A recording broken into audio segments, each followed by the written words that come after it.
Chapter 187. After the meal, everyone went back to their own places. Li Yi was copying a medical book and learning as he copied. Pei Yaoqing was also sitting in front of the desk, thinking about something and taking notes from time to time.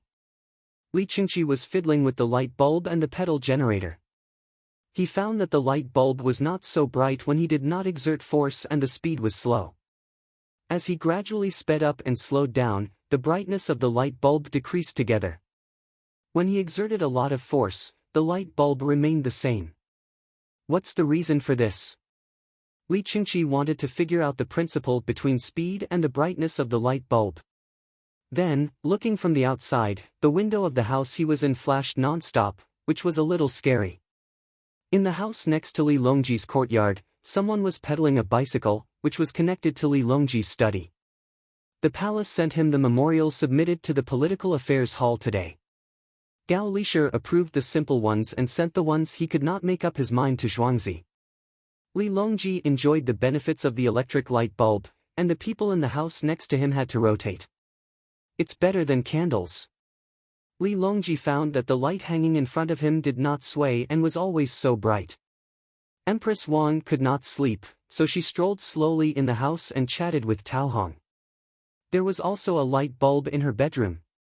It was covered with a red gauze frame, and the light it emitted was warm. Tao Hong, what do you think will happen if the rich people use this light? Empress Wang looked up and avoided the light. Some people will be punished by pedaling. If they can't pedal and the light doesn't shine, they will be beaten. Tao Hong saw the people pedaling in the house outside. Zhuangzi installed cast iron gears and chains. There was a chair to sit on, so the people pedaling were not very fast. If it were other people, they would not bear to use good iron to make gears. According to Dongzhu, the gears could not be used after a few turns. Empress Wang was originally full of light, but when she heard Tao Hong's words, she rolled her eyes. It's not like I'm asking you to pedal. Will the people in the world feel bad? Isn't it the same in the palace? Tao Hong pouted. Don't be afraid. Let's see what uncle will do. The windmill turns and doesn't turn. He can't let the villagers pedal all day long. Empress Wang didn't seem to be in a hurry at all as she waited. Zhuangzi came up with a new idea and brought it back to the palace. As for now, he continued to let people kick him. Tomorrow, bring the things back and send a set to 100 Blessings Palace. As for the others, Empress Wang stopped. I heard that there are a few people in the palace who are complaining, Tao Hong revealed. Third young master is with me, so of course they won't do it. Zhao Li Fei's son, Li Ying, almost became the crown prince. That was close. Empress Wang was unhappy when she said this. There were too many women. There were all kinds of concubines, Zhao Yi, Jiayu, and Kairen. Your Majesty, you have to come to Zhuangzi every few days. Only when you come to Zhuangzi will His Majesty not bring anyone else, unless he's sick and the imperial physicians can't cure him. Tao Hong suggested. You won't bring anyone else? Empress Wang wasn't sure. Dongzhu said that a wife who has gone through hardships will not leave the court. If His Majesty brings another woman, Dongzhu will definitely not give her a good face, Tao Hong analyzed. Good, uncle is a good person. Empress Wang gave out a card. As long as he could stabilize her position, he was a good person. The good person Li Yi copied very seriously. He checked every page he copied and didn't dare to make any mistakes. After writing for 2 hours, Li Yi stopped. He would copy this today. He looked up at the light bulb. The farmer insisted on coming over to generate electricity. Li Yi tried to stop him, but he didn't succeed, so he let the farmer exercise there. Wind power and hydroelectric power can't be combined into a unit, so the current and voltage are unstable. Hydroelectric power is not a problem under supersaturated conditions, but there aren't rivers everywhere. There's lead, and it's very pure. There's also green alum oil. Yes, it's dilute sulfuric acid. Li Yi thought of lead-acid batteries. Lead was already available, and its purity was very high. As for dilute sulfuric acid, he had to admire the alchemists. They refined all kinds of things, added things, and then took it out for people to eat. There were a lot of heavy metals. After the new year. It's cold and there's a lot of work to do. I can't handle it. Li Yi muttered and shouted outside, I'm going to sleep. Dongzhu, I'm going back. Swoosh. Accompanied by the sound, the light went out. The next morning, everyone left in a hubbub after they had finished eating. Li Longji brought 3 sets of human-powered generators and a big box of light bulbs. The light bulbs were not portable and there was no tungsten wire. Li Yi brought 5 sets, saying that he would help Brother Yi test them. Li Yi expressed that he didn't believe him. Pei Yaoqing took a set. He wanted to promote it and let the rich people see it first, then he would make it himself. He took free light bulbs from Li Yi. After the new year, he would have to pay if he wanted to use light bulbs again. As they left, the ice skaters came. The people who stayed in the Zhang family's village last night were the most convenient. Li Dongzhu, show me the one where you jump and spin. I think I can do it if I see it. Someone shouted to Li Yi. I can't. Li Yi felt uncomfortable in his right ankle when he heard about jumping and spinning, so he firmly refused. He turned back to take a walk to digest the food and then went to teach the students for half a day. As soon as Li Longji went back, he was entangled by the 3 prime ministers. The morning court had not been held yet, so Yao Chong was in charge of everything that needed to be discussed with the officials and departments. What did your majesty bring back today? Yao Chong didn't mention official business and asked curiously. Li Longji was in a dilemma. He didn't bring enough. The political affairs hall should have a set. It's something similar to a candle. I'll use it for you first and give it to the political affairs hall if it's useful. Li Longji found an excuse. The 3 prime ministers looked at each other and felt very sad. Your Majesty, the marriage between the Turks. Yao Chong said. No. In the future, if anyone wants to marry into the Tang dynasty, only the daughter of an outsider is allowed to enter the Tang dynasty. Tang daughters are not allowed to marry outside. Li Longji gave the answer. Why?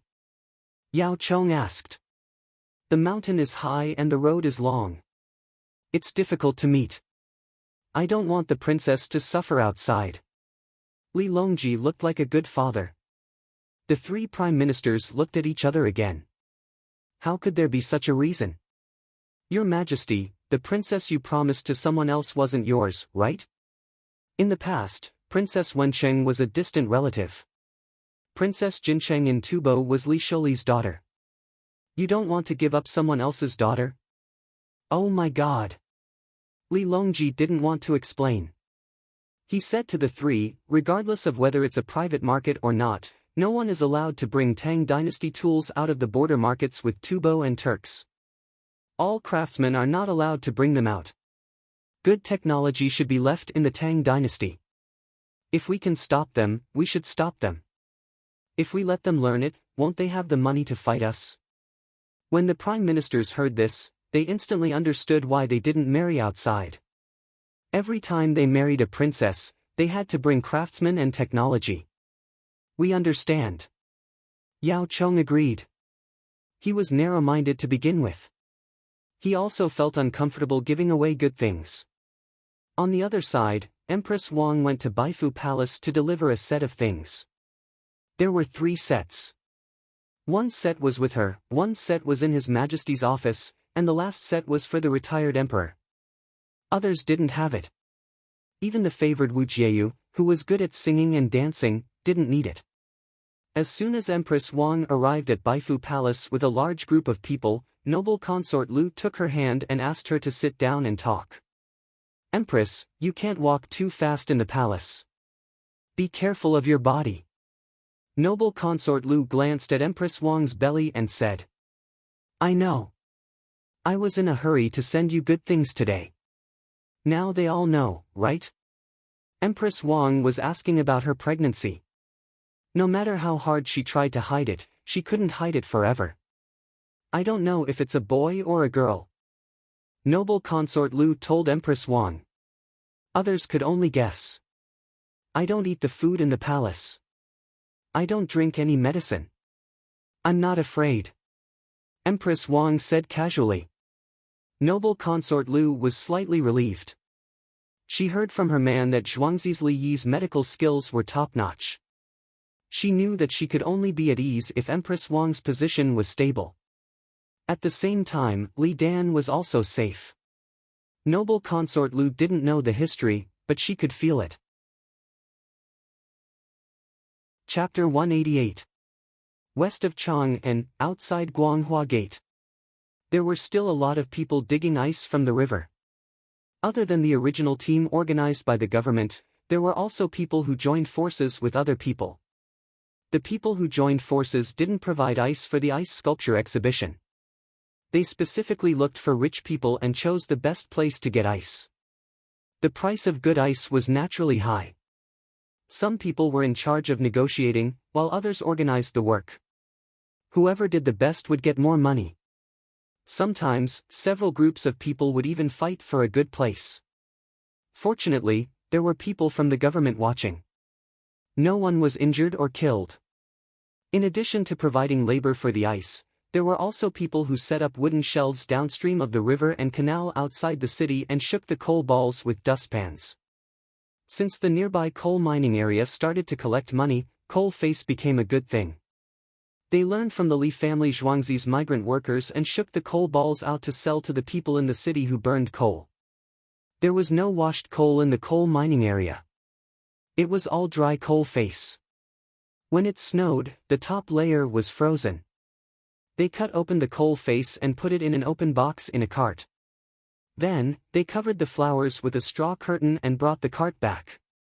They directly mixed the water by the river and rolled out coal balls. Shaking the coal balls was also organized. Some people called some people who didn't have animals or carts and used manpower to transport the coal from far away, including on their backs. They went out in the morning and came back in the afternoon. When they carried the coal, they occasionally stole some good coal. Naturally, the price was different. Others pooled money and hired a cart to transport the coal back and forth. When they had more money, they bought the cart and animals and found someone to shake the coal balls for them.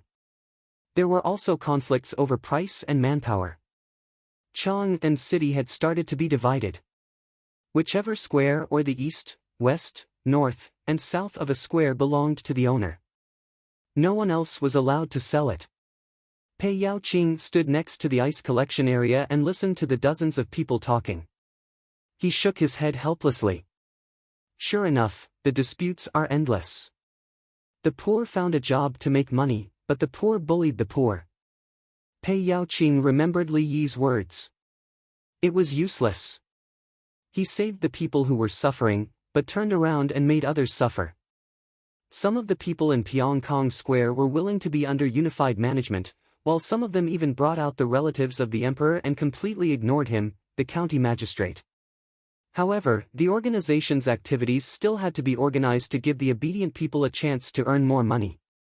He believed that others would come closer under the temptation of benefits. Pei Yaoqing pondered as he walked towards the south. There were people who shook briquettes there. However, those even further downstream had come looking for him, wanting to fight and kill him. The water used to shake the briquettes would form a layer of ice on the ground and continue to flow into the river. The villagers living below could not do anything. They could not wash their clothes or drink their water. Usually, in such a situation, they would not seek help from the authorities. They would just bring a large group of people and rush over.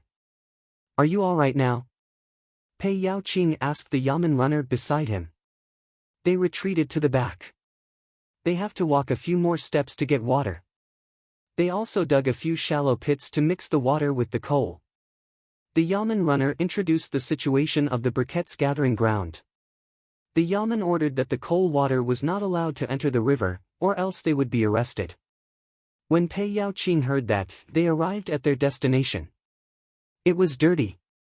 The first thing he felt was discomfort. The ground was covered with black coal powder. Some of it was frozen, and some of it was even covered with dust when the wind blew. Only a few people who were working wore their own masks. They learned from the Li family Zhuangzi. The rest had black faces, noses, and eyes. When they opened their mouths, black saliva would flow out from the gaps of their teeth. They would spit on the ground. Yes, it's not like that. Have you seen Li Yi's place? They look clean when they shake the briquettes? Pei Yaoqing was not sure. When he saw it that day, he only remembered that there was a lot of work. He could not remember the details of shaking the briquettes. However, he was sure that it was not the same as what he saw now. The yamen runner beside him followed him and tried to recall, but he could not remember. What was going on? How did Zhuangzi shake the briquettes? Send someone on a horse to take a look. We cannot let them continue like this. When spring comes and it rains, the river will turn black again. Pei Yaoqing did not want to think about it anymore. He sent someone to take a look and learn from them. A yamen runner rode on a horse and went around the city. His speed was fast as he rode towards the east. The wind by the river today is not bad. Yes, set up the windmill and connect it with the baskets of coal powder. The molds must be controlled well. Don't let them lie in the mud. Coincidentally, Li Yi was also watching how to shake the briquettes today. Previously, he wanted people to familiarize themselves with the rules and procedures. Now, they began to use the tools. The briquettes were first to form the surface of the briquettes. Then, they were separated horizontally and vertically into a square. The square was placed in a dustpan and the edges were ground off. The briquettes became briquettes. The reason why they were not burned directly was because the briquettes could be stacked together to prevent wind from blowing through. No matter how the briquettes were stacked, there would be gaps and it would be easy to burn. The molds used to be made from a horizontal wooden stick and a vertical wooden stick. People would press down hard and the briquettes would be split open. Now, they changed to a metal grid. A rope was tied to a wooden frame. When the rope was pulled down, a small piece of briquettes would appear. It was fast and not tiring. As long as there was wind by the river, the windmill with the sails would be installed. It was like a mill, stirring the briquettes. There was no need for a dustpan to be used to shake the briquettes. A pile of briquettes would be poured in and the briquettes would be stepped on. The briquettes would roll around and the edges would be ground off. The rest of the briquettes would be covered with grass curtains to prevent the briquettes from being blown away by the wind. The bailiff who was riding a horse saw this and was conflicted. This was not what he wanted to see. He wanted to see something more primitive. How would others learn this? He dismounted from his horse and asked, Li Dongzhu, how did they shake the briquettes? I mean the ashes. People outside the city shook the briquettes, but it was terrible. Li Yi slapped his forehead, it's my fault. First, use the pebbles to flatten the ground. We don't need to do this in the winter. Next, lay down a layer of yellow soil. The briquettes can be operated on top of it. When the time comes, we can water it and clean it up. Can it still be burned? Briquettes with yellow soil. The bailiff recalled and confirmed that the soil could not be burned. 5 or 4 parts of coal and 1 part of yellow soil. It can be burned. Let me teach you how to make a beehive briquettes. You can carry it and walk around. It weighs more than 10 kilograms. You can put a small pot on top of it. The disadvantage is that it doesn't have a chimney. Let them flatten the ground and then transport the yellow soil. We don't lack yellow soil here. Li Yi considered teaching others how to make beehive briquettes. It was easy to make a furnace. Li Yi turned and left after he finished speaking. He went to look for the blacksmiths. He remembered a very useful tool. It was much faster to make beehive briquettes than to shake briquettes. He only needed to press 1 briquettes and did not need to add any additional materials. The bailiff stood there and muttered to himself a few times. He remembered it and rode back on his horse. Before noon, the area where the briquettes were shaken began to be cleaned. The briquettes were piled to the side and a layer of yellow soil was pulled over. Another layer was placed on top of the yellow soil. When they were cleaning up, they shoveled out the yellow soil as well. It was very clean. Li Yi's Zhuangzi craftsmen had also finished making the items. The blacksmiths were in the process of forging. In front of them was a bamboo tube with a diameter of 3 inches. There were a few holes at the back of the tube. The thin bamboo was sharpened and inserted firmly into the holes. The hole in the middle was the largest. A bamboo pole that was 2 times thicker than the thin bamboo was riveted into the tube. He took the pole to the place where the briquettes were mixed. He dipped the pole in water and pressed it against the pile of briquettes. He moved it to the side and placed it on the ground. He picked it up and a beehive briquettes was ready. He just needed to dry it and let it dry. The disadvantage is that it is easy to break. The workshop is making iron. Take a look and see if it is useful. Li passed the item to the worker beside him. The worker imitated Li Yi's actions. He dipped it in water, inserted it, moved it, and lifted it up. Chapter 189. On the 20th day of the 12th lunar month, Chang'an celebrated the Lunar New Year. In another 4 days, other places celebrated the Lunar New Year. The price of goods in Chang'an began to rise, and the transport of grain became busier. The people could not bear to eat food on normal days, but they had to buy it at the end of the year, such as a pork or a chicken. Those who could afford to make their own caramel candy, and those who could not make it naturally had to buy it. The children were the happiest this year, as their families were rich. At the coal-shaking field outside the city, a group of people shouted, "Ha! Ha! Oh! Humph!" Each of them had 1 or 2 tools to make honeycomb coal. The ones that Li Yi provided were large enough for people to use, but most of them were slightly thinner bamboo tubes. The craftsmen discovered a secret. As long as there was a hole in the middle, the coal could be burned easily. Some craftsmen made small pieces of bamboo that were connected together to form a surface. They directly placed it on a pile of coal and stepped on it. After a few steps, they picked it up and knocked it on the ground, creating a pile of mini honeycomb coal. There was no need to shake the coal, they could just throw it into the furnace. The disadvantage was that the tools were easy to break, and the quality of bamboo was far inferior to that of iron. Why are there still people shaking coal over there? After a few days, Pei Yaoqing once again wandered over and asked while pointing to a place. There are people in the city who are unwilling to burn small honeycomb coal, so a basket of coal increased the price by 2 to 3 copper coins. The bailiff knew the situation. Pei Yaoqing thought for a while and said, "Can other craftsmen find a substitute to make a portable furnace like the one from the Li family Zhuangzi?" "No, they can only use a clay furnace to hold the honeycomb coal. It is heavy, unless it is placed on a carriage. The price of Li Dongzhu's furnace is too high, and rich people may be willing to use it." The bailiff gave an answer and sighed. Even the bailiff was starting to think for the people. The most important thing was whether the people could afford to use a new item. Fine. Pei Yaoqing could not think of a solution. "Ming residents, why don't you ask Li Dongzhu?" the bailiff suggested. Pei Yaoqing shook his head. If he can do it, he will definitely say it. Not necessarily, Li Dongzhu sometimes can't remember. The bailiff felt that there was no problem that Li Yi could not solve. At this moment, Li Yi was solving the problem of the children. The children in the village were of different ages. The firecrackers were made. Every child above the age of 8 was given 100 small straw whips. They were very thin and had charcoal sticks inserted into them. Her Zhuangzi children were playing with each other, so she didn't whip their hair into braids. Instead, her hair was scattered. Otherwise, she would have to take them apart.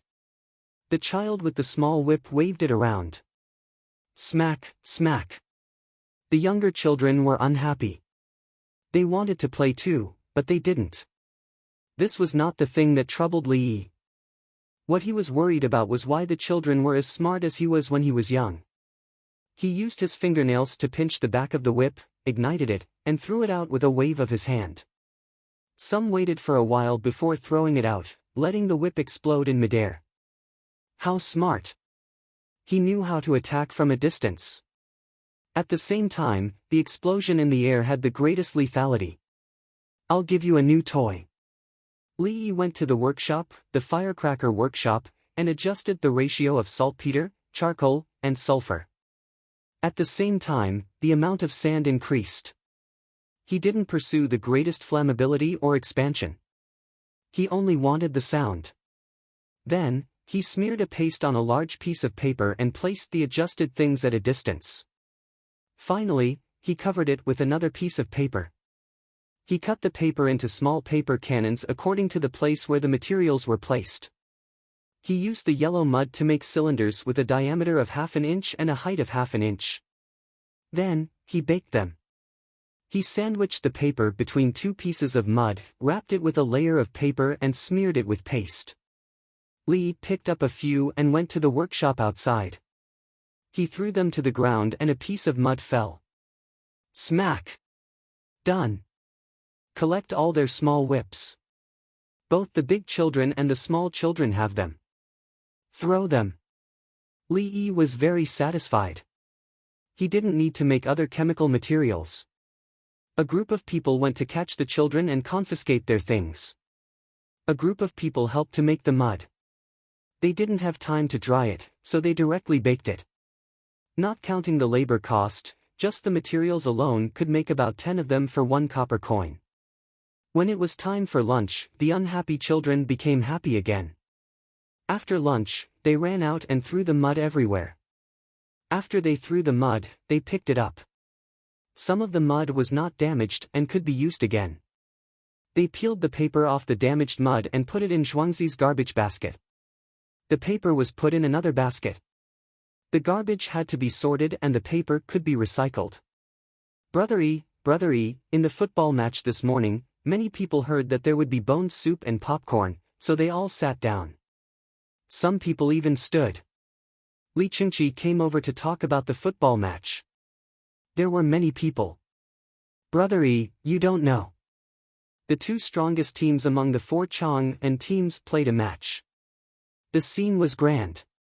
The audience cheered along. Li Qingqi continued to introduce the match. A match lasted for more than an hour. Including the halftime and the entrance, it was 2 hours. In the end, the score was 25-28. That was wonderful. The audience hated that they couldn't play the match themselves and helped to shout that someone stole the ball.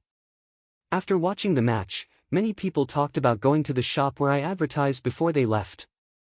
Li Qingqi said what he cared about the most. His purpose of playing football matches was to make money and then use the money on the people. Congratulations, brother.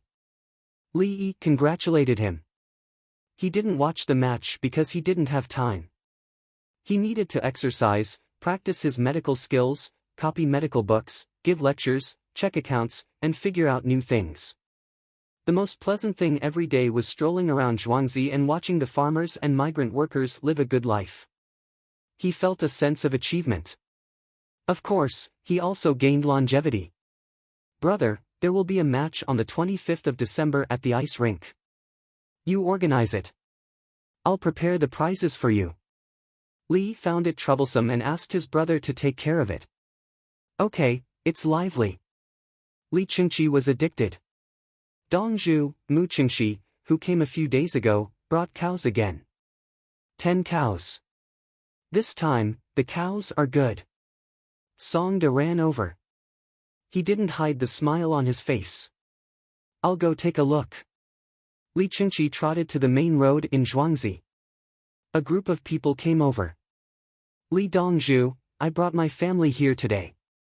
10 cows. We'll stay here today and take a look tomorrow morning, the old man said to Li Yi kindly. A woman in her 40s stood next to him. The first impression she gave was that she was dignified. Not bad. You're pleasing to the eye, young man, the woman said to Li Yi. A few titles popped up in Li Yi's mind, auntie, granny. In the end, it changed to, thank you, Madame Mu. Okay. As the woman spoke, she took out a jade pendant from her sleeve. She pulled Li Yi's hand and put it on. Wear it. You're a good kid. Li Yi wanted to refuse but found that his hand was held. He could only nod. Yi Hui, keep it well. Squire Mu and Madam Mu, please come in. They went to the courtyard arranged for the old man. On the way, they saw children smashing things, making crisp sounds. What are the children playing with? The old man asked naturally. Firecrackers for the children to play with. Li Yi said as he waved his hand. A few children ran over. Give me a few. Li Yi stretched out his hand. The children took out firecrackers from their pockets. Enough, enough. Go play. Don't throw them at the poultry and livestock.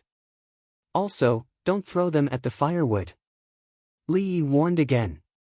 He took out a few firecrackers and introduced them to the others. Each of them threw two. It was quite interesting. How much does this cost? The woman suddenly asked. 1 copper coin can make 10 for now. Later, it can make 20.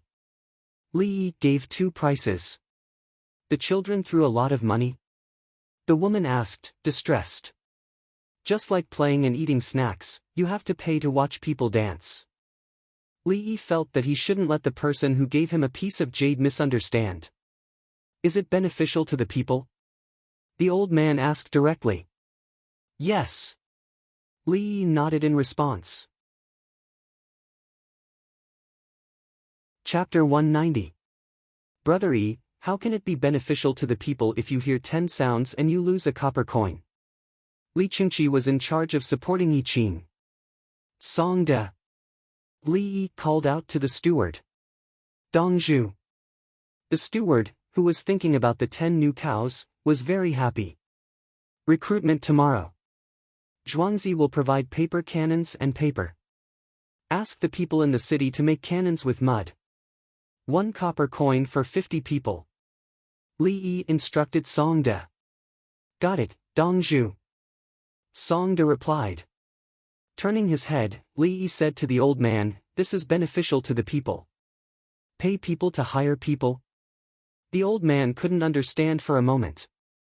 In his opinion, beneficial to the people meant fertilizing, breeding, raising seedlings, transplanting seedlings, harvesting, threshing, and shelling. This was a one-stop service.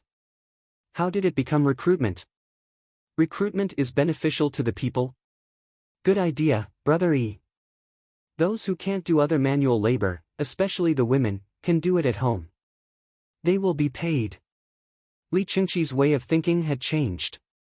Hiring people to do work was to provide jobs. The more people there were, the more money there would be, and the better life would be. Why don't you ask the people in your village to do it? The woman was puzzled. Mixing the mud, making the paste, and making it. It's considered a lot to be able to make 500 people in 2 hours. If it's 1 copper coin for 50 people, it'll be 10 copper coins. After deducting the money for the paste, it'll be a little more than 8 copper coins. There are 24 hours a day, at most 10 hours to do the work, and at least 8 hours. There's also housework to take care of. It's more than 30 copper coins a day. The villagers in Zhuangzi don't pay this much. Li Yi gave the reason. The villagers in Zhuangzi only paid more than 30 copper coins a day. Moreover, it was this kind of work that didn't have any technical difficulty. Brother Yi's villagers are now literate. They also know simple mathematics and know how to divide the work. They pay the most attention to the safety of the fortifications. Li Qingqi chimed in from the side. The villagers in the farmstead did the same work much faster than others. The more manpower the work required, the more efficient the people in Zhuangzi would be. They had a tacit understanding. When a new job was given, the farmers would look at the operation manual and discuss it with each other. They would immediately divide the work and cooperate with each other. They could even make improvements as they worked. Li Dan understood, but she was not convinced. You think the people in Zhuangzi are stronger than the others? Naturally, if we ask the villagers to make it, they might be the same as everyone else at first, making 500 in 2 hours. After a few days, they will figure out a faster method on their own. It won't be difficult to make 1,000 in 2 hours, or even faster. Li Yi was a little proud of himself. The villagers were good at thinking and were all nurtured by him. Li Qingqi spoke again, "This is an excellent team. For example, the army is made up of people with 2 eyes and 1 mouth. The winged knights are more powerful than the 1,000 bull guards. How much for one?" The woman was curious about the price. "How much?" Li looked at his brother. 1 coin each, Li Qingqi answered. "Why is it so expensive?" Li Dan thought about the cost price and found that the profit was too high. At first glance, 50 cannons were worth 6 coins, so the price was 50 coins. There are many rich people in Chang'an. It's not easy for children to get a piece of malt candy. Children eat the candied haws and throw away the rest. Li Qingqi talked about the gap between the rich and the poor. "Exactly." Li Yi said, "The people who eat in the heavenly world look at the people who eat soup pancakes in other places. One is in the heavenly world and the other is in the mortal world." Alas! Li Dan suddenly sighed. She found that it was indeed so. Children from poor families were reluctant to spend 1 coin. Children from rich families didn't care about 1 coin. If it was 1 coin for 1 cannon, 1 coin could buy 1,000 cannons, which would last for a long time. "Squire Mu, Madam Mu, now is the time to do some inspection. We'll do the rest tomorrow." Li Yi didn't want to waste time on meaningless sentimentality. "Okay." Li Dan agreed.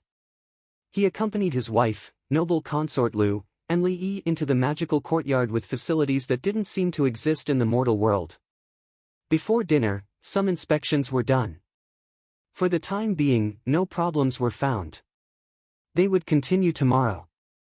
Everyone went to the dining hall. In a separate small room, the maids and eunuchs stood there. They felt that General Gao was too far-sighted.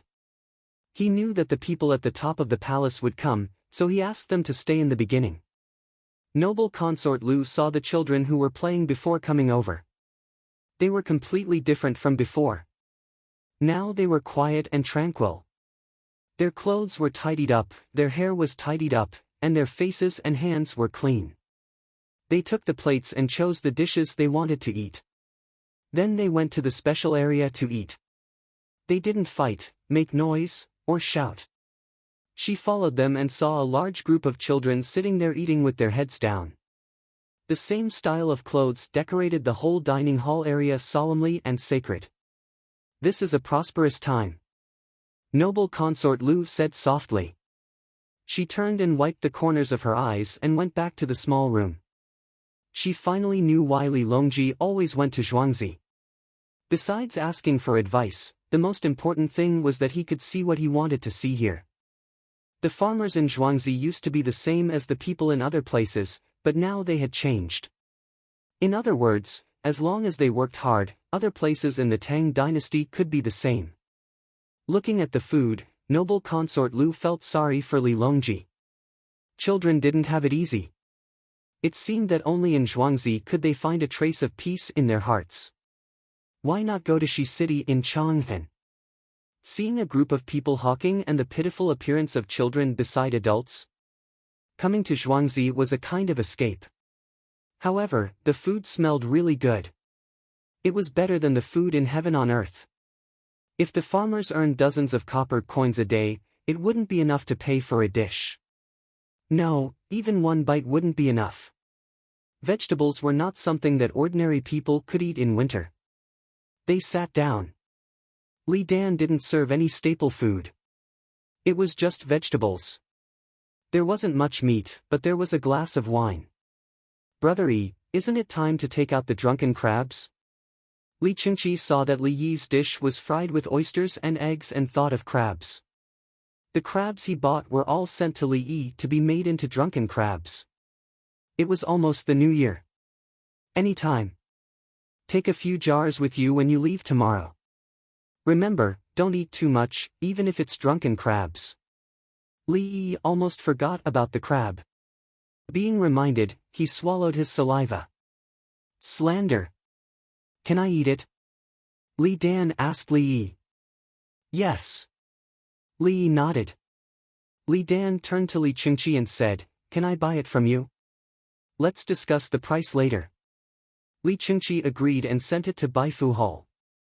Noble consort Lu smiled and looked at them. She found that it was good to have a Zhuangzi who could always provide good things. After taking a bite of the mutton, she praised, this meat is good. It's stewed well and chewed easily. Add hawthorn when stewing it. Li Yi didn't keep it a secret. She gave it to him. There's actually such a saying. I didn't know about it before. Noble consort Lu noted it down. When they returned to Baifu Hall, she would ask someone else to do it and give them some pointers. They talked in low voices. They didn't follow the rule of not talking while eating. They mainly asked Li Dan and noble consort Lu about their daily lives. They asked about Zhuangzi's workshop, the children's studies, and the students' studies. Halfway through the meal, there was a figure outside the room. The person even knocked on the door twice. Is Li Dongzhu here? I'm here again. I won't be leaving tonight. As soon as the voice fell, the door was pushed open and an old man came in. The old man was full of smiles and seemed to be very happy.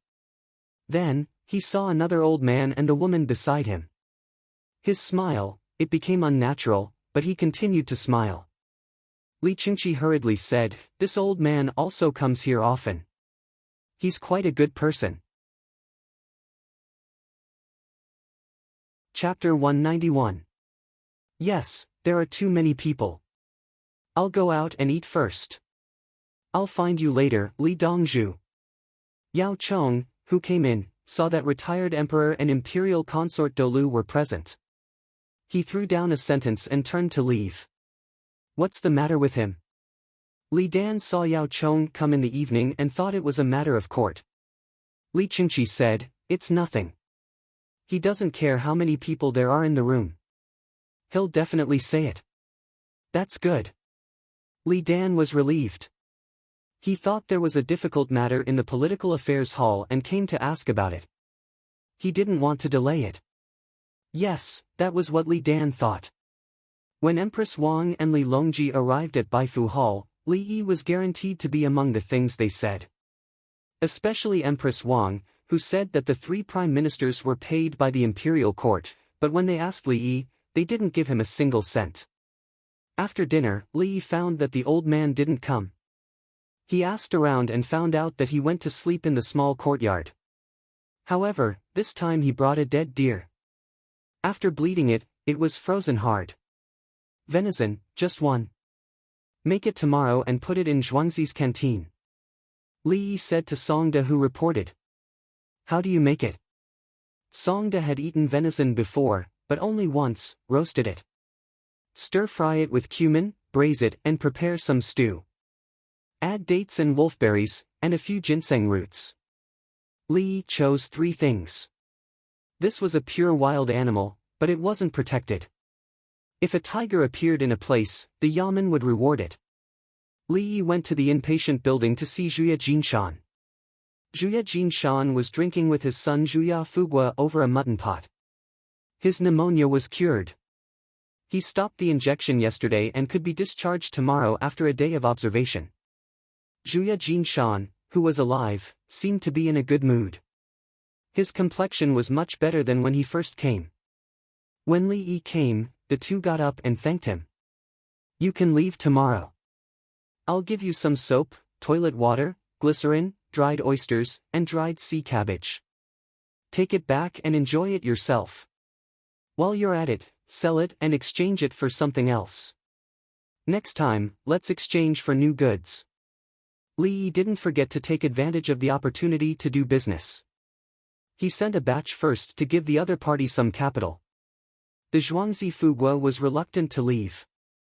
He had seen a lot during his time in Zhuangzi, and he really wanted to stay.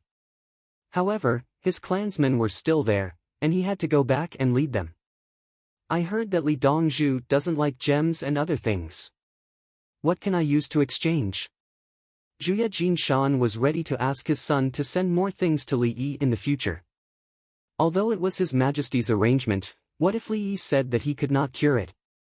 If she were to fall sick again in the future, she would have to rely on the godly doctor. Li Yi nodded and said, "Luxury goods are useless to me. You can trade with other Turks and Tubo for raisins and dried melons, but I like them. Do you want a horse?" The Zhuya Fugua wanted to repay Li Yi. "It's best to keep your tribe's horses and exchange them for other horses. I want both good and bad horses. Good horses can be used to ride, bad horses can pull carriages, and they can be used to breed with donkeys." Li Yi considered that the Shatua tribe had a good relationship with the Tang dynasty, so he didn't want to take their blood. Speaking of horses, Li Yi thought of something else. "I want wool, but I don't want felt. Give me the wool and I'll knit sweaters. What else do you want?" The Zhuya Fugua nodded. "Melons, bring me some melon seeds. I'll try to plant them. Without the special climate and environment, melons won't be sweet if planted elsewhere." Li Yi wanted to plant the cantaloupe in the greenhouse. He wanted to see if he could adjust it to increase the sugar content. Of course, he also wanted to plant it in the wrong season. Even if it wasn't sweet in winter, the price of the melon was still high.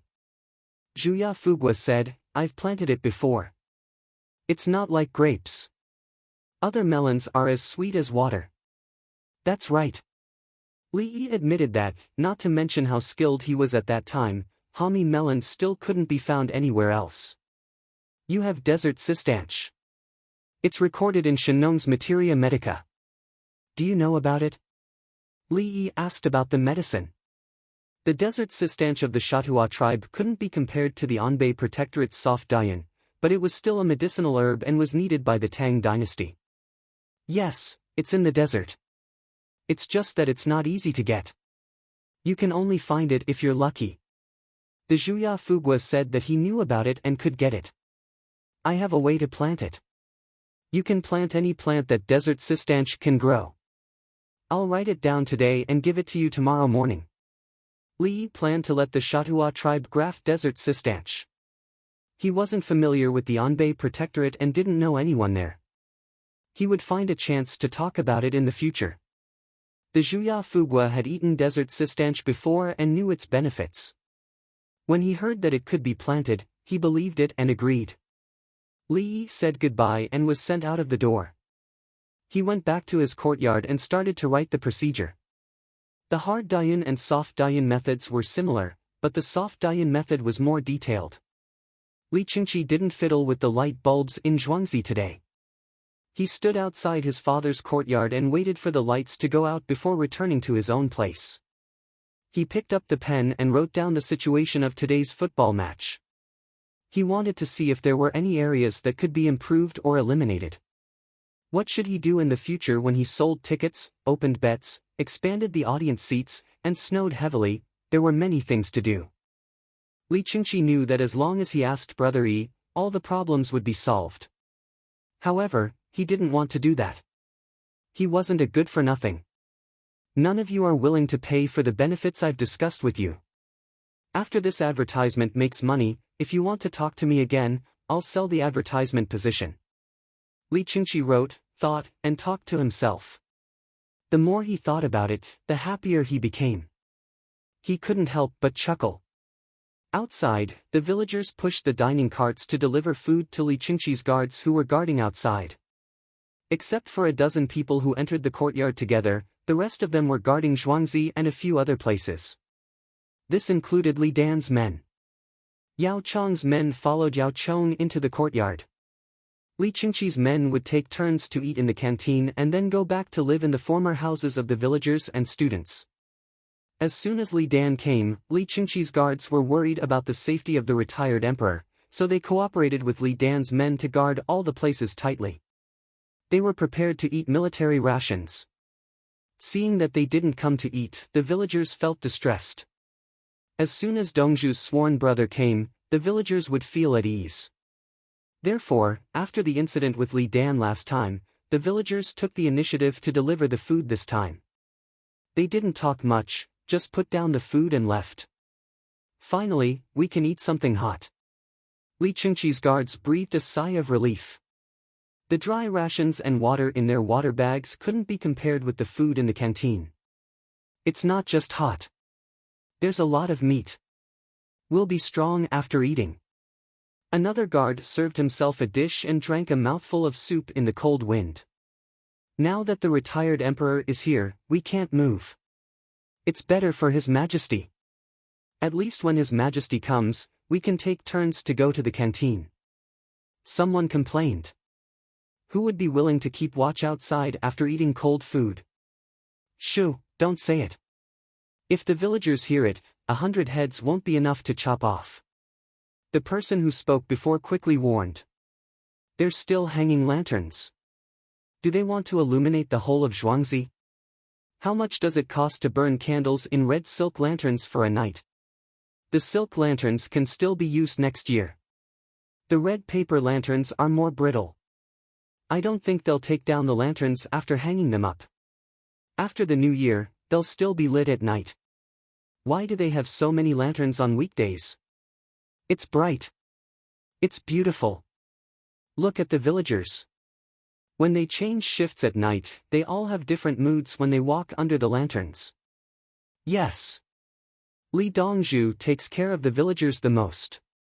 He's so rich that he makes everything himself. Candles are expensive elsewhere. Zhuangzi can't use much money. Who's the hidden sentry? Hurry up and eat. Get ready to change shifts. The guards ate and chatted. Under the warm light of the lanterns, they didn't feel so cold.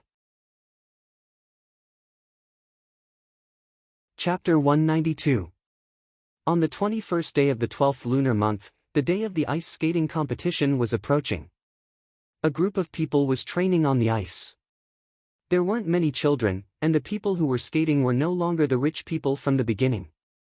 Instead, they found the male servants or hired helpers at home to practice and relied on them for the competition. Before dawn, Li Qingqi got up and patrolled the area to check on the situation of the guards before heading to the workshop. At the first glimmer of dawn, Li Dan and Imperial concubine Dolu were helped to wash up. Li Yi began the inspection for the day. As usual, Li Dan accompanied his wife and looked around curiously. Where's Li Yi?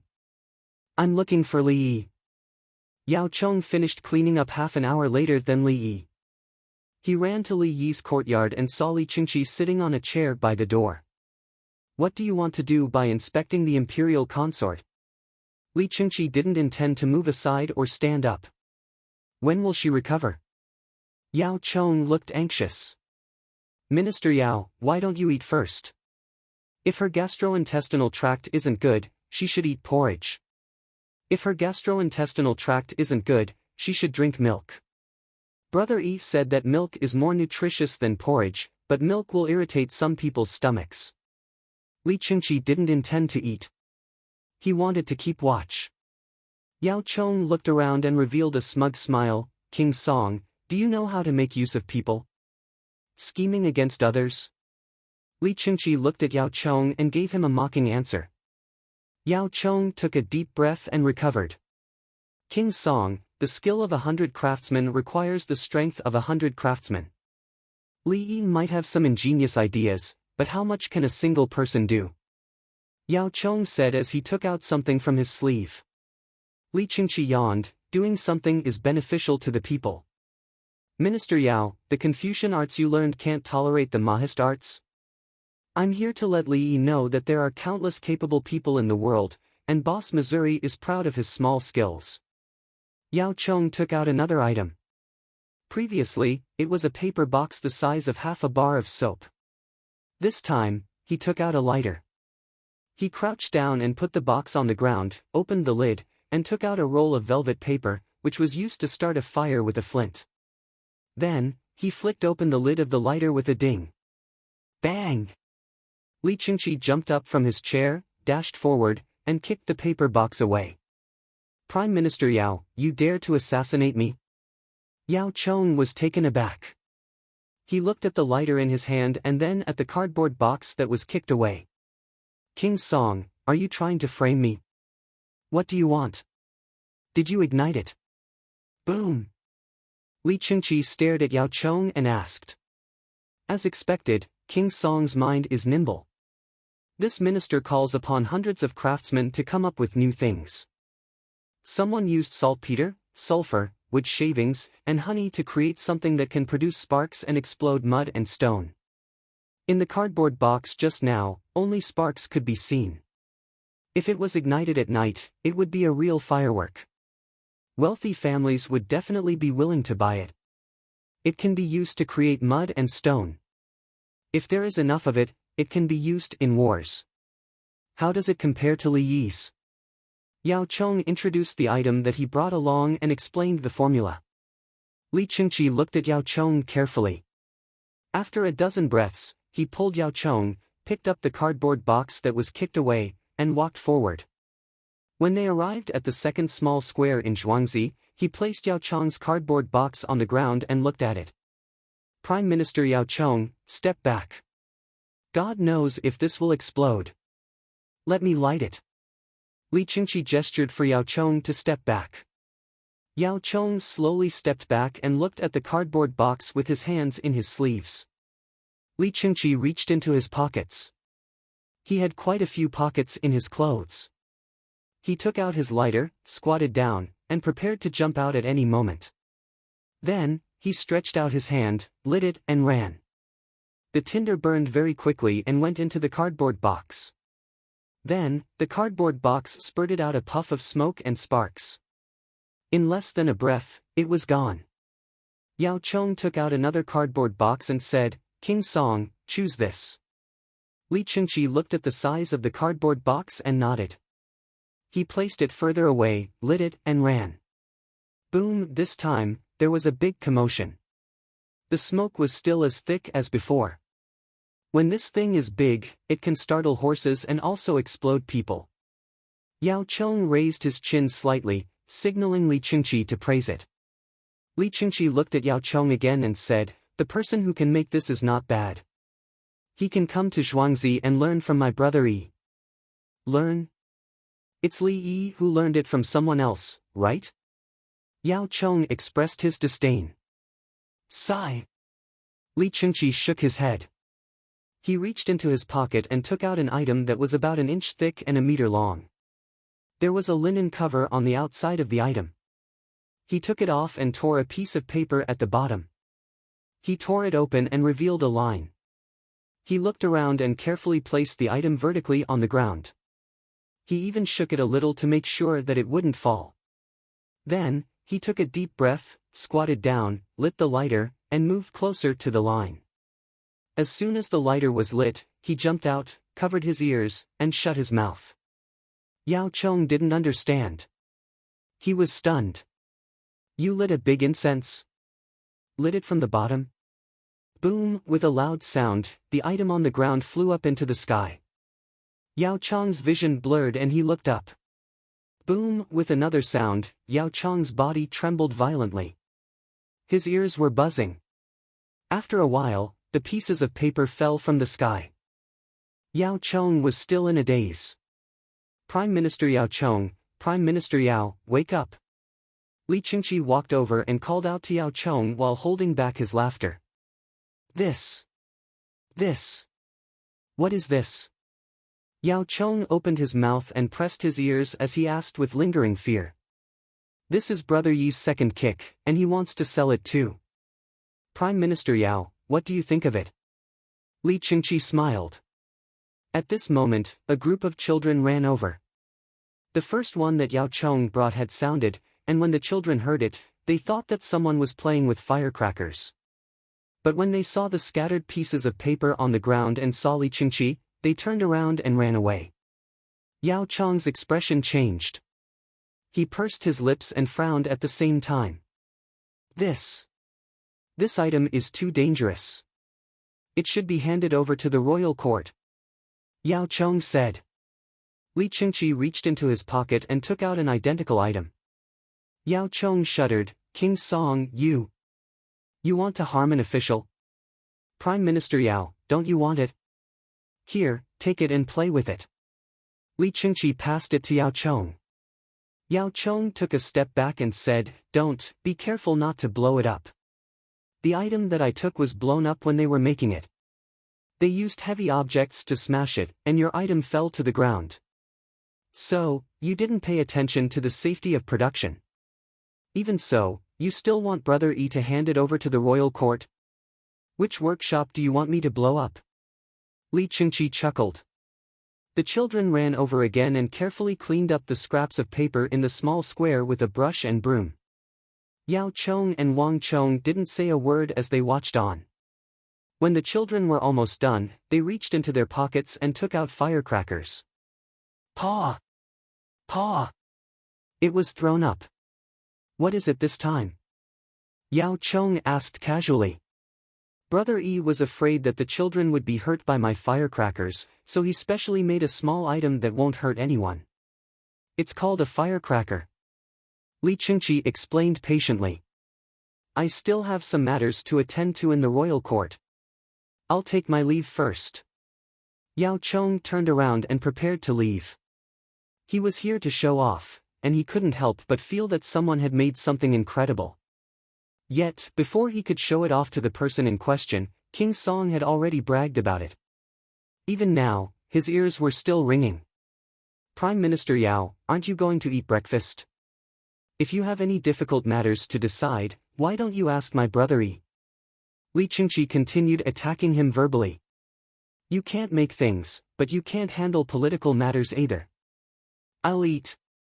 Yao Chong hesitated for a moment before deciding that he couldn't leave on an empty stomach. Chapter 193. Li Yi finished checking noble consort Lu's body at around 9:30 a.m. Like Li Dan, she needed more sunlight. Her left knee showed signs of rheumatism, but she didn't need to take any medicine or plaster. She just needed to keep warm and soak in a hot spring. "If your family can afford it, you can borrow some warm water," Li Yi said to noble consort Lu. "I can borrow some." Li Dan said that his family could get a hot spring. "You can't catch a cold. Wrap it with a leather pad, preferably dog skin." Li Yi taught her how to keep warm. Dogs didn't have sweat glands because their skin didn't have sweat glands.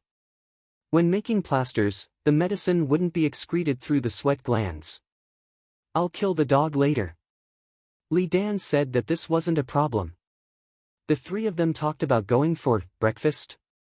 Li Chengqi didn't eat and waited. Li Dan looked around. "Where's the old man?" "He left after breakfast. He left a few things, firecrackers. It's different from Brother Yi's. He used sulfur, saltpeter, sawdust, and honey." Li Chengqi placed 4 paper boxes on the table. When Li Dan heard about Bai Gong, he didn't ask any more questions. In his eyes, Li Yi was the best craftsman. Li Yi, on the other hand, was interested.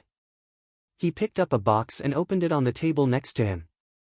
He washed his hands again, asked someone to take it away, and found a place to light it for the children. "How is it?" Li Chengqi wanted to make a comparison. Li Yi thought for a moment and said, "There's still a long way to go. It's so different from yours." Li Chengqi felt that it was good enough that Yao Xiang's things could shoot sparks and explode. The materials aren't good enough. The purification isn't good enough. The ratio isn't good enough. There's also the manufacturing process. Some medicines are powder, some are granules. Propellants are different from explosives. Li Yi briefly explained the technology involved. "He came here just to present something?" Noble consort Lu asked the main point. "Yao Chong, are you so free? You came here last night and left after having breakfast this morning. Aren't you going to attend His Majesty's morning court? It's said that a group of people are also looking for a job. They want to study techniques that will benefit the people and make new medicines according to the methods of the previous generations. They want to ask for Brother Yi's advice." Li Chengqi tactfully explained the reason. "Humph." Li Dan snorted in dissatisfaction and asked, "Why did you leave again?" "I played a second kick, and he said he would go back and ask the craftsman to continue studying it." "Ha ha ha." Li Qingqi was overjoyed when he thought about it. Li Yi didn't laugh. He looked at Li Qingqi and said, "Big brother, if you can find him, give him a copy of the safety operating manual for the gunpowder workshop in Zhuangzi. Give it to him." Li Qingqi was displeased. "Sell it to him." Li Yi knew that his brother was on his side. Anyway, those people could hire hundreds of workers and had money. "All right, I'll help you sell it." Li Qingqi finally felt comfortable again. "Don't set the price too high. 2 cows are about the same." Li Yi gave the price. "All right, I want 2 cows with calves." Li Qingqi agreed, but changed the price a little. After dinner, Li Dan and noble consort Lu said that they were not in a hurry to go back. They also didn't want Li Yi to accompany them. Instead, they went to Zhang family's village with their men. "Brother Yi, Chang and is very expensive now. Aren't you going to sell the chickens and ducks in your village? If they get sick, a lot of them will die." Li Qingqi talked about another matter. He wanted to take the opportunity to make money. It was almost the new year. They won't get sick with the medicine. "I have use for the chickens and ducks, so I specially raise them. I feed them different things in summer and autumn. I even raise maggots to feed them now. As for the pigs, I can release a batch and see if there are people in a hurry to sell piglets. I'll catch piglets and bring them back." Li Yi refused to sell the chickens and ducks. As for the geese, there were only a few of them and they were used to lay eggs. In addition to the salted goose eggs, the egg drop soup was made of goose eggs. It was seasoned to reduce the smell. After taking a walk to digest the food, Li Yi went back to the autopsy room. At the same time, he was in a good mood. He felt that a group of rich people saw that Zhuangzi was making money by relying on technology, so they joined forces to recruit workers and research new technologies together. If he really came up with a lot of new technologies, theoretically speaking, he would be promoting the development of society. "I hope you can think differently and don't be restricted," Li Yi muttered to himself. He changed his clothes and studied. Li Qingqi complained about Yao Chong. He went to the workshop to get the safety manual. The people in the workshop deleted and edited the manual and handed it to Li Qingqi. Li Qingqi turned around and went to Zhang family's village to find his father and noble consort Lu. Li Dan and Empress Lu had a good time shopping. Noble consort Lu was a person who had experienced a lot of hardships. The key was that she didn't have any children like Empress Wang. She always raised other people's children. For example, Li Longji was raised by her. She raised more than one child. Li Dan's second child, Li Qingyi, was also raised by her. And it was when the conditions were very bad. At that time, someone stirred up trouble and said that the harem used the Yenxing technique, which was a curse. Then the 2 women ranked above noble consort Lu were killed. Seeing that the situation was bad, noble consort Lu wanted to leave. "I want to go out. I don't want to play anymore." In fact, it meant that she was withdrawing from the struggle. "Don't worry about me. Just raise a child for others." After that, Li Dan was turned back to the crown prince and lived in fear. She didn't know how to give birth, but raising children was no problem. She was the closest to Empress Wang. In addition to the fact that Empress Wang was the empress of Li Longji whom she raised, Empress Wang didn't have any children before.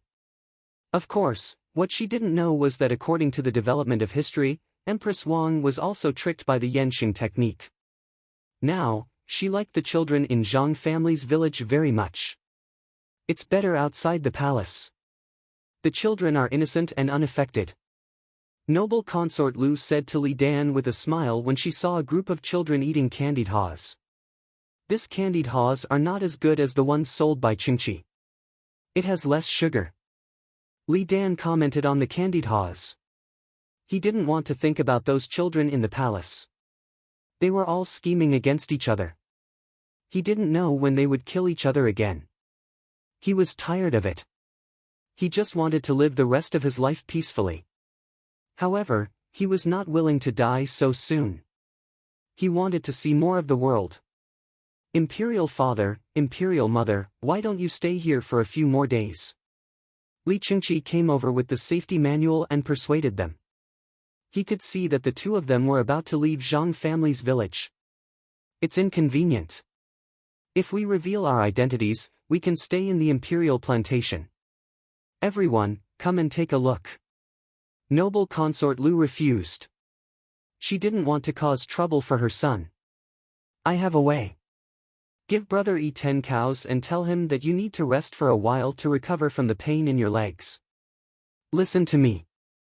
We won't go back until the new year. Li Chengqi's eyes turned red as he spoke. He knew that Zhuangzi was the most comfortable place for him. The children on Zhuangzi were the most adorable. Especially now that it was the holidays, the little guys would run around and always find something fun to do. Noble consort Lu didn't agree or refuse. Instead, she changed the topic. You have to send the safety manual to Prime Minister Yao. Otherwise, people will die. Li Yi is a kind-hearted child. He won't be able to achieve great things. Li Dan commented. What great things?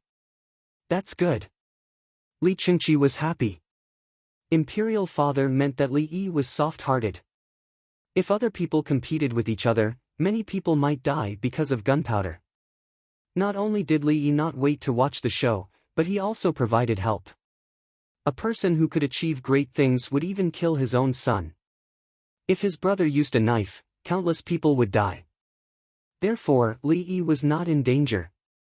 They could rest assured. Chapter 194. Prime Minister Yao is also in a difficult position. Normally, he doesn't dare to hesitate when saving people, and with the emperor's heart attached to him, his authority is not stable. Li Dan talked about Yao Chong. Yao Chong was the prime minister in charge of dealing with emergencies. Everything had to be done quickly. In the end, when he needed power the most, Li Longji's heart was set on an outsider. How could Yao Chong not be anxious? Brother E doesn't fight for power. Prime Minister Yao Chong is overthinking things. Li Chengqi said that Yao Chong was narrow-minded. Brother E also did not leave Zhuangzi. Every day, he would study medicine, teach classes, and lead the people of Zhuangzi to live a good life. Every few days, he would throw out something that would benefit the people. If you don't ask him, he won't take the initiative to talk to you. Noble consort Lu smiled and said, Li Yi, that child, no matter how you look at him, he's gentle and kind. Otherwise, it wouldn't be just a matter of writing some articles when people came to bully us twice. What else can I do? Li Chengqi felt that Brother Yi's methods were not ruthless enough. Every time he finished dealing with someone, he would take a step back. Those who can save a person's life can also take a person's life. If a mortal disease can be cured, wouldn't it be easy to kill someone? Li Dan said to her son. Brother E said that he would never use his medical skills to kill. I believe him because if Brother E wants to kill someone, he has the means to do so. I also believe him. Li Chengqi had absolute confidence in Li Yi. He felt that Li Yi was able to come to the imperial plantation and listen to the 1,000-character classic because of God's guidance. Noble consort Lu walked over and helped up a child who had fallen while holding a tanghulu. The tanghulu was stained with mud. Someone rinsed the tanghulu with water. Don't cry. Noble consort Lu squatted there and said to the 5 or 6-year-old child who was about to cry. The children around him came over to persuade him.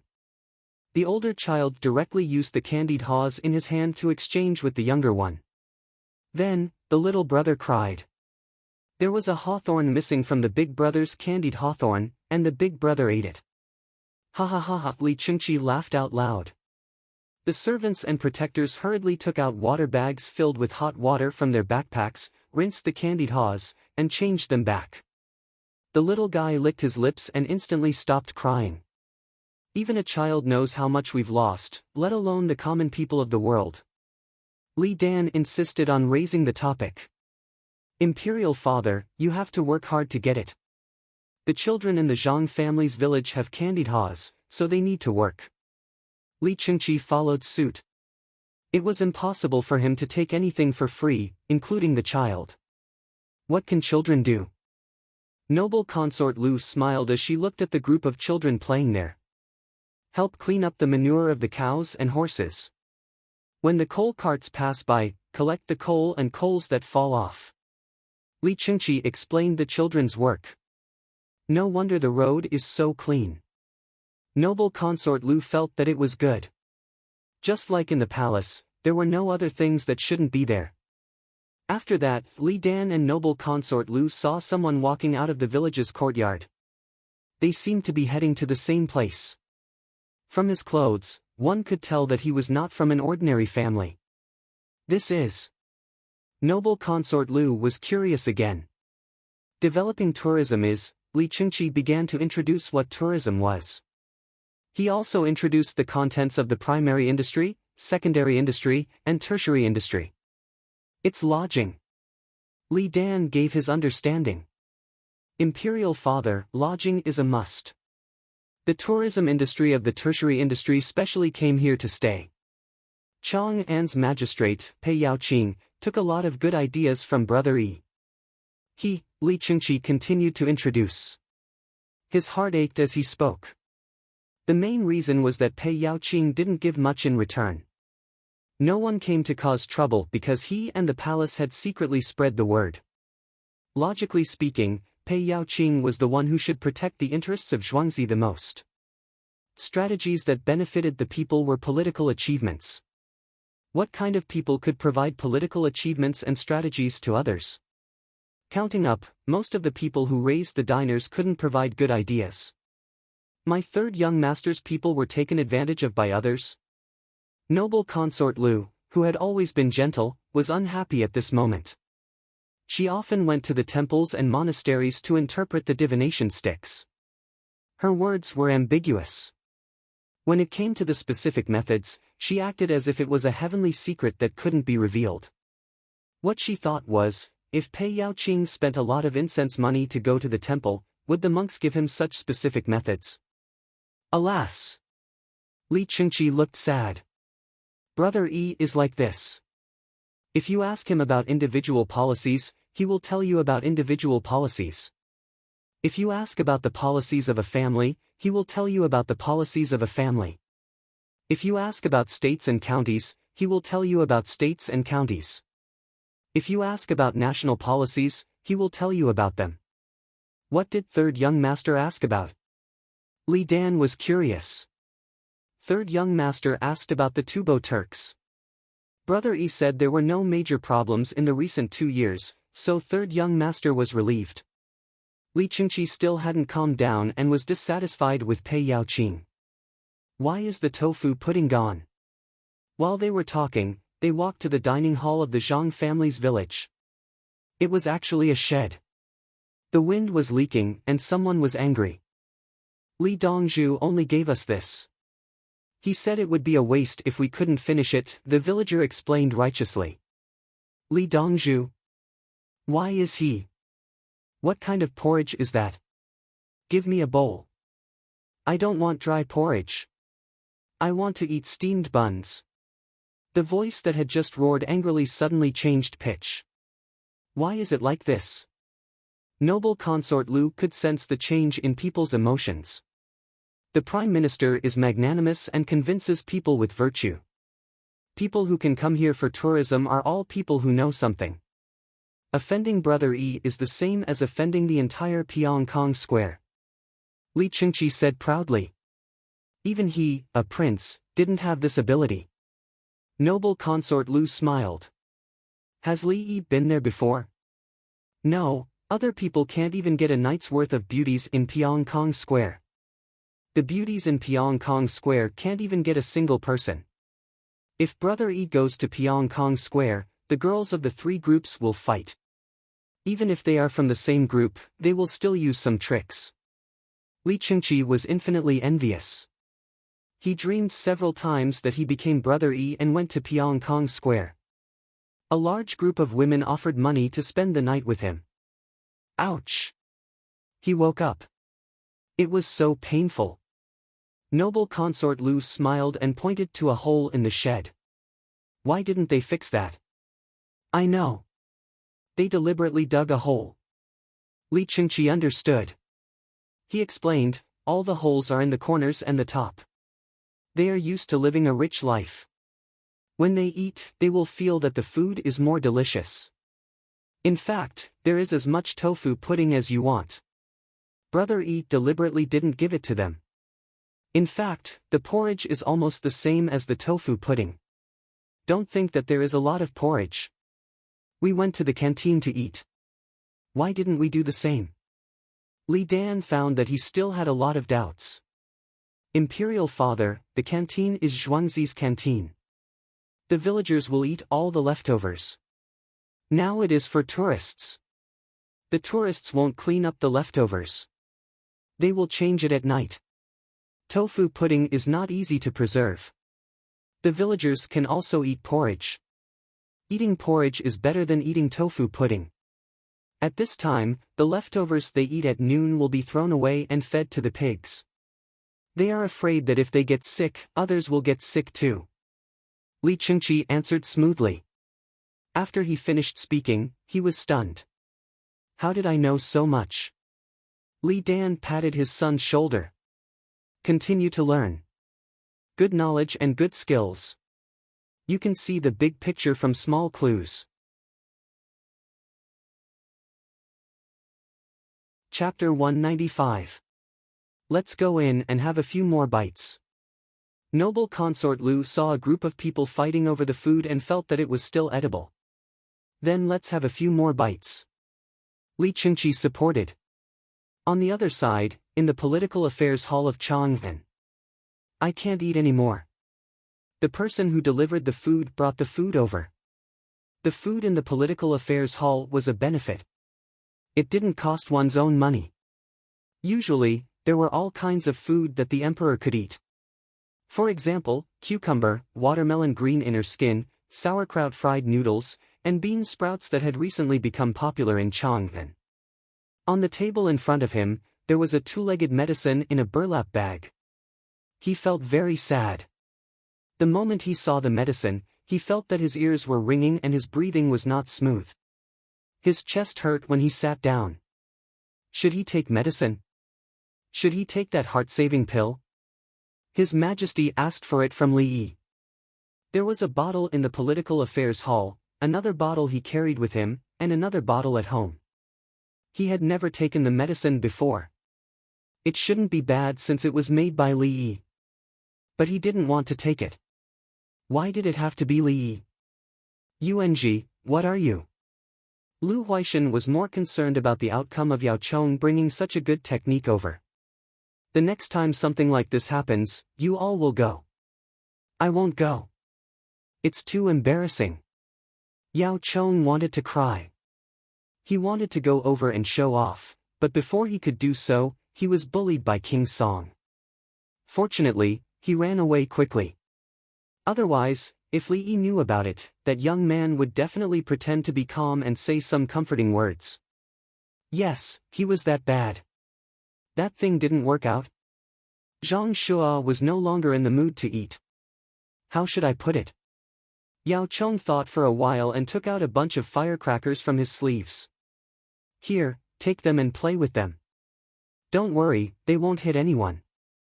Zhuangzi's little doll can hold a lot of firecrackers and throw them around for fun. Yao Chong said to the two people who didn't dare to stretch out their hands. He picked up a firecracker and threw it to the ground. Lu Huaishan and Zhang Shua shuddered in fear. Take it, take it. This old man bought it with 20 copper coins. I only brought 20 copper coins, one for each Kai Yuan Tong Bao. I bought it from the children. When Yao Chong said this, he seemed a little happier. He felt that he had taken advantage of the situation. What did a little doll know? He bought one for one, and the little girl was actually selling it. Could such a good thing be bought with money? Li Yi and Zhuangzi's children did not know how to throw cannons. Each of the things he took out cost a shovel. It was not easy to make them, and 6 people were injured. Lu Huaishan and Zhang Shua couldn't help but look at him with disdain. You're not young anymore, yet you're lying to a child. What are you looking at this old man for? The toys for the children in Zhuangzi were given to them by Li Yi. Yao Chong glared at him. Lu Huaishan took 2 of the firecrackers in his hands, picked up another one, and threw it to the ground like Yao Chong. There was no movement. You can throw it vertically, but you can't throw it horizontally. Yao Chong was even more displeased. Why was his colleague so stupid? Zhang Shua understood. Pa! Throw one, fun. Pick up another one, Pa, interesting. Pick up another one, leave a few for this old man. I'll let the children throw them at home. Yao Chong picked up 6 or 7 firecrackers with his other hand and kept them. After throwing a few firecrackers, Lu Huaishan and Zhang Shua found the fun in it and wanted more. Go and find Li Yi yourself. Last night, I saw the retired emperor and noble consort Lu. I stayed up the whole night, and this morning, I met King Song, who refused to let me see Li Yi. As Yao Chong spoke, Li Qingqi's disdainful expression appeared in his mind. He was too hateful. Zhang Shua picked up a firecracker that was not completely blown up. He looked at it and said, Prime Minister Yao, isn't this as good as the one we found someone to make? It doesn't cause too much of a commotion. Doesn't cause too much of a commotion? Yao Chong looked at the 2 firecrackers on the table, and his ears buzzed. These firecrackers were specially made by Li Yi for the children of Zhuangzi to play with. They can play with them as they wish, and they won't hurt anyone. Do you know what this means? Yao Chong's words reminded Zhang Shua of the time when Li Yi said, Do you know what the miniaturization of a nuclear bomb means? What? Lu Huaishan and Zhang Shua asked in unison. Li Yi can adjust the damage as he wishes. His mastery of gunpowder isn't something you or I can imagine. King Song, if this old man finds an opportunity, I'll definitely impeach him. Yao Chong spoke of the blow he suffered this morning, and he felt wronged.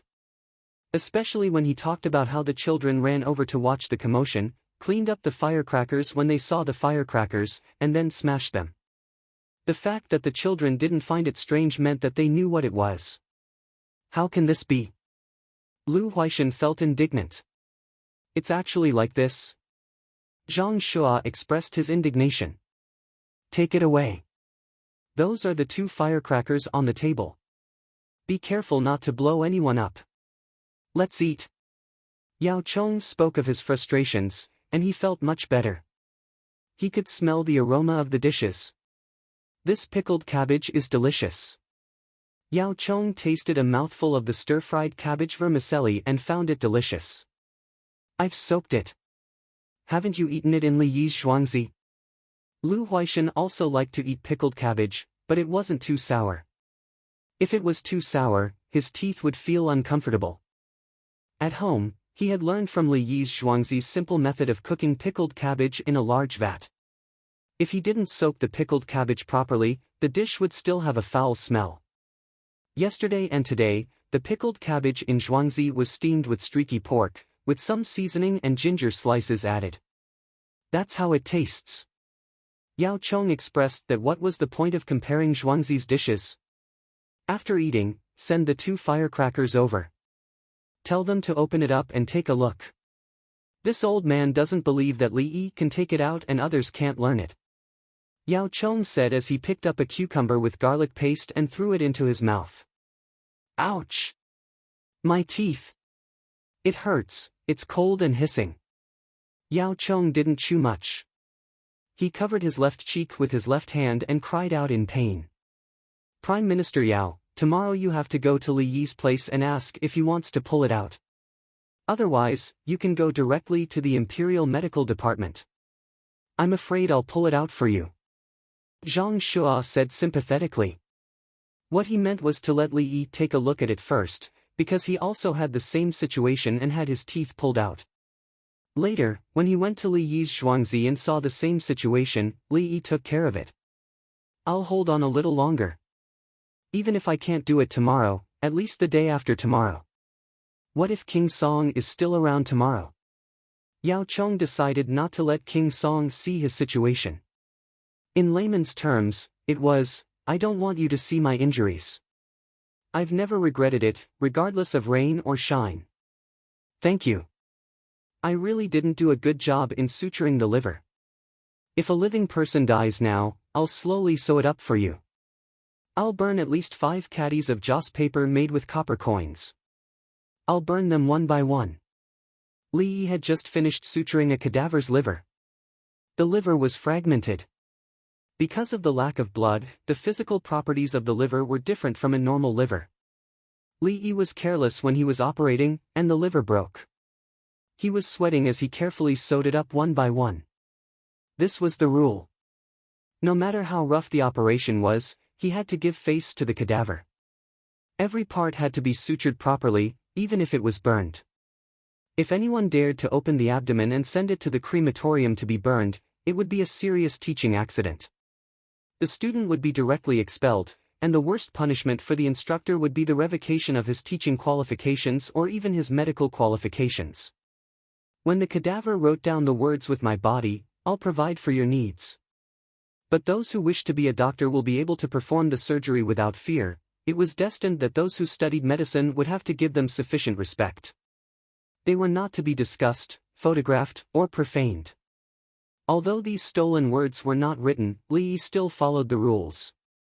After everything was done properly, he wiped his sweat. Then, he suddenly realized that there was a problem with the liver. It was too brittle. Did it have too much heavy metal content? He turned around and went to get the testing equipment. He wanted to see how the person died and what did he eat. Did he eat a mercury pill every day? Could it be that he ate too many pills used to concoct pills? I remember that Li Longji's 2 sisters liked to eat them, and then. Li Yi muttered to himself as he carried out the test. Then, he found that the heavy metal content was indeed excessive. He can't eat those pills anymore. It's different from traditional Chinese medicine. I should talk to big brother and third brother and ask them who is still eating them. They must be stopped. Li put the body down and went outside to look at the sky. The stars had come out and the moon had risen. It was not round enough, so it was gradually turning to the last quarter moon. When it came to New Year's Eve, the moon would no longer be visible. It would slowly turn to the last quarter moon until the full moon on the 15th day of the first lunar month. Li Yi took a shower and changed his clothes for dinner. He saw Old Man Moo and Lady Moo. "Squire Moo, you. Li Yi wondered. Why didn't they leave? I want to stay here for a few days. Am I bothering you? There are 10 cows. Squire Moo, you can stay if you want. There's no need for cows. I'll give Lady Moo acupuncture on her leg, mainly moxibustion." Li Yi didn't want to ask for anything else. Songda said that the jade was worth at least 200 taels. If they wanted to stay, they could stay. It was like a sanatorium. Chapter 196. Paw! A book with the words Gunpowder Production Safety Operation Manual written on it was slapped on Yao Chang's desk. The palace was currently being cleaned up and there were many people coming and going. Thus, no one reported Li Qingqi's arrival in advance. Yao Chong was taken aback. Lowering his head to look at the words on the book, he harumphed coldly, "King Song, are you here to humiliate me?" Li Qingqi's mouth twitched, "Hurry up and take it.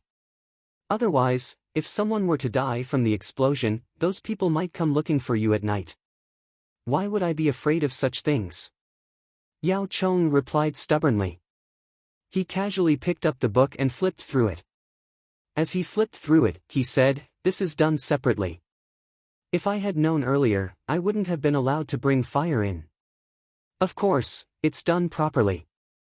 As for sweeping one's body with a metal rod to remove static electricity." Static electricity? Ah, that's right. Li Qingqi didn't want to listen anymore. Thus, he turned around and left.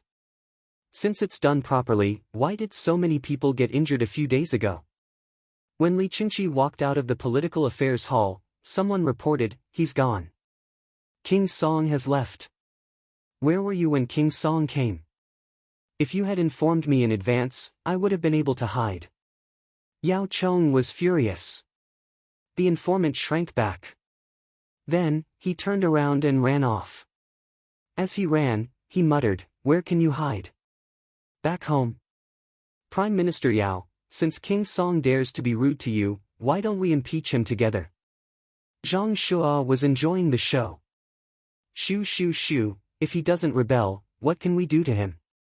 Yao Cheng was helpless. King Song had given up his position as the crown prince on his own accord. King Song usually had nothing to do. Didn't you see how the football tournament cost him a lot of money? Furthermore, it seemed to have nothing to do with the people's livelihood. Yet, no one said a word. Everyone pretended that they didn't see anything. Otherwise, if they were to submit an impeachment memorial, they would be trying to frame His Majesty as a traitor. What about the manual? Zhang Shua calmly forgot about the matter of instigating the rebellion. He pointed to the safety manual and asked, "Get someone to make a copy and send it to the workshop. We have to strictly follow the instructions." It seems like there are times when Li Yi's literary talent is lacking as well. Yao Cheng found a new low point. He pointed and read out one of the clauses: "You must definitely separate the saltpeter and sulfur. If you see it in pieces, you must not use a hammer to smash it." Look at this literary talent. Yao Cheng despised him, but his mood improved a lot. Zhang Shua and Lu Huaishan nodded in agreement. Lu Huaishan suggested, "Why don't we change it? If I don't change it, I will let those people know that Li Yi's literary talent is not good." Yao Cheng chose to copy. He knew that those people wouldn't be able to understand it after he changed it. He even felt that it could be simpler. Zhang Shua took it and looked at it. He shook his head. "It's a pity that there's no mention of the drug in the second kick. Otherwise, we could make the same thing." Yao Cheng sat there and thought for a moment. Then, a smile appeared on his face.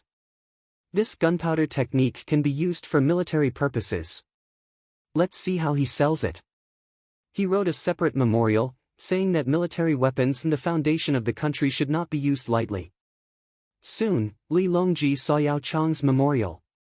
He flipped through it a few times and threw it aside. He said to Gao Lisher, "Go to Zhuangzi to buy soy sauce and bring back some firecrackers. I've been too busy these past few days, so I can't go in person." Gao Lisher accepted the order and left. When he arrived, Zhuangzi was measuring the children's bodies to make new clothes for them to wear on New Year's Eve. The adults also had new clothes to make, but they didn't need to be measured. The children were growing every day, so the previous measurements were not accurate. Change the clothes that are too small to wear. Change them to waistcoats. Change the trousers to three-quarter pants. Wear them in summer. Throw the shoes that are too small and the leftovers to the paper mill. Li Yi said to Songde, who was standing next to him with his sleeves folded, as he watched the people in the garment workshop measure the children. "Dongzhu, change the older children's clothes. You can give them to the younger children." Songde reminded. The clothes weren't torn and looked very new. Wouldn't that make this Dongzhu seem poor? I want new clothes.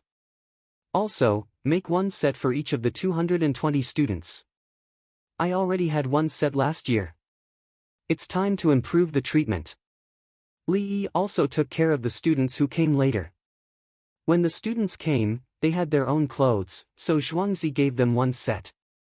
Unlike the 42 students, who were given several sets in winter. He was worried that if he gave them too much at once, the students wouldn't cherish the good days. What if they ran away with several sets of new clothes? Now that they were no longer afraid, they were used to Zhuangzi's routine. The students' hearts calmed down. "Li Dongzhu, are you giving benefits to the farmers again?" Gao Lisher came over to take a look and said to Li Yi with a smile. "Sigh. There's no other way.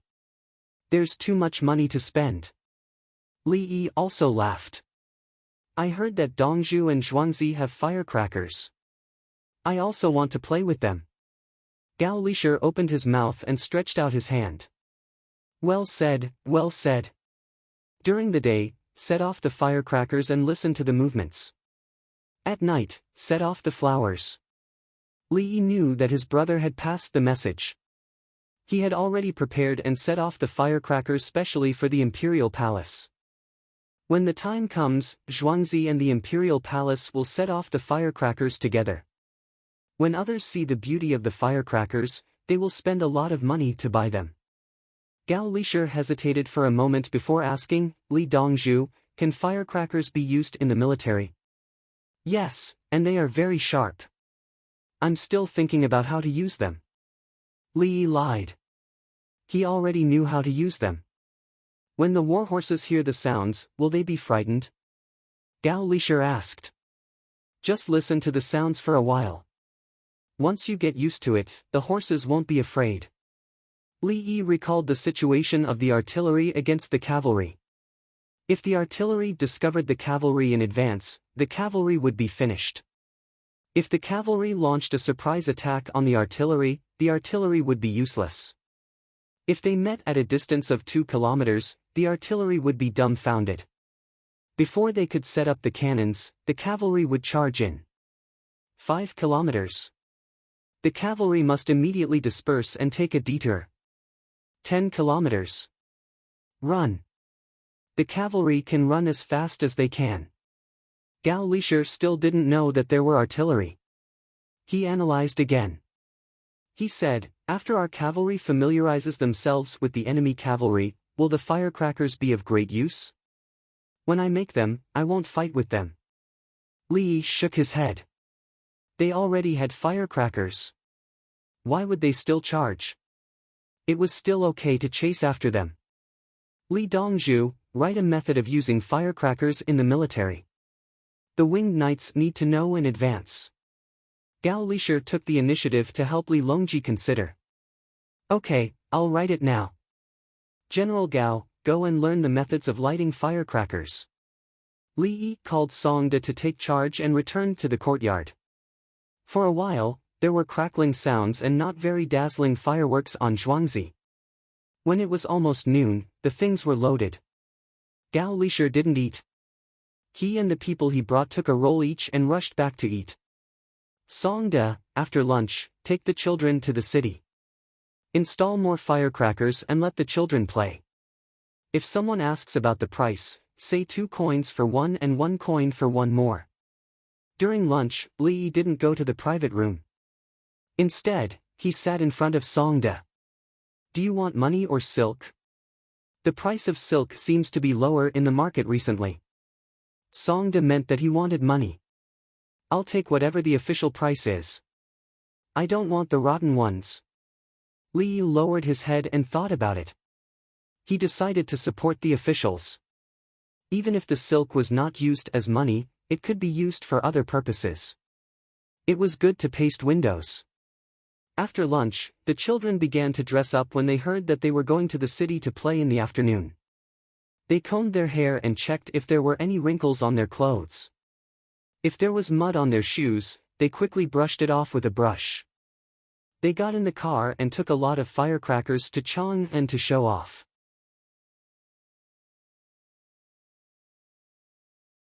Chapter 197. In the afternoon of Chang'an, outside Chunming Gate. The non-commissioned officer, who was guarding the gate, looked at the luxurious four-wheeled carriage in the distance, and the people who went in and out of the gate were also stunned. The carriage was pulled by 2 tall red horses. The red horses had copper bells around their necks, which jingled when they walked. Oh! Many people exclaimed in surprise as the road took a turn. Not only one, but there were 4 similar big carriages behind, and there seemed to be some patterns painted on the carriages. Behind them were 10 carriages with 4 wheels, but the horses pulling them were of different colors. They were shorter than the horses in front, and the carriages were shorter. However, no matter how short the carriages were and how short the horses were, they were still 4-wheeled 2-horse carriages. The key point was that there were riders in armor and cloaks, with bows and swords in their hands, who went to the open area and surrounded the carriages. There were 20 of them. They were all in white cloaks and red clothes, which made people know that they were not ordinary guards. Which big family is this? How much does a carriage cost? Ordinary people can't afford to raise a horse. The axles of the wheels are different from those of the popular four-wheeled carriages in the city. Are they made of copper? Iron? There are flags on the carriages. Who can read? Li, royal family. No wonder. There is also the word ba, not royal family. I know where they are from. They are the carriages of the Li family Zhuangzi in Ba Shui. Which Li family village? They are newcomers. Besides the Zhuangzi of Li Yi, who dares to say that they are from the Li family village? The boss of Heavenly World. The crowd was talking. As the carriages approached, people moved aside. Even if the road was wide enough, they were afraid of bumping into the carriages. When the carriages arrived at the city gate, Songda, who was sitting in front of the first carriage, jumped out of the carriage and made a fist and palm salute to the non-commissioned officer. Everyone, today my Zhuangzi children come to the city to play. Thank you for your trouble. After he finished speaking, people from the carriage behind came down with 4 honeycomb coal stoves and lit them on the spot. He then placed 4 pots on the rack and opened the lids of the pots for the non-commissioned officer to see. I came in a hurry and didn't prepare anything. Coincidentally, there is some leftover mutton stew in the manor's canteen. I brought some soup for everyone to drink to warm their stomachs. Come back later and take the stove and pot away. Songda said, leaving behind a pile of bowls and chopsticks, and got into the car. The convoy entered the city. The non-commissioned officer thanked him profusely. Just now, they saw that the pot was full of good mutton. There was not much soup, and there were no leftovers at all. Saying that it was leftovers was not considered a bribe. Moreover, she could even get a beautiful ceramic bowl. Just now, the steward of the Li family Zhuangzi said to fetch the stove and pot, but didn't mention anything about the bowl. As soon as the motorcade entered the city, they arrived at the south side of Xingqing Palace. Li Longji and Empress Wang were in Xingqing Palace. The firecrackers were directly brought here by Gao Lisher to keep it a secret. Empress, the Li family Zhuangzi's carriages are here. They just entered the city gates. Shi Te ran and shouted. Let's go upstairs and see from there. Li Longji said and walked to the tall building. They went upstairs and saw the luxurious motorcade come in and then stop outside the south wall of Xingqing Palace. The children began to go out. There were 25 children in one car, a total of 125 children. The little guys in the scholars' robes looked so cute. San Lang, lend me your binoculars. Empress Wang stretched back to grab the binoculars in Li Longji's hand. Li Longji gave it to her, and she looked at it. They are lining up according to their size. The small ones are in front, and the biggest boy is standing next to the front of the line, shouting slogans, right? Empress Wang looked and said. Li Longji could only look with his eyes. Next time, I will urge Brother Yi to quickly make a telescope with glass. I don't dare to take this telescope. I will exchange my life for it. Okay. When Uncle is done, we will exchange the 7 children at the border. Empress Wang supported. The children below lined up in 4 columns, each with 31 children. Including the children shouting slogans at the side, there were exactly 125 children. The passers-by stopped in their tracks one after another. They were all frightened by this lineup. Each and every one of them looked like little dolls, making people want to carry them home. 4 horses ran to the front and slowed down. 121, 121, 1234. The children shouting slogans shouted. 1234. The other children shouted. Tang Dynasty. The leader shouted again. Tang Dynasty, obeying the heavens, His Majesty told me to wear clothes. During the Kaiyuan period, prosperity was passed down, following His Majesty to eat. Tang generals, guarding the border, retired emperor, retired, said King Song, meritorious service, Empress Wang, stabilizing the harem, His Majesty loves the people like his own children. The children shouted slogans while walking, and their crisp voices spread in all directions. Ha ha ha ha, Li Longji laughed upstairs. Ha ha ha, look, San Lang, uncle is here first. This is for His Majesty, outside Xingqing Palace. Empress Wang laughed and said Li Yi's purpose. The children got off the carriage and shouted slogans. Obviously, they wanted to let the people in Xingqing Palace hear it and pass it to His Majesty's ears. Good, good. Should I reward you? Li Longji found it interesting. The onlookers were confused. What are they doing? A group of children praising the current emperor? No, retired emperor, King Song, and Empress Wang were praised together. The children repeated 3 times and walked less than 500 meters. Stand still. The leader shouted. 1, 2. The children followed suit and stopped with the sound of their feet hitting the ground. The farmers behind them carefully carried the boxes over and opened them. The children lined up to take the boxes and put them in their pockets. Let's go under the bridge in front of the gate. The leader shouted again. Swim past a group of ducks. Come and count, 2, 4, 6, 7, 8. The children shouted. Then they started to sing. Every time they sang a line, they threw a cracker to the ground. Paw! Paw! This had never happened in Chang'an for many years. The adults were confused, but the children were looking forward to it. Some of them even tried to learn to sing, but they didn't get anything that would make a sound. Go and ask how much it costs. Buy some for the children. I can't be praised for nothing. Li Longji ordered. Someone ran out to find Songde and asked him to buy at least 50 crackers at one time. Each cracker cost 2 renminbi. More than 100 crackers cost 1 renminbi. The people in Xingqing Palace bought 2,000 crackers without hesitation. They gave him 2 big skewers of Kaiyuan Tongbao, which weighed more than 5 kilograms. Then they shouted to the envious children, His Majesty will buy some for you. Line up. Look at the children of Ba Shui Li family Zhuangzi. Look at how well they are lining up. The children cheered at once. They shouted, His Majesty is good, and ran over to get the crackers. They heard it just now. Each cracker cost 1 renminbi. 5 crackers per person. Don't take more. The people in the palace limited the number of crackers they could get. For a time, more children had the crackers. Some directly threw them to the ground, while some were reluctant to sell them. 5 crackers meant 5 renminbi. The children also learned to sing. Songde felt it was enough. He ran to the leader and said something. Then the children shouted the same words as before, which were to promote the Tang dynasty. They walked all the way to Xingqing Palace. In front of them was Xingye Fang, and opposite Xingye Fang was the East Market. The Heavenly World restaurant was at the front. At this point, the children were tired. Go to the first floor to have a rest.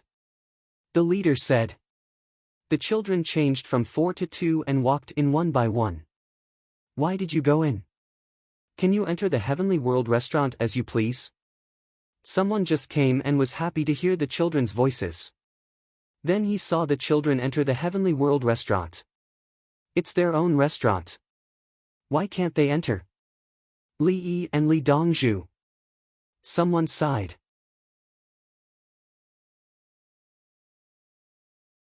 Chapter 198. The children entered the lounge on the first floor of Heaven on Earth. The waitress quickly brought down hot juice and helped wipe their sweat. The little guys were very excited. So many other children were learning from them. It was lively outside. It's said that the villagers of Li family Zhuangzi live a good life. I've never seen it before. Today, I believe it. Children grow up quickly. You can tell at a glance that the clothes the children wear are not modified from old clothes, but they are not new clothes either. They wear them on a daily basis. Their little faces are red and tender. It makes people want to take a bite. Zhuangzi is rich and willing to spend money. Enjoy life as a villager of Li Yi. When Songde recruited people, there were already many who wanted to go. Those who were not chosen thought that it was just a so-so. Now, girls are also studying. Daughters of rich families. Good boy, this group of children will be amazing when they grow up. My children are disobedient. They won't listen to me no matter how I beat them. The people who came from the manor will clean up the place. The people who sweep the streets will go over and do the work. Songda will even pay. This is called benevolence and righteousness. Li Dongzhu has saved countless people. Isn't it just some stinky money? If I had that money, I could do it too. Yes, why don't you have that money? I don't have a zhuangzi. If you give me a zhuangzi, I can do it. Others have a zhuangzi, but they can't do as well as Li Yi. That's because others are stupid. If others are stupid, can others save up a big zhuangzi? If you're not stupid, why don't you have a zhuangzi? I'm not talking to you. You only know how to flatter others. Your family must be incapable. Who did I flatter? The old man was unhappy. A coachman next to him came over and said to the old man, Yao Xiang, are you still going up? No, let's go back to the palace. The old man glared at the person who just spoke, flicked his sleeves and left. The surroundings were quiet until Yao Chong walked far away. Everyone looked at the person who had just spoken and automatically spread out to form a perimeter. Prime Minister Yao is again, stewing meat at home. I have to go back. The man covered his face with his sleeve and ran away. Yao Chong complained, what a big entourage. The Li family's zhuangzi child is going out, right? Who are you putting on an act for? Isn't it just some stinky money? If this old man had that zhuangzi, I think this old man could do it too. The lackeys pretended not to hear him. You're a high-ranking official, so you're right. The children rested for a while and recovered quickly. They were alive and kicking again. Once again, they lined up to advertise. The promotion of nursery rhymes and firecrackers attracted a lot of attention along the way. Some people even heard about it and came from afar to take a look. Songda started to throw the firecrackers at the takeout. 1 copper coin for one. No one would spend 100 copper coins to buy 50 of them. They felt that Songda was slow-witted. Who wouldn't directly buy 100 of them at the same price? Steward Song, are you selling firecrackers? I'll buy one for my grandson for 2 coins. A man in his 50s held a child's hand and asked. I'm not selling. At least 50. Moreover, I won't sell it even if the child comes to buy it himself. Songda decisively refused. The child cried. The old man begged Songda, but Songda still shook his head. He didn't even look at the child. There was an ordinary 4-wheeled carriage beside them. They slightly lifted the curtain to take a look. Seeing that there were people from Xingqing Palace who wanted to send the firecrackers, the people in the carriage said, no. Remember this child. Give it to anyone but him. The people in the palace immediately stopped and went to throw the firecrackers for the other children. Brother Yi is benevolent. He's afraid that the poor will spoil the child, so he set the price of 100 copper coins. He's also worried that the child will steal the money to buy it. Therefore, the child comes alone and won't sell it. Li Longji, who ran out of the carriage to watch the fun, saw the situation of the man and his grandson. He was angry. He lamented his misfortune and hated his incompetence. Uncle is really good at teaching children. Although he gave a lot of good things to the child, he never spoiled him. Empress Wang shook her head gently. She didn't pity the child. The grandfather over there began to coax his grandson to buy the firecrackers from other children. Li Longji gritted his teeth, arrange it. That child can't play with the firecrackers today. San Lang, Pei Yaoqing arranged some people to perform during the New Year's festival to promote the promotion. Empress Wang felt that the nursery rhyme was good. She was included in it, and she was credited for managing the harem. On the other side of the political affairs hall, Yao Chong came in angrily. Yuanji's soy sauce didn't come back. Lu Huaishan asked. Yao Chong said that he wanted to go to the heavenly earth to buy some soy sauce to eat dumplings at home. Li Yi, you don't have the backbone of a scholar. You brought out the child in Zhuangzi. There were 15 four-wheeled carriages. The 5 carriages the children rode in were long and beautiful. The horses were of the same color. When you came down from Xingqing Palace, you called me the Tang dynasty. In accordance with the heavens, His Majesty told me to wear clothes. In the Kaiyuan period, the Golden Age was passed down, following His Majesty to eat to his heart's content. Yao Chong tried hard to imitate the child's movements and sang in a childish voice. After he finished, he said angrily, "Shameless, too shameless." Ha ha ha. Zhang Shua laughed. Prime Minister Yao's voice does sound a little naive. Lu Huaishan also laughed. Yuanji, why are you angry? Li Yi is afraid that he has too many good things and will be coveted. Naturally, he wants to live. He doesn't know that his third brother is His Majesty. But this is too straightforward. I don't believe that Li Yi can't write better. Yao Chong sat down to drink water. More than 100 children, right? Is the lineup beautiful? Zhang Shua imagined in his mind. He saw a group of children in neat school uniforms when he was eating in the cafeteria. The visual impact was too great. Before tomorrow, the whole Chang'an will know. He even took the opportunity to sell broken firecrackers. 1 copper coin for 1. Listen, not 1 copper coin. Is this how you make money from gunpowder? Yao Chong said another thing that made him feel uncomfortable. He knew about the firecrackers and asked the gunpowder workshop to make them. The children would not be hurt, but the workshop could not make them. It was just a piece of paper with a bit of medicine. 2 pieces of clay would make a sound when smashed, but the workshop said that they could not do anything. Zhang Shua poured himself some hot water and held the cup with both hands. Prime Minister Yao wants to make money from the firecrackers and then buy things for the workshop? If Li Yi can sell it, why can't others? I can think of a way.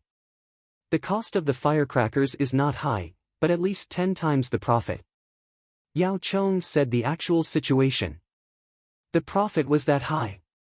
The more firecrackers they made, the better the technology, the more paper and paste they saved, and the lower the cost. Half an hour later, someone ran in. He entered Yao Chong's office alone and reported in a low voice, "The Li family Zhuangzi's firecrackers are sold out. They are taking them out from the workshops and continuing to sell them. There are more in the other workshops?" Yao Chong put down his pen. They give the firecrackers to the ladies who have nothing to do. They make clay and wrap them up. They give 1 copper coin for 50 firecrackers. They can get more than 40 copper coins a day, and the least is 30 copper coins a day. Those people have more ways to make money. They all say that Li Yi is benevolent and righteous. The informant replied. What benevolent and righteous? They only give 1 copper coin for 50 firecrackers. He earns the rest. How is that benevolent and righteous? Yao Chong calculated the cost. 30 copper coins a day. Some of them can't even compare to that. The informant spoke from another perspective. Got it. Yao Chong picked up the pen again and the informant left. Yao Chong threw the pen aside again. Paper firecrackers, paper firecrackers.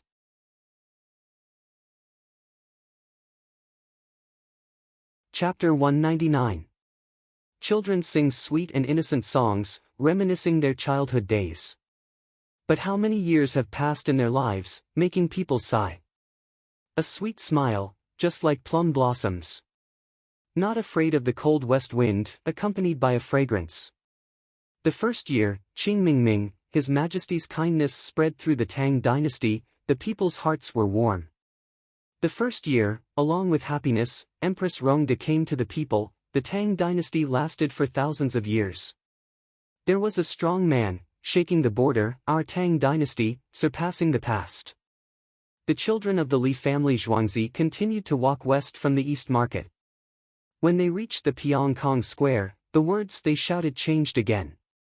Because after the Pyongkong Square was the palace city, Li Yi thought that Empress Wang might not be having a good time now, so he had to help her. He always felt that if Empress Wang, Wang Yurong, had not been tricked to death by Li Longji, then the Ma Weipa incident would not have happened. At that time, a group of people forced Li Longji to kill Yang Guifei, but what if it was Empress Wang? Although Empress Wang was very old at that time, she could still get on the horse and charge. Other people did not know that Li Yi had this plan. If they did not have guards on horseback watching them, they would have rushed over to hug the children and kiss them. The children in front were 4 or 5 years old, with serious expressions on their faces. When they wore the scholars' clothes, they looked like cartoon versions of scholars. When they walked, they followed the rhythm, swinging their legs and arms. They were as cute as they could be. Just one of them was very likable, not to mention a large group of them. The people of Chang'an had never seen such a situation. When scholars went out, it was messy, and when the army went out, it was not elegant. The children worked hard to line up neatly. Some of them stepped on the wrong foot, and the ones behind bumped into the ones in front. The ones in front quickly changed, and then changed again. Many people recalled their childhood, but their memories were vague. The innocence at that time was worn away by time, and now they could only sigh. A gust of cold wind blew the dust on the street over. The little ones bowed their heads together, waiting for the wind to pass. They puffed out their chests and raised their heads. The few people in front squinted their eyes, rubbed them, and shed 2 drops of tears. They wiped their tears and smiled at the concerned adults beside them. That kind of cuteness, that kind of strength, was like the blooming of winter plum blossoms, proud and unyielding. It made one's heart tremble.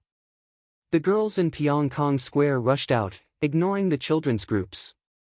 They found a girl and squatted down, hugging and kissing her. Everyone, you can't kiss anymore. Saliva, wind, wrinkled face. Quick, stop hugging. We have to walk to the imperial city.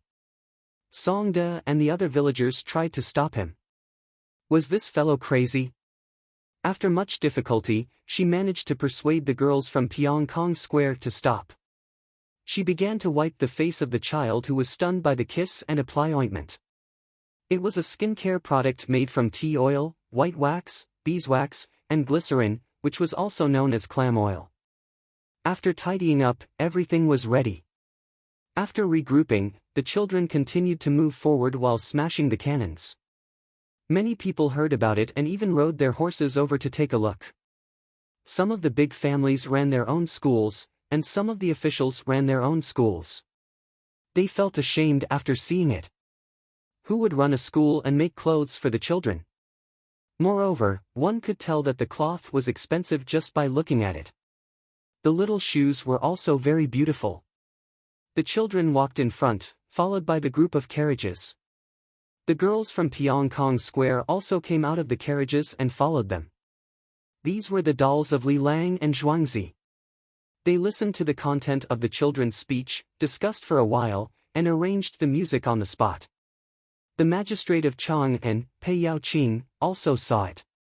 He looked at it with the other 2 county officials and was very depressed. Chang'an County naturally had an official school. Excluding the Imperial College and the Imperial College, it was just a primary school for children. Pei Yaoqing felt a lot of pressure. Today, the children of Li family Zhuangzi came out to show their faces. Tomorrow, others would compare them with the primary school of Chang'an.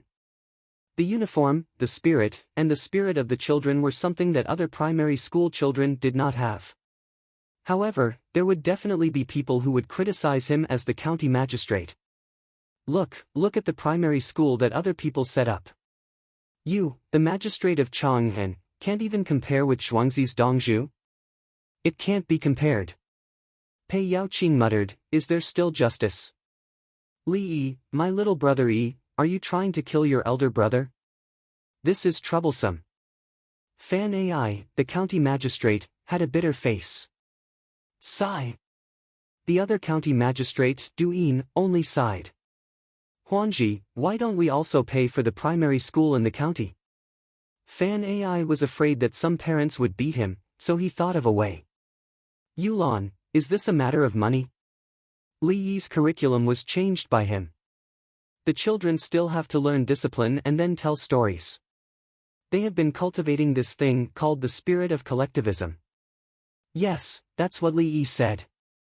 Pei Yaoqing knew how much effort Li Yi had put in to take care of the children. What he saw in front of him was the result of all the things piled up together. Could it only be done with money? Pei Yaoqing was worried when the sound of relatively neat horse hooves appeared. A group of cavalry came from the direction of the palace. Each of them was riding a tall horse. The people on the horses were wearing black clothes and red cloaks. They were wearing light armor, crowned helmets, crossbows, and hard bows. A flag fluttered in the wind with the word "flying" written on it. Seeing these people, many onlookers knew who they were. It was said that they were the strongest winged knights of the Tang dynasty. The 200 winged knights came to the side and smiled at the children. They even waved their hands. The children returned a big smile. They knew them. In the past, they were always in Zhuangzi. When Dong Zhu said that he would take them to play, they would laugh. But later, when Dong Zhu said that he would take them to play, these uncles stopped laughing and became afraid.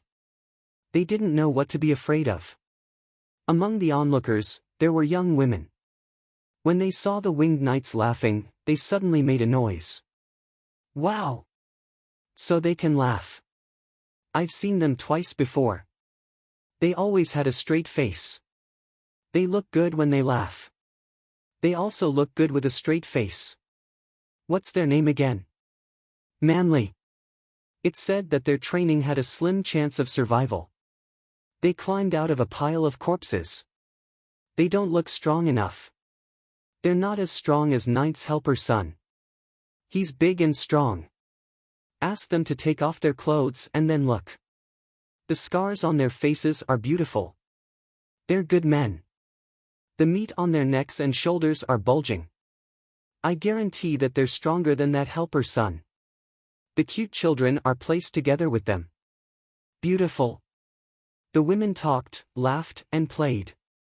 They weren't the only ones who saw the strong contrast between the children and the winged knights. The others also saw it. The difference between the two was so big. When the winged knights got off their horses and walked beside them, the children felt as if they were one. This is discipline. They were taught in the same way. Li Longji said to Zhang Shua in the carriage. Zhang Shua said that he wanted to take a look. When he saw them, he was led into the carriage. The craftsmen of the Li family Zhuangzi are also disciplined. Without rules, nothing can be accomplished. The children are living a good life. Zhang Shua sighed. The children were still young. They were receiving basic education. In the future, they would learn how to read and do arithmetic. Li Yi would continue to teach them other subjects. As for what Li Yi knew, was there even a need to ask? San Lang, Uncle Zhuangzi doesn't have enough guards. Why don't we arrange for some of the people from the House of Subjugation who have fought in the war there? It's best if they don't have any elders in their families. Empress Wang saw the 20 injured veterans. Some of them were riding on horses. One of their calves was empty. They didn't step on the stirrups.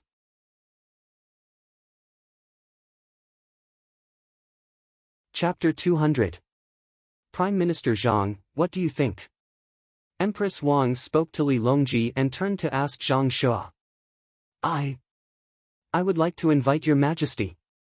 Zhang Shua was in a dilemma. What should I say? Thus, he said something ambiguous. It could be interpreted as he agreed and asked for His Majesty's instructions. It could also be said that he invited His Majesty to speak and whatever His Majesty said was the law. Brother Yi's house can still accommodate 100 families. Li Longji talked about the house. Thus, Zhang Shua and Empress Wang understood.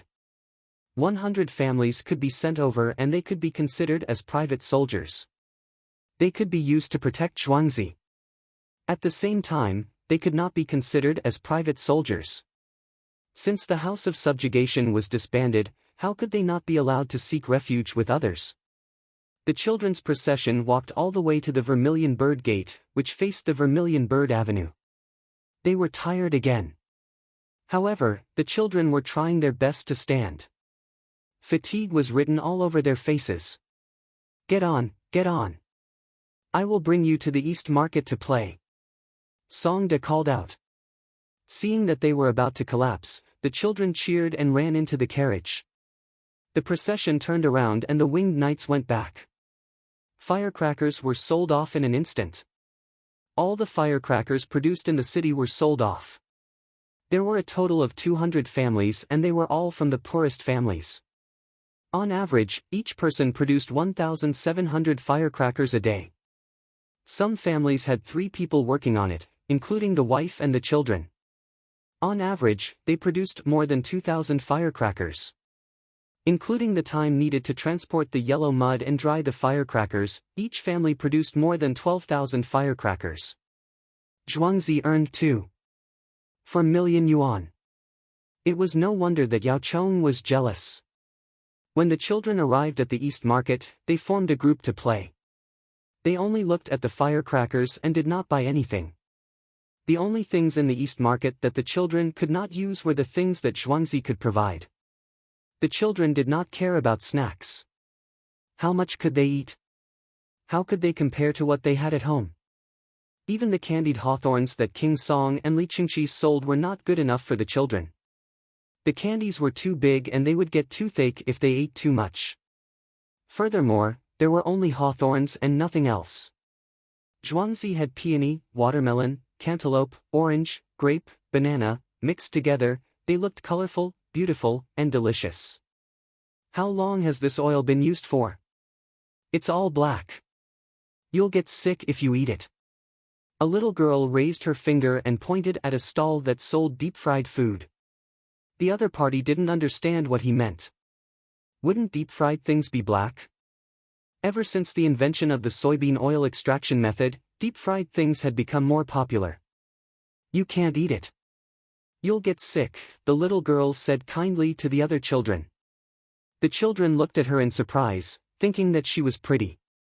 Little doll, don't talk nonsense. How could you be sick? I'll eat it for you to see. The stall owner was furious. Was he trying to cause trouble? Whose child was it? Don't shout.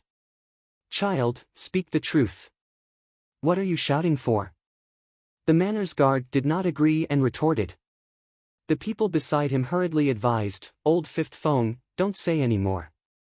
The Li family Zhuangzi's child is very precious. You can't say that my oil isn't good.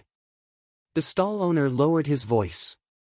He couldn't afford to offend him, especially when he was shouting at a child. Let's go, let's go. Sorry, the child can't keep her mouth shut. The guard didn't continue pestering him. The little girl mumbled, Dongzhu said that I can only fry for a maximum of 8 hours. Throw it away and use it to make soap. I can't let people eat it. If they get sick from it, he'll have to treat them. It's so tiring. If you speak the truth again, I'll beat you up. The guard glared at her. Father, I won't speak anymore. The little girl pouted. The guard was her father. The stall owner shrunk his neck. Luckily, he didn't scold the girl's family and didn't beat her up. Otherwise, very soon, the entire East City knew that the group of children had returned to stroll around. The rich people who bought things in the East City didn't dare to provoke them. They were even more unwilling to get into trouble than the common folk. If they had the guts to bully people and children, they might as well find trouble with Li Yi. Li Yi was Dongzhu. If they found trouble with him, they could just apologize. If they bullied the child, they would have to think about the magnanimity of the Prime Minister. Brother, do you have any firecrackers?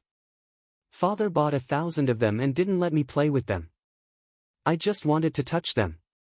A little boy ran over and said to a villager child who looked slightly older than him. The villager child took one out from his pocket and secretly gave it to the boy. Brother, why don't you play with them? The boy looked around and hid the firecrackers. I'm happy to see you play with them.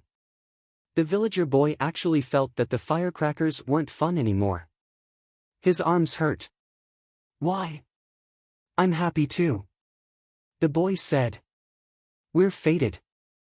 In the future, remember to buy anything from the Li family Zhuangzi. The villager boy said sincerely. Okay. The villager boy felt that he had found a confidant. Many of the villager children were selling things. They were used to living a hard life and were very shrewd. Children from poor families were already in charge of the household. It was just that they met Li Yi and lived a good life. It didn't mean that they were stupid. Some of the children were almost sold off because they were poor, especially the little girls. Songda didn't follow them.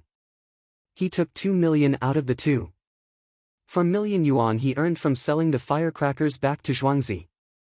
The remaining 400,000 yuan worth of silk was placed at the entrance of Xingqing Palace and handed over the invitation written by Li Yi. The gatekeeper didn't care about the mountain of silk and entered with the invitation. Li Longji returned with Zhang Shua. Empress Wang gave him face and didn't rest. In fact, she was too excited and didn't want to rest. Doji, look. I told you that Brother Yi would send a portion of the money over. Sure enough. Li Longji said to Zhang Shua. Your Majesty is able to predict the future. This subject admires you. Zhang Shua flattered. Then he asked, what did Li Yi write? Don't tell me it's still that. What? Empress Wang interrupted. What? How obscure can a nursery rhyme be for children? This subject forgot. Zhang Shua corrected his mistake as fast as he could. The Empress has a son in her belly, how scary is that?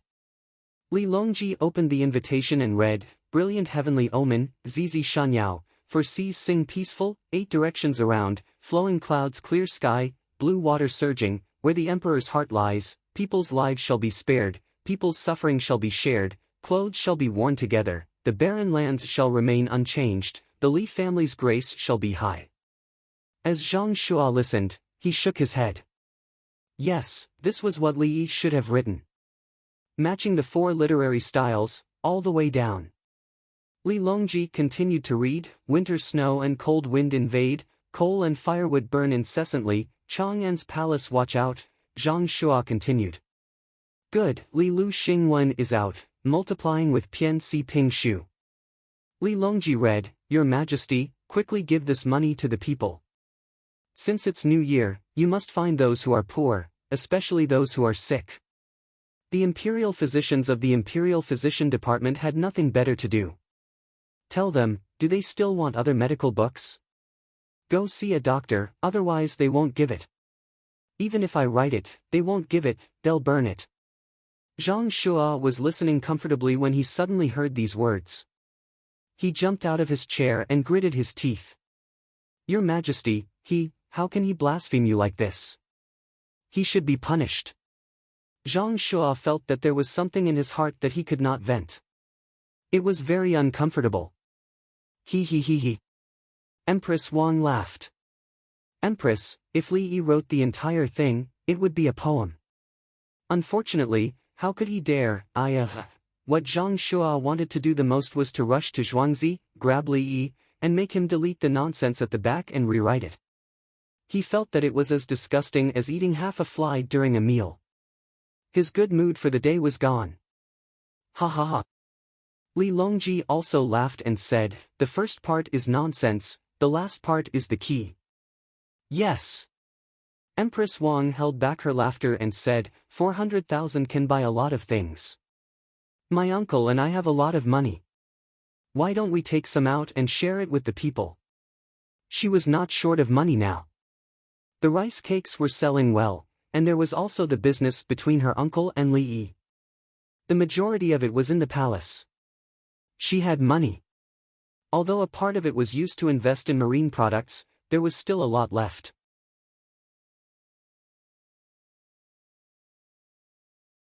Chapter 201. Zhang Shua was still conflicted. How could this be? Li Yi, you have ulcers on your head and pus on your feet. You are terrible. If you don't have literary talent, I won't force you. But you clearly, Your Majesty, I'll rewrite the latter part. Zhang Shua seemed to have OCD and wanted to correct the latter part. This was a list that could be written in history books in the form of a foo. Who would write this now? Was the latter part human language? Could it be any whiter? Doji, don't be anxious. Li Longji comforted him. He didn't care. He just found it interesting. Minister Zhang, do you remember what was said at the end? Empress Wang spoke again. What did it say? Zhang Shua was still conflicted about the writing. Give benefits to the people. Empress Wang wasn't happy. You are the Prime Minister. Why do you have to stare at the words? Do something serious. Chang'an has more than 1 million people. Only the permanent and transient population in the city can be seen daily. There are also the residents in the surrounding villages. How can you give benefits to them? Zhang Shua had the final say. The words he said started to have Li Yi's name. Permanent and transient. There were more than 700,000 registered residents in all the squares in Chang'an. However, there were transient and transient residents, especially in the temples. In addition, those who didn't have money went to live in the villages outside the city. For example, the Zhang family's village had a larger population. There were no less than 1.5 million people in the surrounding 50 li of Chang'an city. All of them were counted in Chang'an County. So you didn't listen to it yourself. Empress Wang turned her head and threw a tantrum. Uncle wrote something, and you, as the Prime Minister, didn't listen to it. Are you capable? Empress, don't be angry. Doji is wrong. Zhang Shua was afraid that Empress Wang would go to Zhuangzi to see a doctor again. Li Longji looked at Zhang Shua with some dissatisfaction. Brother Yi said to use the money to buy medicine. Ask the Imperial Physician Department to treat the people. Those who are not sick naturally don't need to be treated. For the rich, there is a discount. In fact, it is more expensive, but it is worth it for the imperial physician to treat them. Poor people would also get a discount. For example, one set would cost 1 copper coin. Brother Yi is going to take out another medical book and discuss it with the imperial physicians. Zhang Shua understood. The money was to waive the medical fees for the poor, and then use the free diagnosis from the Imperial Medical Department to collect money from the rich. It could be considered as helping the common people. It was impossible for the rich to hire an imperial physician unless they reached a certain level. In other words, they used money to subsidize the poor, and the imperial physician's labor fees to subsidize the rich. No one was at a disadvantage. The imperial physicians worked and took the medical books. If there was anyone who was at a disadvantage, it would be Li Yi. However, Li Yi allowed the children to advertise when they were playing and sold a lot of crackers. What kind of business is this? What are you thinking? Zhang Shua realized that after going one round, everyone had gotten what they wanted. The children of the rich and powerful had fun playing with firecrackers, and there was no need to worry about accidents. Everyone takes what they need. Your Majesty, Li Yi is very capable. Zhang Shua praised again. Even if he was numb from all the praises, he still had to admire him. Uncle is just doing it casually. Empress Wang said as she gently touched her stomach. In her opinion, ever since she took the medicine and had a child with San Lang, everything Li Yi did was right. Zhang Shua hesitated and said, if the imperial court controls gunpowder, the money earned will be even more. Li Longji stared at Zhang Shua and asked, do you know how much the cost is? I don't know. Prime Minister Yao said that it should be 10 times. Zhang Shua said with a guilty conscience. Big brother told me that it is currently less than 9 times. It should be 8. 6 to 8. 7 times. If the imperial court officials are in charge, can they give me 5 times the profit? Li Longji asked about the profit ratio. Invest 1 copper coin and let the other officials take care of it, and bring back 6 copper coins for me. Is that possible? Zhang Shua gulped and said softly, the imperial court officials are in charge, so there will be other losses. Therefore, so 1 copper coin won't bring back 6 copper coins? 1 copper coin from Brother E can bring back nearly 10 copper coins. Then I will give Brother E benefits and share the profits with him. Why do I need you to take care of it? Li Longji was angry, but not at Zhang Shua. Zhang Shua finally told the truth. If it was handed over to others, they would not be able to earn so much money. Where did the money go? It was greed. Needless to say. Isn't that right, Yurong? Li Longji said softly to Empress Wang.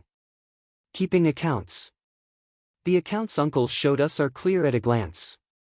Uncle even gave us the rules and regulations for checking the accounts. Whoever is wrong with the accounts will be executed.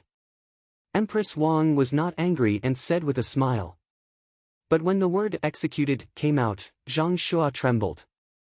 Executed was at least an entire clan.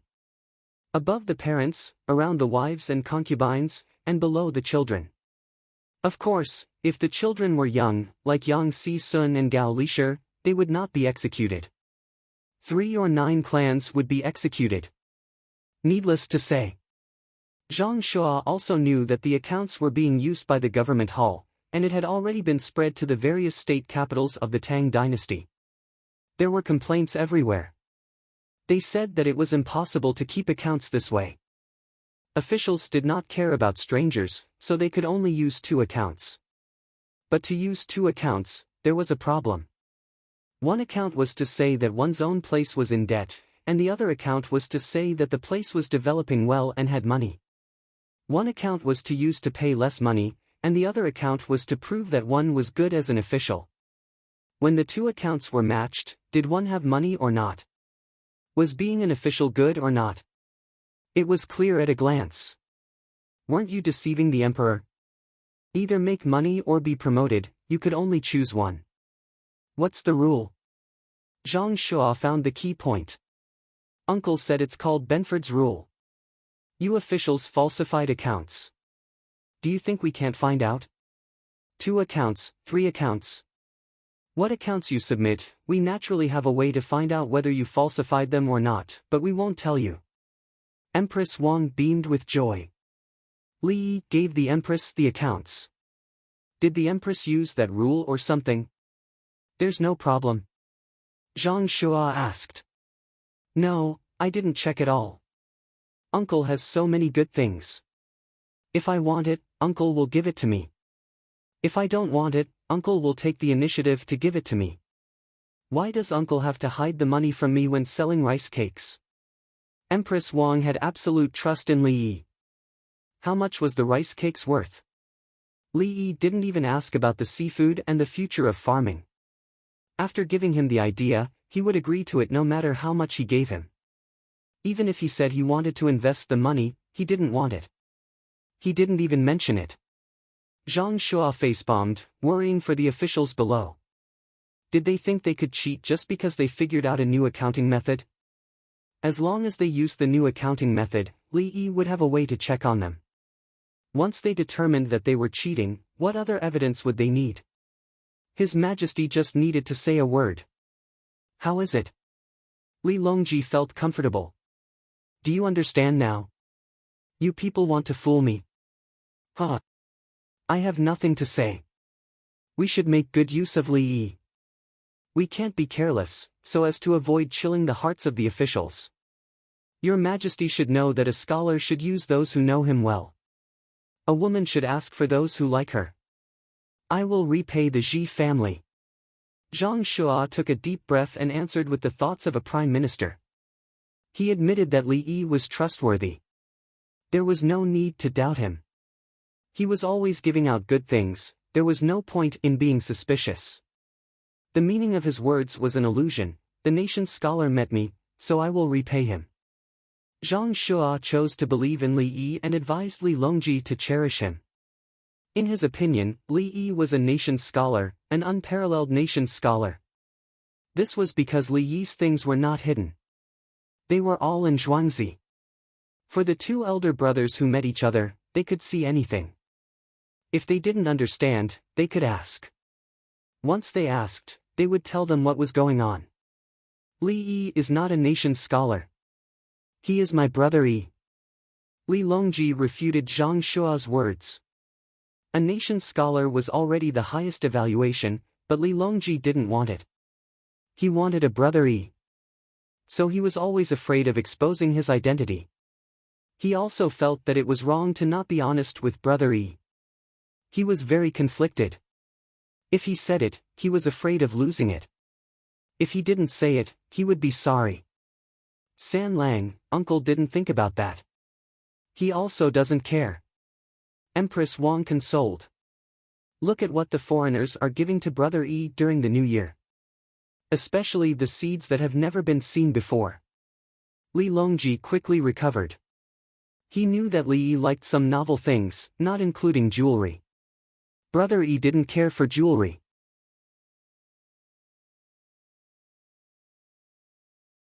Chapter 202.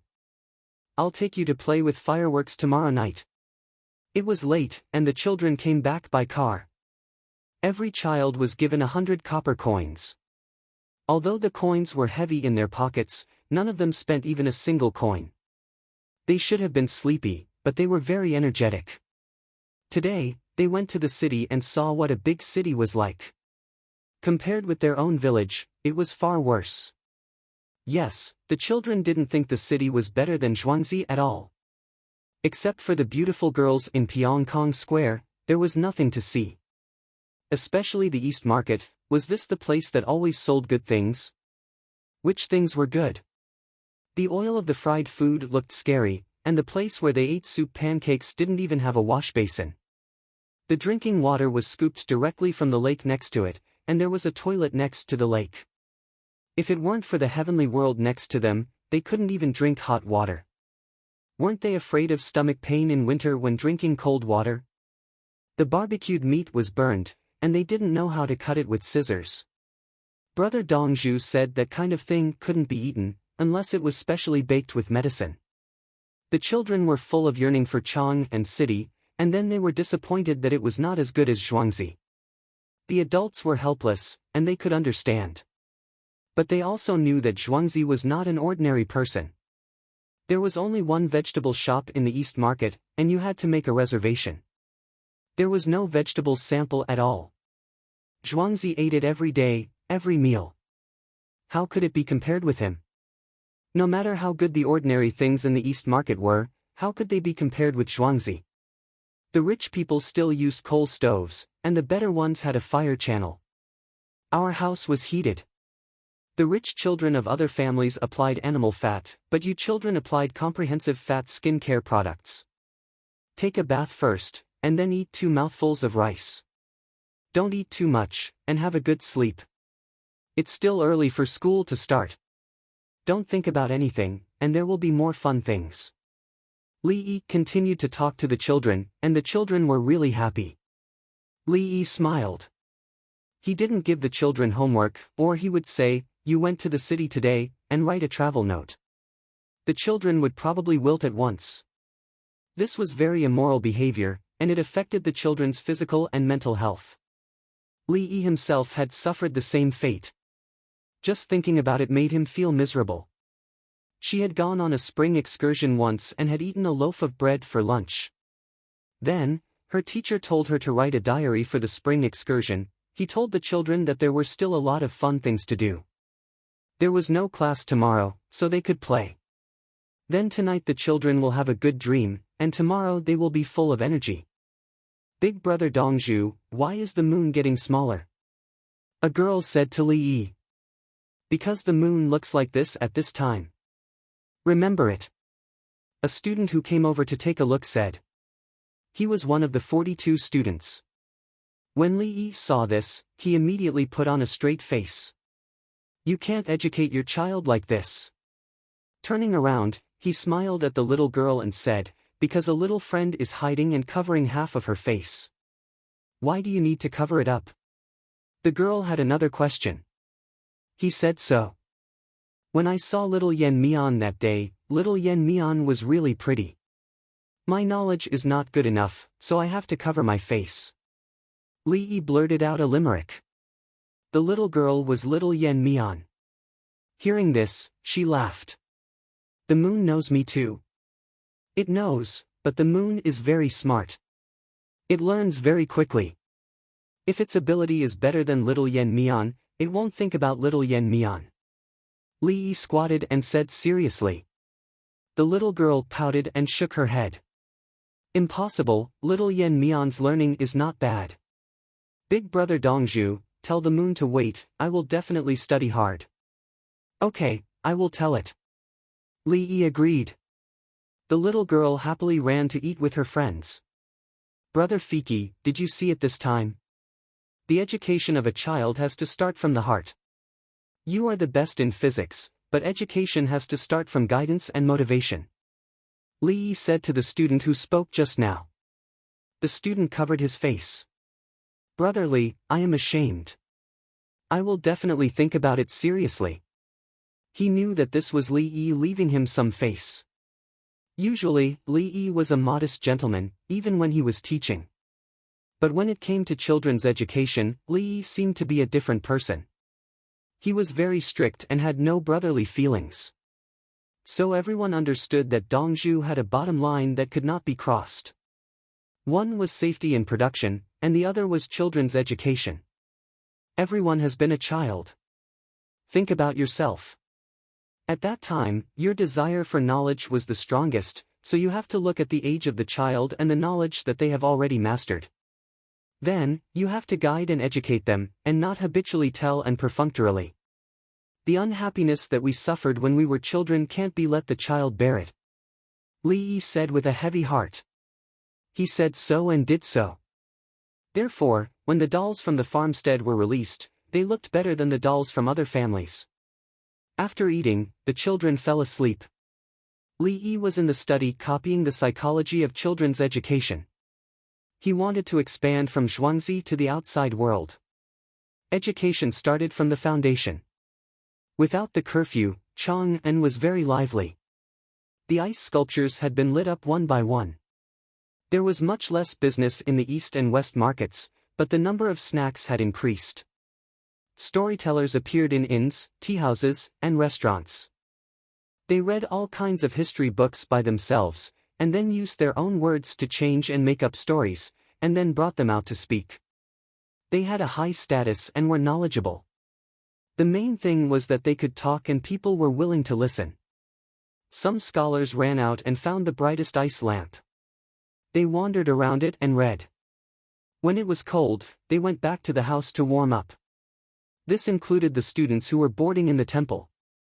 Otherwise, the temple would not provide oil lamps for everyone for free. The rich people naturally went to Pyongkong Square and found a group of friends to pay for it. Everyone flattered each other. If anyone came over to eat, drink, and play and did not know how to pay for it, they would not take him to play next time. Those who were thoughtful and rich would go to everyone. They were not together to have sex, but to seek advice and knowledge. The people who made the cannons were not allowed to use lights. At night, when they saw that it was bright outside, they took out a small part of their things and continued to work with the help of the ice lamp.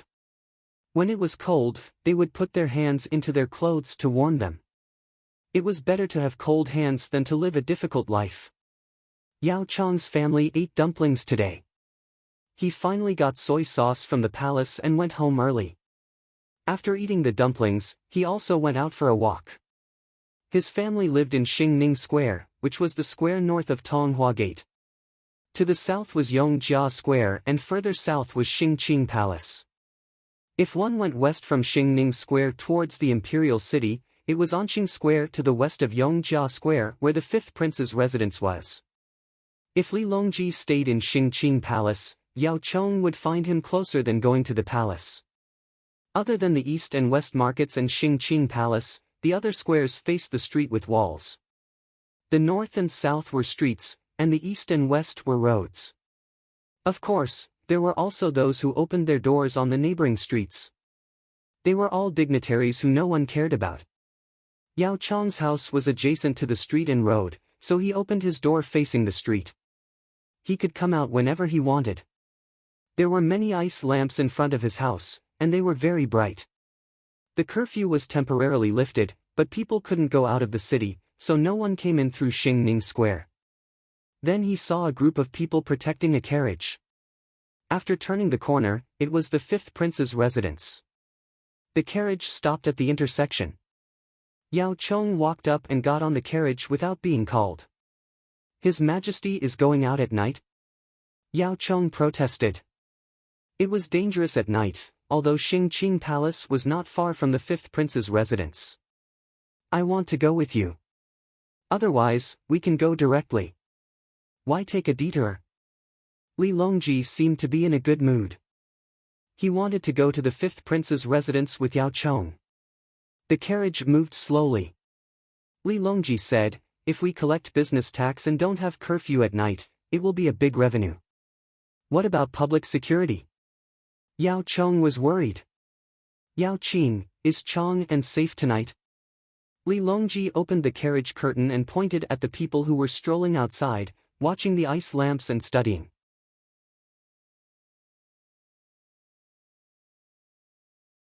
Chapter 203. Yao Chong didn't ask Pei Yaoqing about the security issues in Chang'an City, but he could feel that there weren't any major problems in the past few nights. It's not bad, he replied to Li Longji. Because everyone has money and jobs to earn money. They don't have time to commit crimes and don't need to rob. Li Longji told Yao Chong the reason. The people's lives were chaotic because they didn't have a good life. Is it related to collecting business taxes? Yao Chong couldn't figure it out.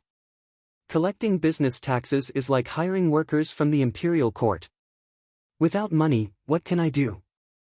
This is called building infrastructure and public works. Increasing jobs and using the money from taxes to facilitate the people's lives. Building roads and bridges will improve the traffic. Allocating funds to the Grief Field Square will make more people healthy and work more. Only then can production promote social development and improve the overall strength of the country. Li Longji explained to Yao Chong. Yao Chong was stunned. Your Majesty, did you hear it from Li? Yao Chong swallowed and asked. Can't I think about it myself? Li Longji asked. Yes. Your Majesty has the country at heart. Yao Chong knew how to answer. The relatives have been sent out to try some things in a few places. I'm anxious that they won't come back for the new year. I want to collect money now. Otherwise, the curfew will be in vain.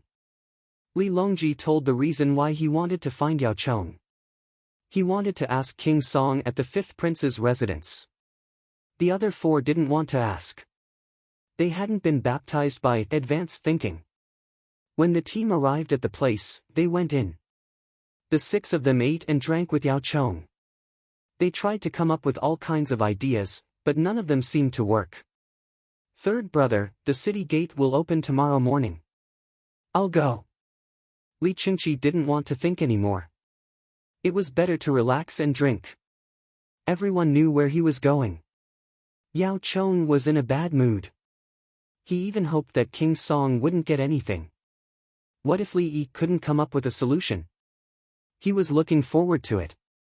Yao Chong realized that he was at a disadvantage and couldn't eat anymore. After finishing the dumplings, he came out for a walk. There were a lot of vegetables here. On the 24th day of the 12th lunar month, the first glimmer of dawn appeared in the sky. As soon as the four city gates opened, Li Qingqi led his troops and rushed out on horseback. Before noon, he rode the Li family Zhuangzi's luxurious four-wheeled carriage back to the imperial city. When he arrived at the palace gates, he pushed out a dining cart from the carriage. They pushed the dining cart into Xingqing Hall. In the hall, Li Longji had the three prime ministers and Pei Yaoqing think of a way to find people to treat the illness. The Imperial Physician Bureau's people went out. King Song is back. Yao Chong was a little nervous. Did he manage to find out anything? Yao Xiang will give you some fish for lunch. It's cold and small white fish. Yesterday, someone caught too many and wanted to throw them away, but Li Yi took them. Li Qingqi addressed Li Yi as Li Yi in a businesslike manner. He opened the lid of the large iron pot. There were fish and jellied fish inside. Why aren't you heating it up? Zhang Shua came over to take a look. Brother E said that the fish's flavor isn't good and it takes a lot of effort to remove the bones, so we have to stew it for a while. However, if we stew it for too long, it will crumble and we can't take it out. Thus, we can only let it cool down before serving it. Once the bones are crisp, the flavor will also enter. We added a lot of ginger slices inside. Eating ginger while eating fish will chill your stomach. Li Chengqi changed the way he addressed Wang Chong. As he spoke, he swallowed his saliva. The others were also tempted. Just looking at the color of the sauce in the pot made them hungry. King Song, did you ask about collecting taxes? Yao Chong was anxious. I did. Brother E said that it's easy. Collecting taxes won't work as it will cause a group of people to object. However, we can collect taxes. Li Chengqi looked at Yao Chong and said. Is there a difference between the two? Yao Chong was at a loss again. Collect night management fees. Don't touch those during the day first. Once the curfew is lifted, we will sell things at night and pay a portion of the money. Isn't the ice lantern illumination at night considered money? When everyone gets used to paying at night, we can earn more money. Collect sanitation fees during the day and sweep the streets for free. Who will clean up the dirty and messy things in the eastern and western markets? Li Chengqi asked Yao Chong. Yao Chong kept nodding his head, but he felt that something was amiss. He thought for a moment, do we have to collect taxes from the other markets as well? They are also walking on the streets. That won't work.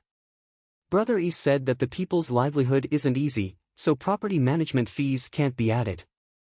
However, if the wealthy want other services, we can collect a fixed maintenance fee. Li Chengqi said with a look that said, if you can't, then I can. Property management fees? He even thought of such a term. Your Majesty, if Li Yi becomes an official, he will definitely be an official who harms the people. Yao Chong couldn't hold it in any longer. Collecting money so casually? Who asked you to be a local official?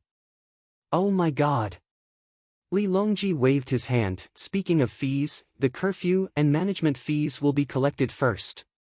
The extra money earned will be given to the imperial court. Li Longji didn't want to talk about whether he was an official or not. Once he became a local official, it would be too difficult to find one. He couldn't even choose one of the 22 counties in the capital, unless it was Chang'an County. It was better to stay in Zhuangzi. He could go there at any time by carriage. It wouldn't take long to reach there. In summer, the road from Zhuangzi to Tonghua Gate and Chunming Gate was paved with cement, so it was clean and smooth. The only drawback was that it cost the horses' hooves, which were used to driving oxen.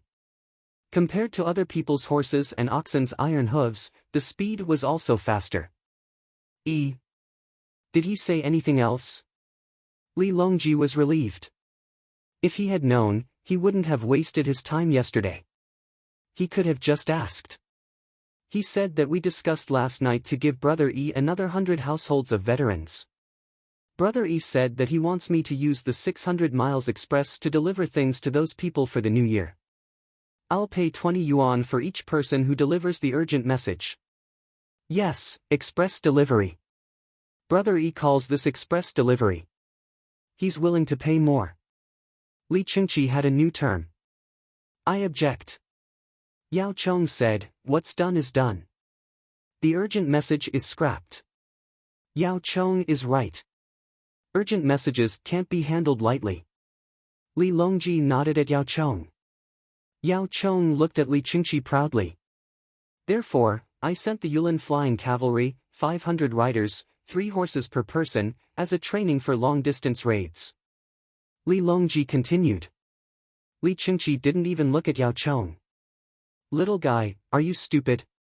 Yao Chong opened his mouth and chose to remain silent. The winged knights had nothing to do with him. They were His Majesty's private soldiers. At noon, the 500 winged knights ran to Zhuangzi. Ah, it's you. Long time no see. Did His Majesty ask you to come over again? Li Yi was very happy and greeted them. The 5 people trembled and their faces turned pale. We'll take over the 600 miles express delivery. The battalion commander took a deep breath and said to Li Yi, 500 people? That's great. We can bring more things. I've been keeping the dividends from earthly paradise. What do you want to bring home? Li Yi was going to use the dividends from earthly paradise to pay. Otherwise, he couldn't directly give the money to Li Longji. Everything is fine at home. We don't want the money. The battalion commander refused. Well, I'll use the money to make some soldier rations for you after the new year. Li changed the condition. He was going to make tinfoil self-heating soldier rations. He didn't use aluminum. Aluminum needed to be electrolyzed. There was no aluminum now. There was tinfoil right now, which could be used as jewelry and decorations. He could also use tinfoil to package compressed biscuits to prevent moisture. The disadvantage was that the tinfoil would peel if it was too cold. For example, if it was more than -30 degrees Celsius for a long time, the process would accelerate as the temperature dropped. Dongzhu, thank you. The battalion commander didn't refuse this time. He knew that Li Yi always had good things here. You have a lot of people. Bring more. You can eat on the way. It's more than 2 days' journey. Li Yi said and asked Songda to prepare. They were going to send New Year's gifts to the 100 military households and their families that they hadn't met yet. They didn't want to come to Zhuangzi after the New Year and say that a few people died during the New Year.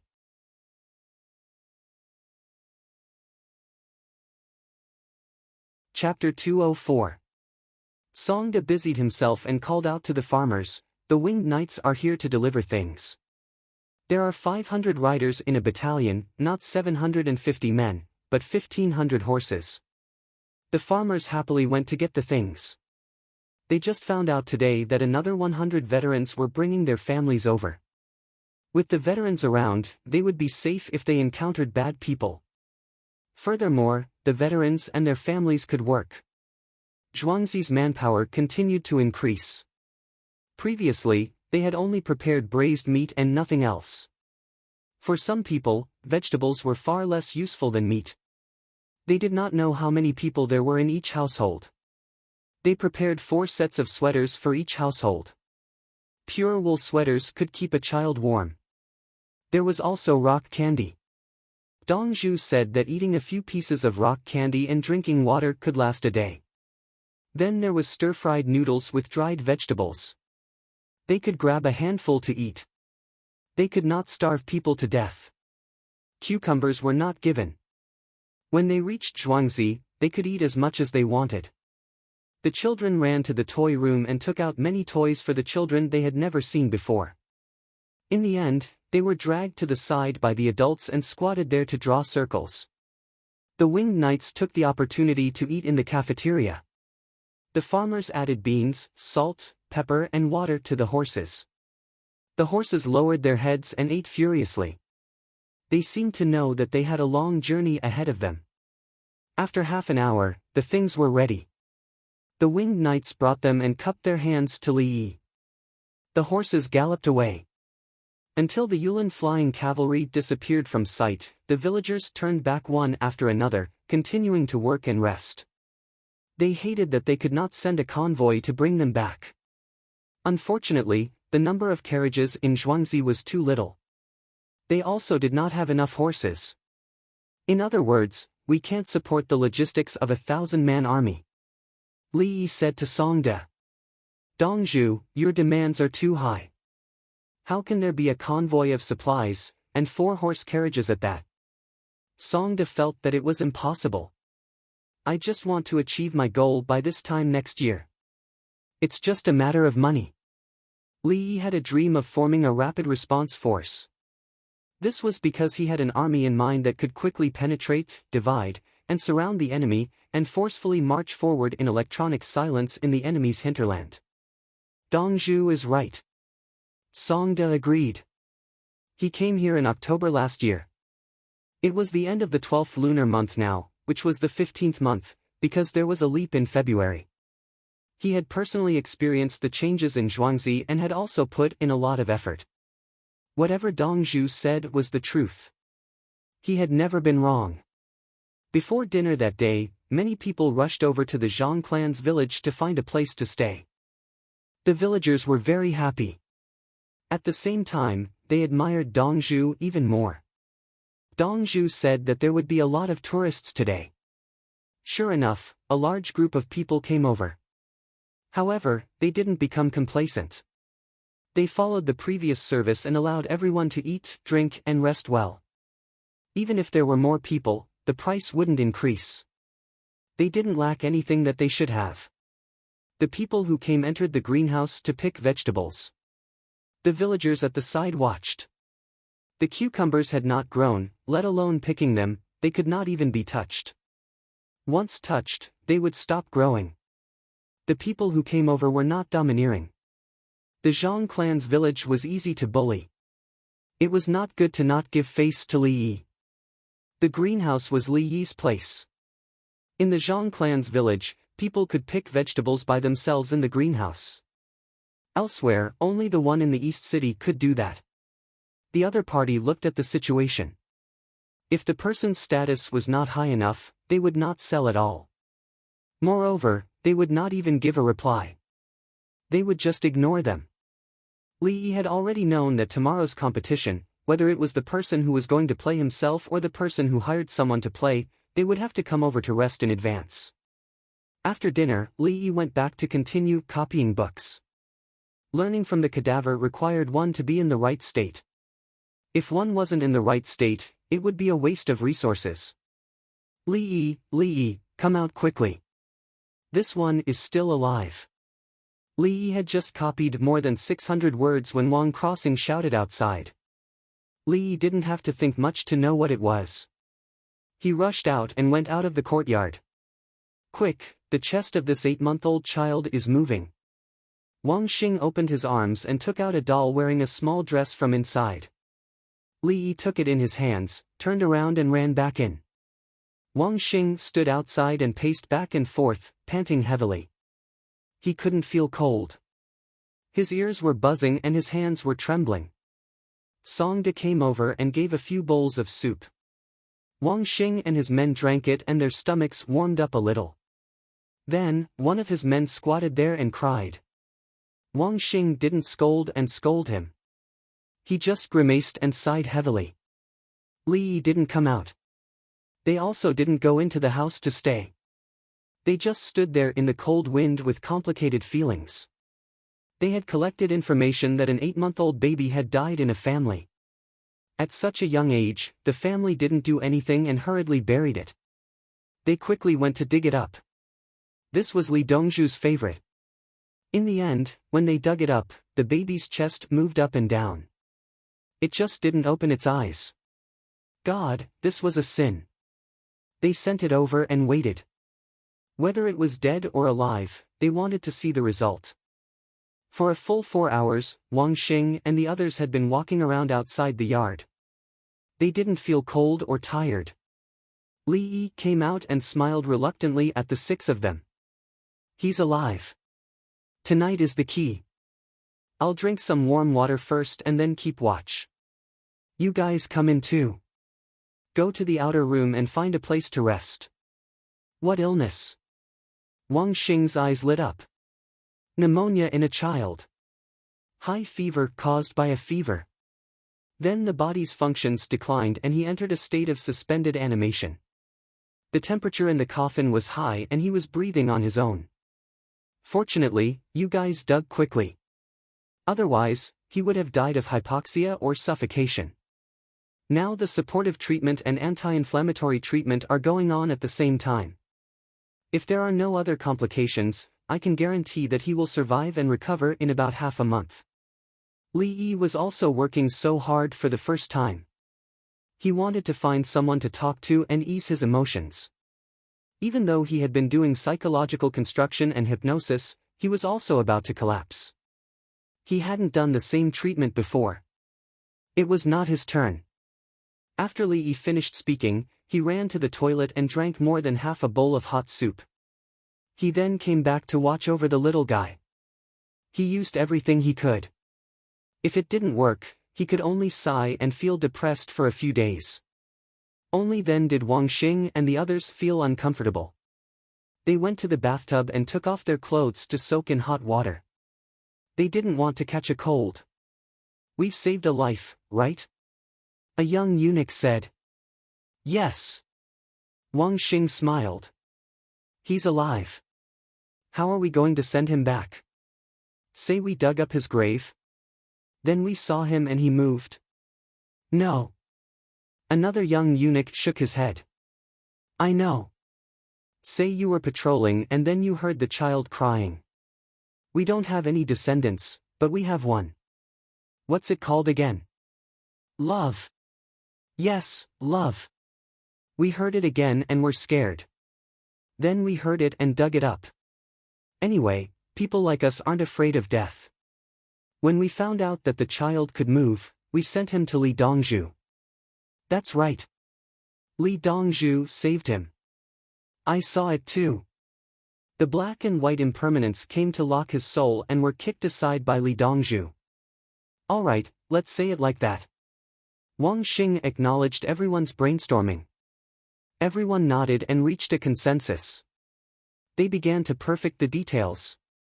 For example, how they got there, where the sound came from, how they held the child in their arms, how far away the black and white impermanents were. When they arrived at Li Yi's manor, they saw the magistrate's brush appear under the lanterns. Owner Li blew on the magistrate's brush and blew it away, but he still shouted loudly and shattered it. Finally, the black and white impermanents were embarrassed when they were kicked. Should they add a description of how they kneeled and kowtowed to Li Yi? Li Yi didn't know that the group of bathing eunuchs were making up stories. He stared at the various instruments and exchanged for videos to compare the current situation. At least, he thought so. He watched the videos to see what medicine the doctors gave to the different symptoms of the baby. He had to remember that if the child in front of him had the same symptoms, he had to quickly exchange for the corresponding medicine. "The nutrient solution is running out. I'll get you a new one." "Don't worry, I can do it." "Baby, don't be afraid." Li Yi felt that it was too quiet. He spoke and gave the child a new nutrient solution.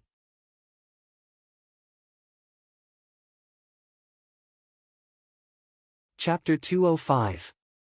Wawa. The baby's cries scared Li Yi, who was half awake and half asleep, to the ground.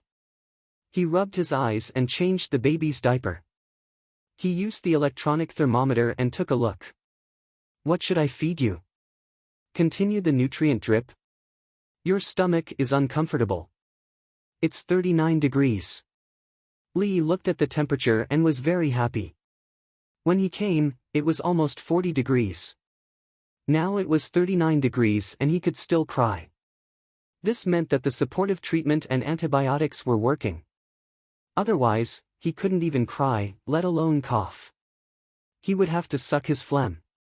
"Drink the milk. Even if you have a fever, drink it. Don't worry. After you drink it, continue the injection. Don't worry, there won't be any complications. It's hard to die here." Li waved his fist and gave himself a thumbs up. He was too handsome. He wanted to keep a low profile, but his strength didn't allow it. How could he be so heaven-defying? He couldn't take it anymore. After saving a baby's life, Li felt full of energy. He walked out and shouted, "Who's there? Get me a basin of hot water to wash my face. Ask Songda to find a woman who is breastfeeding a baby." "I'm here." Tao Hong and Shui Lu replied at the same time. Pine Tree had already run out. He stood there and spread his hands. "You guys are too fast." Not long after, a rather plump woman came over with a trembling that part of her body. "Dongzhu, you want to drink?" "I'll." The woman was very generous. No, I don't want to drink." "Wear a mask. There's an 8-month-old baby inside. He's sick." Li Yi's face changed. He looked behind the woman to see if there was a man with a knife following her. "You want to feed the baby? Okay, I'll wear a mask. Sickness can't be contagious." I still have a baby to feed," the woman said as she put on a mask. However, she looked a little regretful. Li Yi came out. "Where's Pine Tree? Why did you send me a message?" "Dongzhu, I'm here." Pine Tree poked half of his head out from the door. Come here. I want to be close to you." Li Yi waved his hand. "Dongzhu, I'm wrong." Pine Tree was straightforward. "What did you say?" "Go and explain to her man."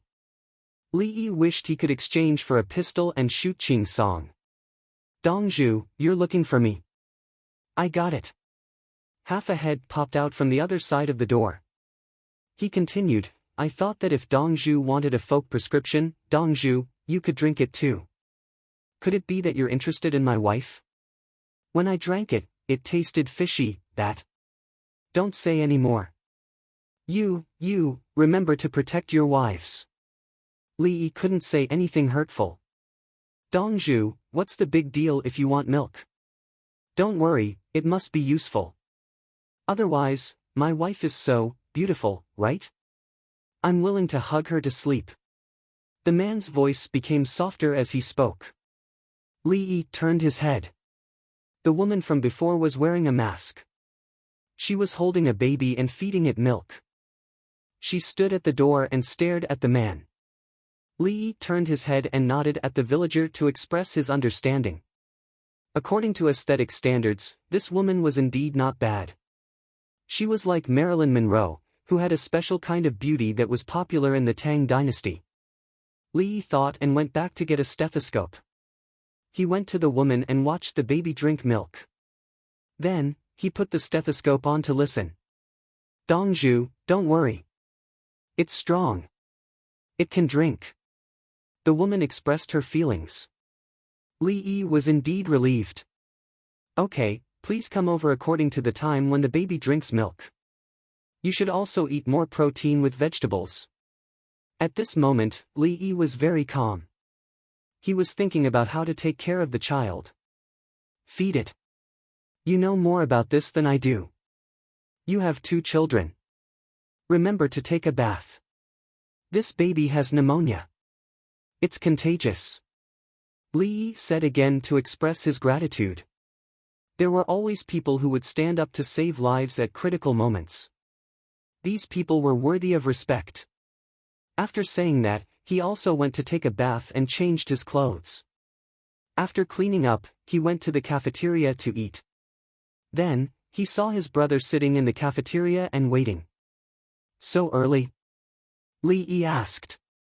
"They came half an hour ago." Li Qingqi said. "Do you want to add more rewards?" Li Yi felt that he could give more glycerin bottles, toilet water bottles, and so on. If he used them up, he would have to add more. It was all money. "I can't give it. If I give it to them, they will think that they can relax in the next competition. Anyway, they will get good things." Li Qingqi waved his hand. He was thinking about holding more ice skating competitions in winter. "Brother, what do you want to eat?" Li Yi was ready to eat breakfast. "Shumai mutton soup." There was no shumai today. I just told them to pack it first and steam it. It will be ready in a while. Li Qingqi said as he touched his stomach, indicating that he was hungry. "Then I'll eat the same." "What kind of stuffing is it?" Li Yi felt that it was not easy to steam it together, so he ate a few. "Beef. I brought 15 caddies of beef and tendon meat." Li Qingqi said. "Why don't we make spiced beef? Shumai is too dry." Did they add oil and more green onions? Li Yi suddenly lost his appetite. If it was tendon meat, he would not be able to eat it. "There's butter." "Butter is nothing. You can go to the beef place in East City and take a look. Butter goes well with beef offal." "That's right. Rich people buy things differently from others." "Brother, you have a patient in prison. It's Chinese New Year. I should take care of him." Li Yi mentioned that he wanted to see a doctor again. "You go tomorrow. It's a mess there." Li Qingqi said. He had found a way. Not long after, the steamed mutton soup was sent over. Li Yi mixed soy sauce, aged vinegar, sesame oil, and prepared to add sweet garlic. Li Qingqi put some salt in the mutton soup and began to drink it. He said, "Winter mutton is not as tasty as summer mutton." Li Yi poured pepper, aged vinegar, salt, green onions, and coriander into the soup. After thinking for a while, he poured a little soy sauce. He was not willing to use soy sauce in his mutton soup.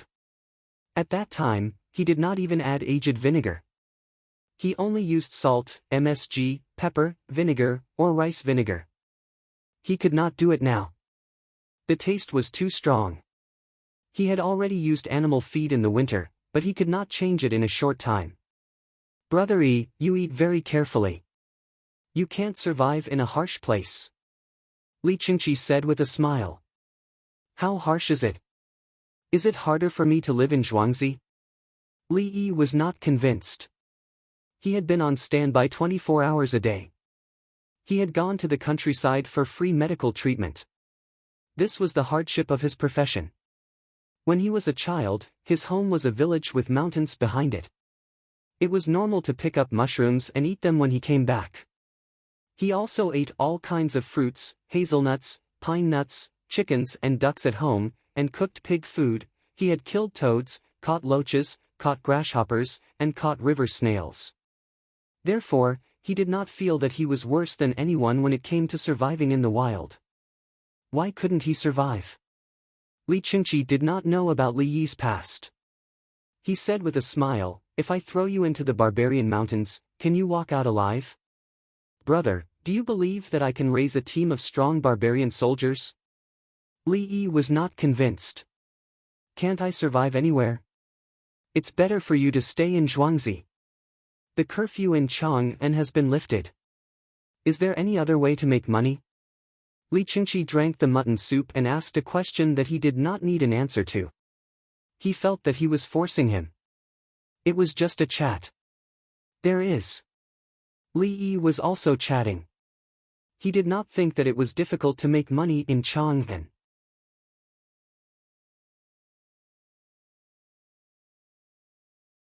Chapter 206. Li Qingqi stopped drinking the soup and looked up at Li Yi. He continued to drink. "Brother Yi, eat first." He was speechless. They were just chatting. Why did he have to tell him directly? Li Yi drank a mouthful of soup and threw in a handful of chopped green onions. He tasted it again and was satisfied. "Brother, the service industry has the lowest capital. Every service industry has its own organization, including dust ball shaking." Li Yi explained the situation. "Yes," Li Qingqi admitted. "No matter what, there would always be groups of people. What's different is that there is no unified standard. Small groups improve or are eliminated due to friction. There is a lack of a standard. Especially the craftsmen. They have their own circle, but they are not flexible. Some of them work for others, and some of them stay at home and wait for work." Li talked about the craftsmen. "What else can we do?" Li Qingqi could not think of any other way. There were only two ways. There was no problem. Find someone to check the situation of the craftsmen. Find out who knows what work, how fast they do it, and how much it costs. Sort out the data of these people and check what kind of work is in Chang'an. What kind of work are they doing? For example, marriage, funerals, and daily necessities. For example, a football field needs a lot of people to work. Who to find, how much to spend, and what can be made in a few days can be contacted. Li Yi explained in detail. He wanted his brother to set up a service center. Li Qingqi chewed on the steamed dumpling. His eyes darted around as he pondered. After swallowing a steamed dumpling, he said, "Brother Yi, if you want to dig a well in Zhuangzi and don't know who to look for, you can look for my place. I will arrange it for you." "Yes, but I will not look for you. It will be your people who will look for me. They will walk around the city every day and ask if anyone has anything to do." Li Yi went straight to the point. He could not look for work just because he had the face of an intermediary. How do you make money? Li Qingqi felt that it was feasible. There are two ways to make money. One is to take a commission. Whether you need someone to work for you or not, you will take a 10% interest from them. Li put down the spoon and stretched out a finger. Li Qingqi hesitated. I don't think anyone will be willing to pay. The craftsmen can just wait. They've done a lot of work, and they still have to fork out some money to pay the craftsmen. Isn't it just words of help? Li Qingqi's idea was simple. Many people in the Tang dynasty had the same idea. Tell the craftsmen that they will have work to do every day. Furthermore, some of the odd jobs will be done by others, so they don't have to be idle. Originally, he had to make 5 items a day. Now, he had to make 20 items a day. Which one would make more money? Can't you give me a little? Li pointed out the key point. Okay, I'm not afraid of being busy, but I'm afraid of being idle. What's the second one? Li Qingqi was tempted. To make money from raw materials, the craftsmen would choose wood, iron, and stone charcoal, which would naturally be expensive. You can negotiate with the individual or big merchant who supplies you. If the price is lower, you can take more. Chang'an is doing it this year. The goods are cheap, and everyone benefits. The sellers don't have to worry about it. After selling a batch of goods, they get the money and can go find the goods again. Li Yi stretched out his second finger. This time, Li Qingqi completely understood. Brother Yi, what you mean is that you have control over the supply of goods and the sales.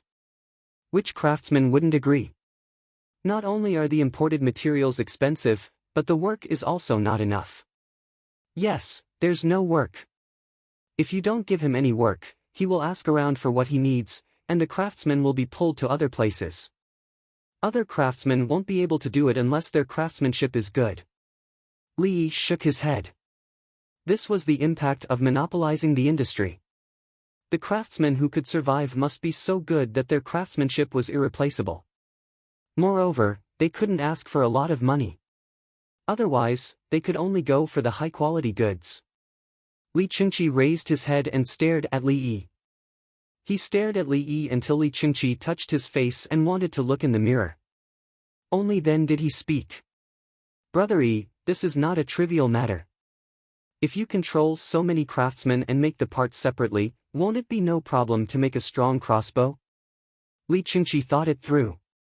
All the craftsmen, or rather, most of them, were in his hands.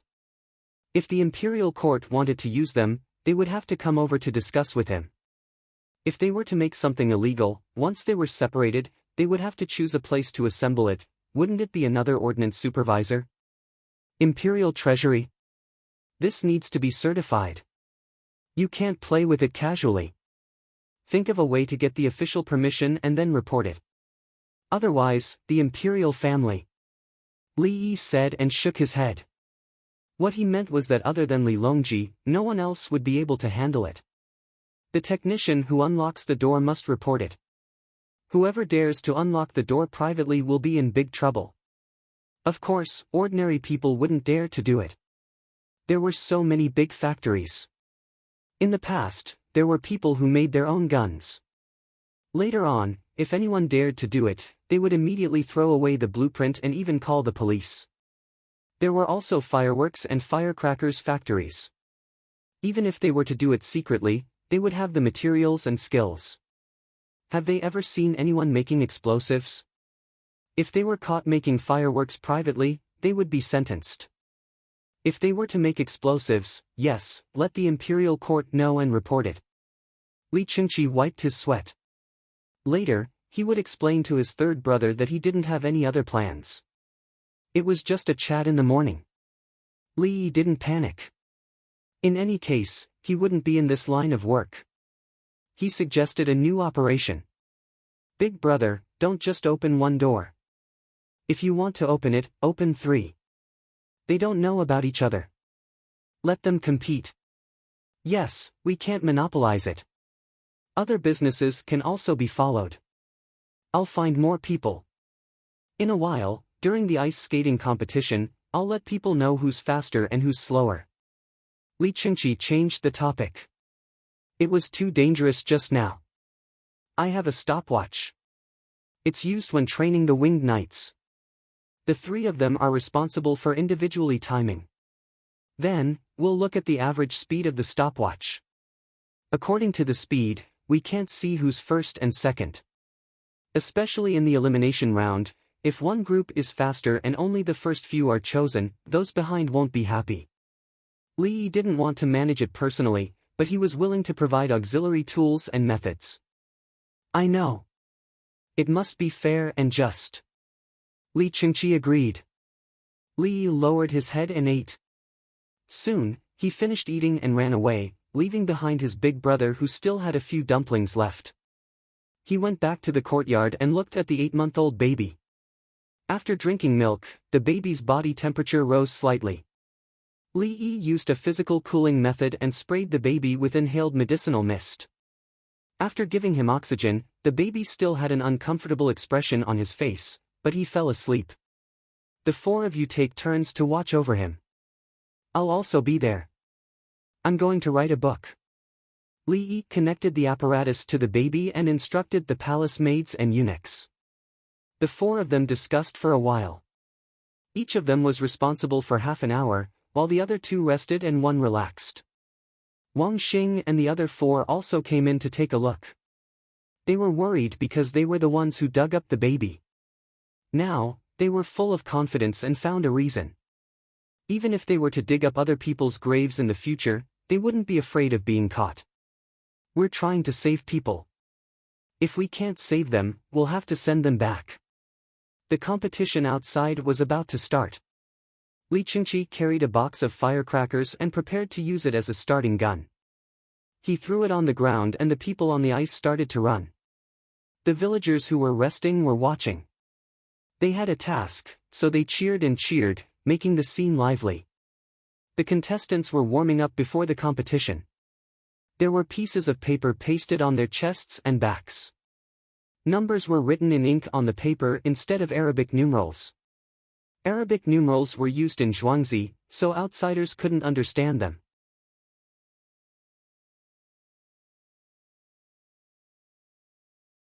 Chapter 207. More than 300 contestants came to participate in the competition, and more people came to sign up. Some of them knew how to skate, so they hired more people. They had planned to bring 2 people with them, but they decided to bring more people with them. There were many fields made of rice fields, so there was no shortage of places for training. The neighboring Zhang village provided good service, so everyone was in good condition. The skating competition would be held for 3 days. When asking for opinions, Li Qingqi gave 3 numbers: 1,000 meters, 2,000 meters, and 5,000 meters. Everyone chose 5,000 meters. They probably thought that the longer the distance, the higher their chances. As for what the meter was, it was just a step. At this time, 1 step meant that the left and right feet walked once, which was called 1 step. And the half-step bursting fist had the same meaning. Taking a step and punching was called a half-step. The distance of 5,000 meters was made of ice outside, and it was poured with ice later. There was no professional dislocation knife, nor year-round technical training. If one wanted to run 5,000 meters in 6 minutes and 20 seconds, therefore, it was not bad if one could skate in 15 minutes. Plus other preparation time, one group would take 20 minutes. 10 people in a group, 30 contestants in an hour, 3 hours in the morning and 3 hours in the afternoon, 180 people in total. The remaining contestants tomorrow would compete for the first place the day after tomorrow. Li Qingqi didn't care. The day after tomorrow was the 27th day of the 12th lunar month. At that time, he would give commemorative prizes to the eliminated contestants. The first outdoor 5,000-meter speed skating competition of the Tang dynasty officially began. Bang! As a crashing cannon was thrown to the ground, the 10 contestants rushed out. The track was 500 meters in length, and the innermost circle was 500 meters long. From the outermost circle to the innermost circle, the contestants were not allowed to press on the lane in the first circle. It was probably because they had never participated in such a competition. If Li Yi participated, He would never run as hard as he could and then skate as fast as he could. The 10 contestants didn't know how to maintain their physical strength, so they rushed out as soon as the competition started. The villagers of Zhuangzi shouted, "Come on! Come on!" The contestants were excited. They were counting the time. It was not enough to run faster than the contestants in their group, but also to surpass the contestants in other groups. They didn't even know how to use the knife, which meant that they didn't know how to use the curve, so they started to exert their strength. As soon as they reached the curve, they began to slow down at the same time. They found a place with their feet horizontally and controlled their bodies so that they wouldn't run outside. If Li Yi was watching from the side, he would find it very interesting and would even laugh out loud. However, the contestants and audience were very nervous. They felt that this technique was correct and that there was nothing wrong with it. Everyone was the same. There was also a table and a stove at the front. There were 10 people from the Chongwenguan. They were in charge of recording and bringing it back to His Majesty and the ministers. Each and every one of them had great literary talent, but they couldn't display it now because Li Longji wanted to see that scene. How could those who could memorize have the time to write beautiful sentences? They never wrote it. Contestant number 5 almost fell. Number 7 rushed over from the side. Number 1 was at the front. Number 1 was panting. Number 8 and number 9 met. Number 9 glared at number 8. The referee blew the whistle to warn number 8. Number 8 lowered his head and overtook number 9. Number 9 was still angry. Number 2, quickly catch up with number 1. When they reached the turn, number 2 is anxious and tripped over his right foot. Number 1 is laughing. The talented people from the Chongwenguan wrote like this. There were no more sentences like everyone fights for the lead. The falling ice blade shines. The posture is beautiful. Li Qingqi strolled over to take a look.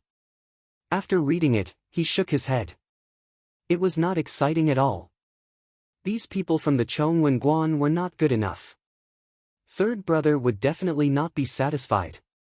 Did he have to go back and rework it? Change it into a poem or a ballad?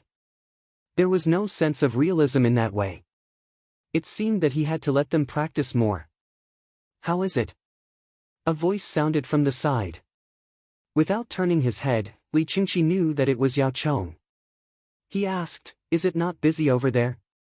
From tonight onwards, the night market will charge. I just finished talking, so I came over to take a look." Yao Chong said. He looked around. Where's Li Yi? He's taking care of a baby. He's sick. Li Qingqi said. Yao Chong also looked at what the people from the Chongwenguan were writing and nodded. Not bad. Not bad. You call this realism? Li Qingqi was not satisfied. The people who were writing were angry, but they did not dare to refute. They were not free. They were writing on the spot. What else can it be? Yao Chong spoke up for the group. The 10 people nodded. Yes, they were already the best. I'll go take a look at Brother Yi later and call him over. Li Qingqi was not willing to refute Yao Chong. He was ready to use his trump card. The speed of the people on the field was getting slower and slower. They were bored and regretful. If they had known, they would not have chosen the 5,000 meters. They would have saved some energy at the beginning. Now, it was not a matter of competing for the position, but whether they could slide or not. They gritted their teeth and persevered. The 10 people formed a line. One of them was about to be lapped. His legs were trembling as he slid. The first person to cross the line. The lines were buried in the ice and could be seen clearly. 3 people checked the stopwatch at the same time. 16:20. 57, 16:19. 78, 16:20. 33, the average time was 16:20. 56, Li Qingqi looked at 3 more groups. When the 4th group started, he went to Li Yi's courtyard. Li Yi was quietly copying books. The palace maids and eunuchs took turns to look after the baby. The little guy was sleeping. Then, the lower part of his body was wet. "It's pooping," Tao Hong said and was about to change the baby. The little guy opened his eyes. He huffed and coughed. Li Yi hurried over to check the situation. He carried the baby and applied a medicinal mist. The baby coughed and spat out 2 mouthfuls of water. He could not exert any strength. His little face showed pain and anxiety. Li put the baby back and put on the sputum aspirator. As soon as he sucked, the little guy's eyes lit up. He felt comfortable. His little hands and legs kicked and a smile appeared on his face. He changed the diaper and checked the baby's temperature. It was 38.2 degrees Celsius. There was no problem. The warm watermelon juice was poured into a milk bottle and put into the little guy's mouth. The little guy drank it happily. After a few sips, he turned his head, indicating that he did not want it. He was put back. Not long after, he fell asleep again. Everyone looked at each other and smiled. There was a sense of satisfaction. Li Chingchi came in and saw the baby. He said, "Whose child is this? He seems to be well fed." "It's a secret. Doctors have to keep the patient's secret." Li Yi righteously refused to disclose the patient's information. "It's a secret then. Brother Yi, the palace asked you to write a vivid record. The people from Chongwen Museum did not write a good record. Do you think you can?" Li Qingqi looked at the baby as he spoke. He knew that Brother Yi only had the baby in his heart now. However, the baby just pooped, coughed, drank, and slept. His body temperature was not too high. He should be able to maintain it for a while. Li Yi did not agree directly. He checked the data of the equipment. After thinking for a while, he said, "Just half an hour. Watch this, this, and this. Once there is a big change and it rings, quickly come to me. If the baby wakes up or coughs, also come to me." Only then did Li Yi agree. He could not stay here all the time. When he slept here at night, the eunuchs and palace maids would take turns to watch over him. He found that the virus in this era was too weak. It could not be cured with antibiotics. "Brother, let's go. It's a vivid record, right? I'll take the loudspeaker. There are too many people and it's tiring to shout." Li Yi turned around and said to Li Qingqi, "Okay, just let them see. There's nothing my brother Yi can't do." Li Qingqi was proud. Yao Chong said that he could not do it. "Then, do you think it's important?"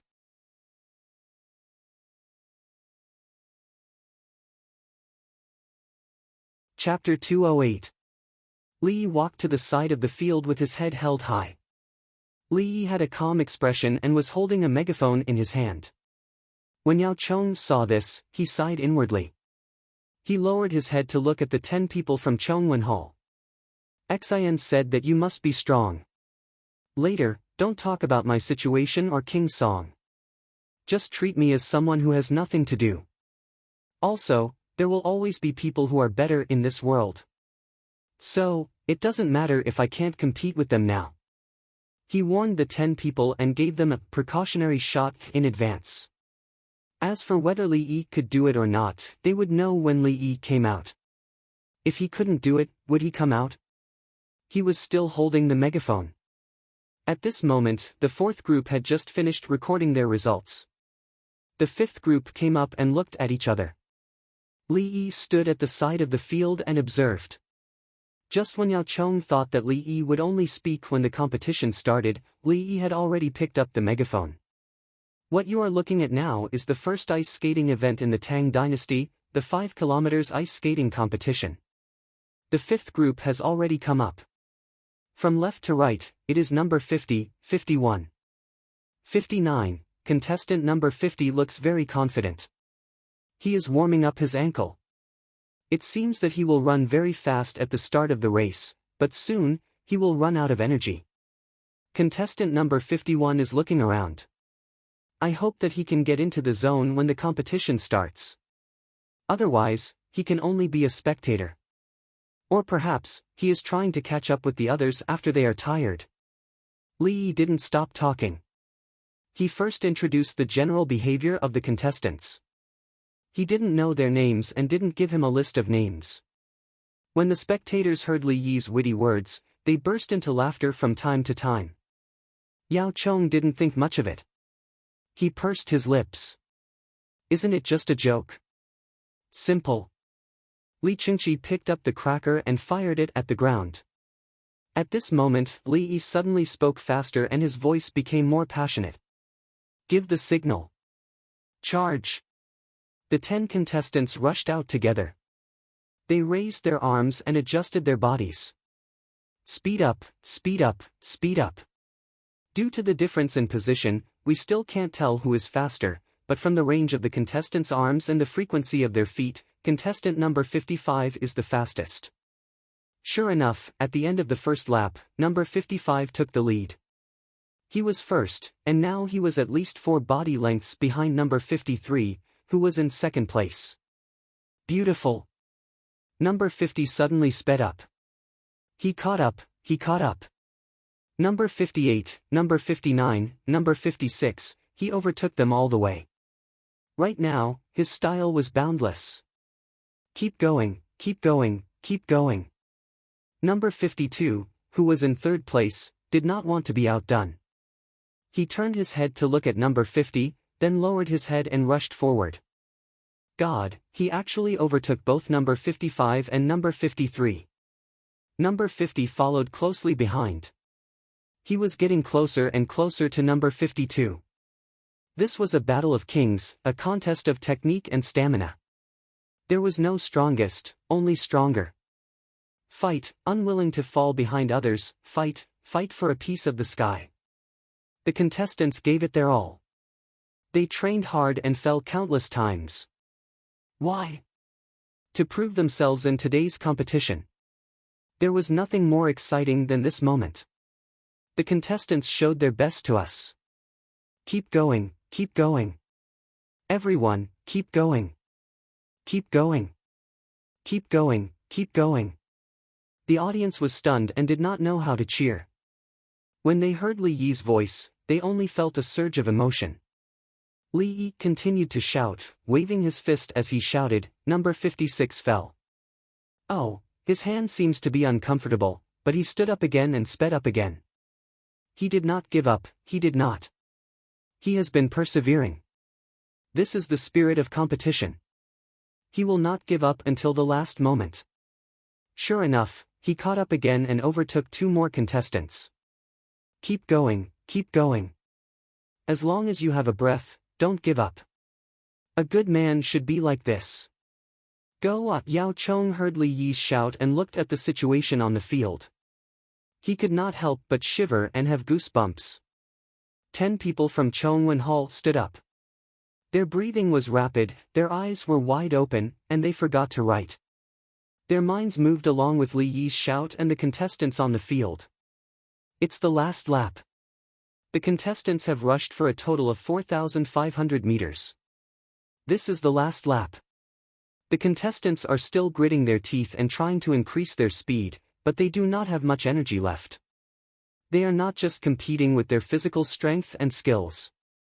They are competing with their willpower. They are not willing to fall behind others. Nothing can be more tenacious than them at this moment. No, they are the best. Beneath their feet is not an ice rink. No, that is their life. Even if they are exhausted, they are not willing to fall. Even if there are thorns everywhere, they will rush out with their bodies full of scars. Last 100 meters. Keep going. You are the best, the strongest. I am proud of you. You have proven yourselves to others. Beautiful. Number 56 is the first to cross the line. He fell and felt helpless, but he did not feel down. He rushed up and overtook all the other contestants. He used his actions to tell us that there are obstacles on the road of life, but we can overcome them.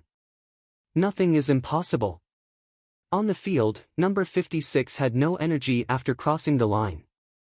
He collapsed and sat there panting.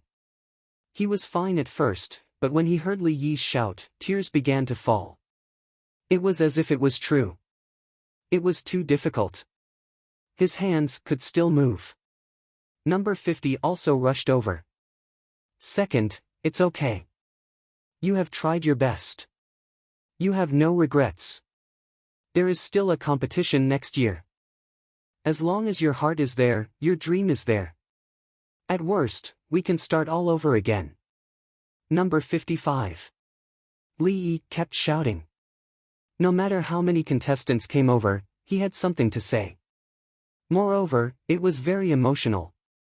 Number 59, he had no energy left on the 8th lap. At that time, his legs were trembling. I thought he would quit, but in the end, he did not. He did not quit. I could see that even if he wanted to crawl, he would have crawled the full 5,000 meters. He did not fail. He defeated himself. He showed us the most precious spirit. His perseverance shocked me. Everyone, let's give him a round of applause. Clap. Good. When the audience heard Li Yi's words, they clapped their hands and the sound of applause rang out. Then, number 59 also cried. It turned out that he was not bad. Yes, he had survived. Yes, he would have crawled the full 5,000 meters. Okay, that's all. Big brother, I'm going back to see the kids. Li Yi cleared his throat and passed the loudspeaker to Li Qingqi. Then, he turned and left. The results were out. The first place was 13 minutes 11 seconds. The last place, number 59, was 14 minutes 66 seconds. The last place was much faster than the first place of the other groups by a lot. When the results were announced, everyone was dumbfounded. How could this be? What exactly went wrong? The 10 contestants were also dumbfounded. We were fast. Number 59 rubbed his eyes and stood up. He placed his hands on his waist and looked down arrogantly. Who said that I couldn't be the last? I was 14 minutes 66 seconds. If it was another group, I would have been first. The opponent I met was too strong and I did not perform well. I will definitely be faster if I try again. Li Qingqi held the loudspeaker and was speechless. He turned his head and looked at Yao Chong. Yao Chong sat there with his eyes closed and took deep breaths. He was too shocked. This was the first time he knew that a person's live shouting could reach such a level. He understood why the results were so good. The contestants were also listening. Li Yi had been shouting motivational words. The contestants were very hardworking. Was this the feeling of being present? If the older contestants heard this, they would probably be in trouble.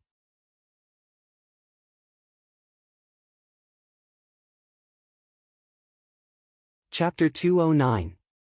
My heart is about to jump out of my chest after watching a competition. Noble consort Lu watched from the warm carriage. In the end, everything changed when Li Yi started shouting through the loudspeaker. It was thrilling. It didn't feel like an ice skating competition, but a battlefield. After 10 minutes, it was even more tiring than watching the previous competitions combined. Good skill. Li Dan smiled. He didn't even need to watch the competition. He could imagine the competition just by listening to it. This was what it meant to be capable. I don't know when I can come back again if I go back today. Zhuangzi is busy and relaxing. It's a good place.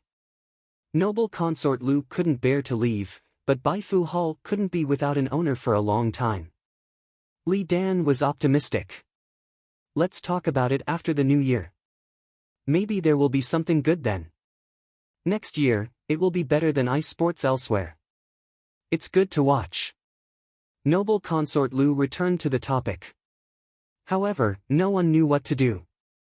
They were too excited just now. The loudspeaker was in Li Qingqi's hands. He admitted that he couldn't imitate Brother Yi's behavior just now. After the cannon was thrown, Brother Yi seemed to have gone crazy. He shouted with all his might, waved his fists, and jumped around. His mouth was never idle. He kept talking. There was always something to say. Prepare for the 6th round. Li Qingqi was helpless. The competition had to continue. Slap! As the cannon was thrown, the sixth team rushed out. However, they felt that something was missing. It wasn't satisfying. Li Chengqi looked at the 10 people from Chongwen Hall. Who's next? Everyone shook their heads. What a joke. They were too excited just now. They didn't learn anything. They guessed something, but it was useless. How is it? Li Chengqi asked Yao Chong, who was sitting there slowly. There's no literary talent. Shouting and screaming. It's a disgrace to the educated. Yao Chong commented. He continued to take deep breaths. He still had to slow down. Li Chengqi gave him a look of disdain and said to the 10 people, think about it carefully. Practice more. You have to get people to follow your words and work hard. The 10 people sighed. They looked at each other and sat down to write. They tried hard to recall their previous experience. After the 6th round, the results were even worse than the first 4 rounds. Everyone seemed to be working hard, but they weren't fast enough. Let's eat and rest for 6 minutes. We'll continue with the competition in the afternoon. It'll be dark if we're late. Li Chengqi asked someone to record the results and then turned around to go to the cafeteria. Everyone followed Zhuangzi back to the cafeteria to eat. The rest of the people only stayed in the Zhang family village. Zhuangzi was no longer open to the public ever since the Zhang family's village opened for business. In the past, those who knew each other could go to the canteen, but no one else was allowed to enter. Unless he brought something good over, such as a cow. Those who couldn't eat said that they wanted to eat. The Zhang family's village also had free food. A side dish, a bowl of rice, or a bowl of noodles was not a problem. He would not starve to death. The people who came to the village to eat were talking about it. Li Yi's shout just now was unforgettable. It was too passionate. Some people's hands and feet were even trembling, unable to fully recover. Li Yi checked on the child's condition. The temperature of the fever had dropped a little, to 38 degrees Celsius. This was because he had been injected with medicine all this time. At the same time, normal saline helped to absorb part of the heat, plus physical cooling. After the injection at night, the child's temperature would rise again. It was normal to reach 39 degrees Celsius. Li Yi went to eat, followed by 3 people.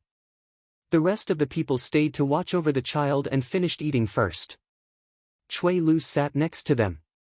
The more she watched the little guy sleep, the more she found it interesting. The little guy's mouth moved twice from time to time. Don't worry, Dongzhu is here. He won't let you die. Oh, you're lucky. It's all a coincidence. Cui Lu whispered to the baby. Then, she laughed.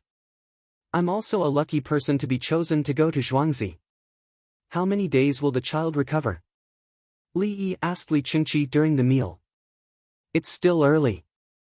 At least half a month. It can't be compared to Zhuya Jinshan. Zhuya Jinshan's condition is not serious. I saved the child for 4 hours. I used all my skills.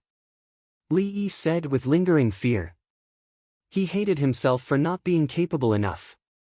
Otherwise, if it were his former colleagues, they would definitely be able to treat the child in an hour. From diagnosis to medication, they would be much better than him. Moreover, after the treatment, they were sent to the intensive care unit.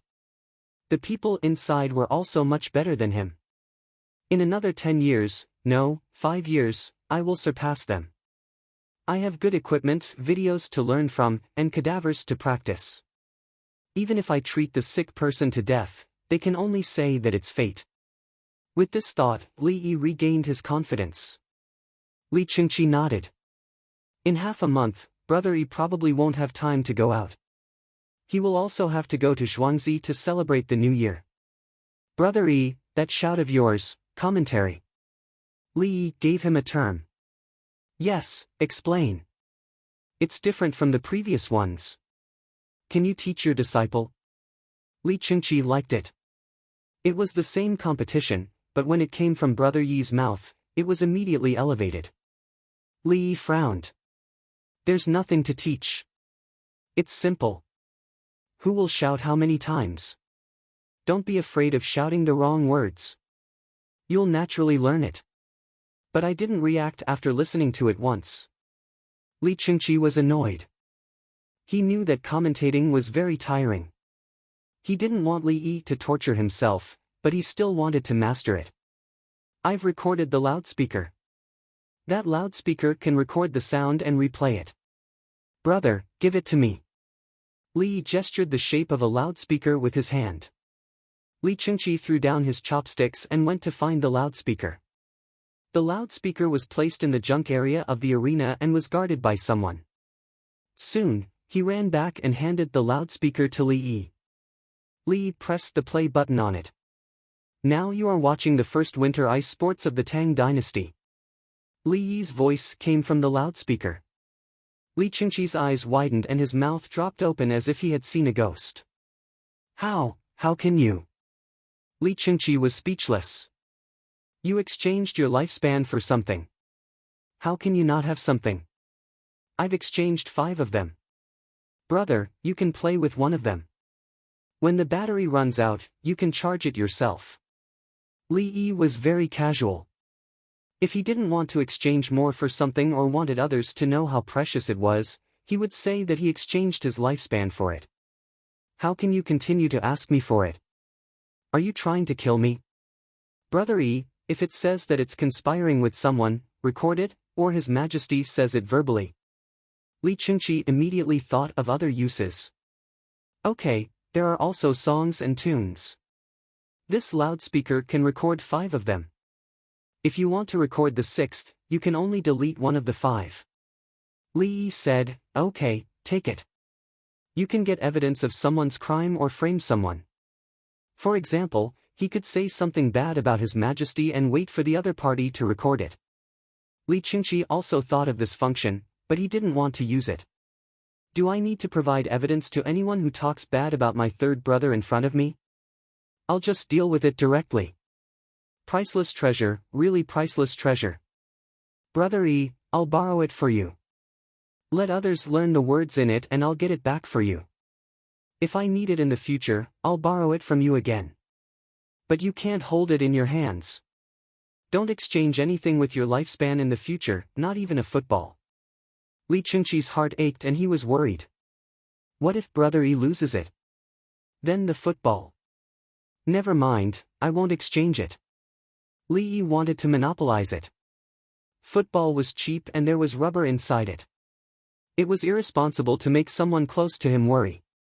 He would think about it when he needed rubber in the future.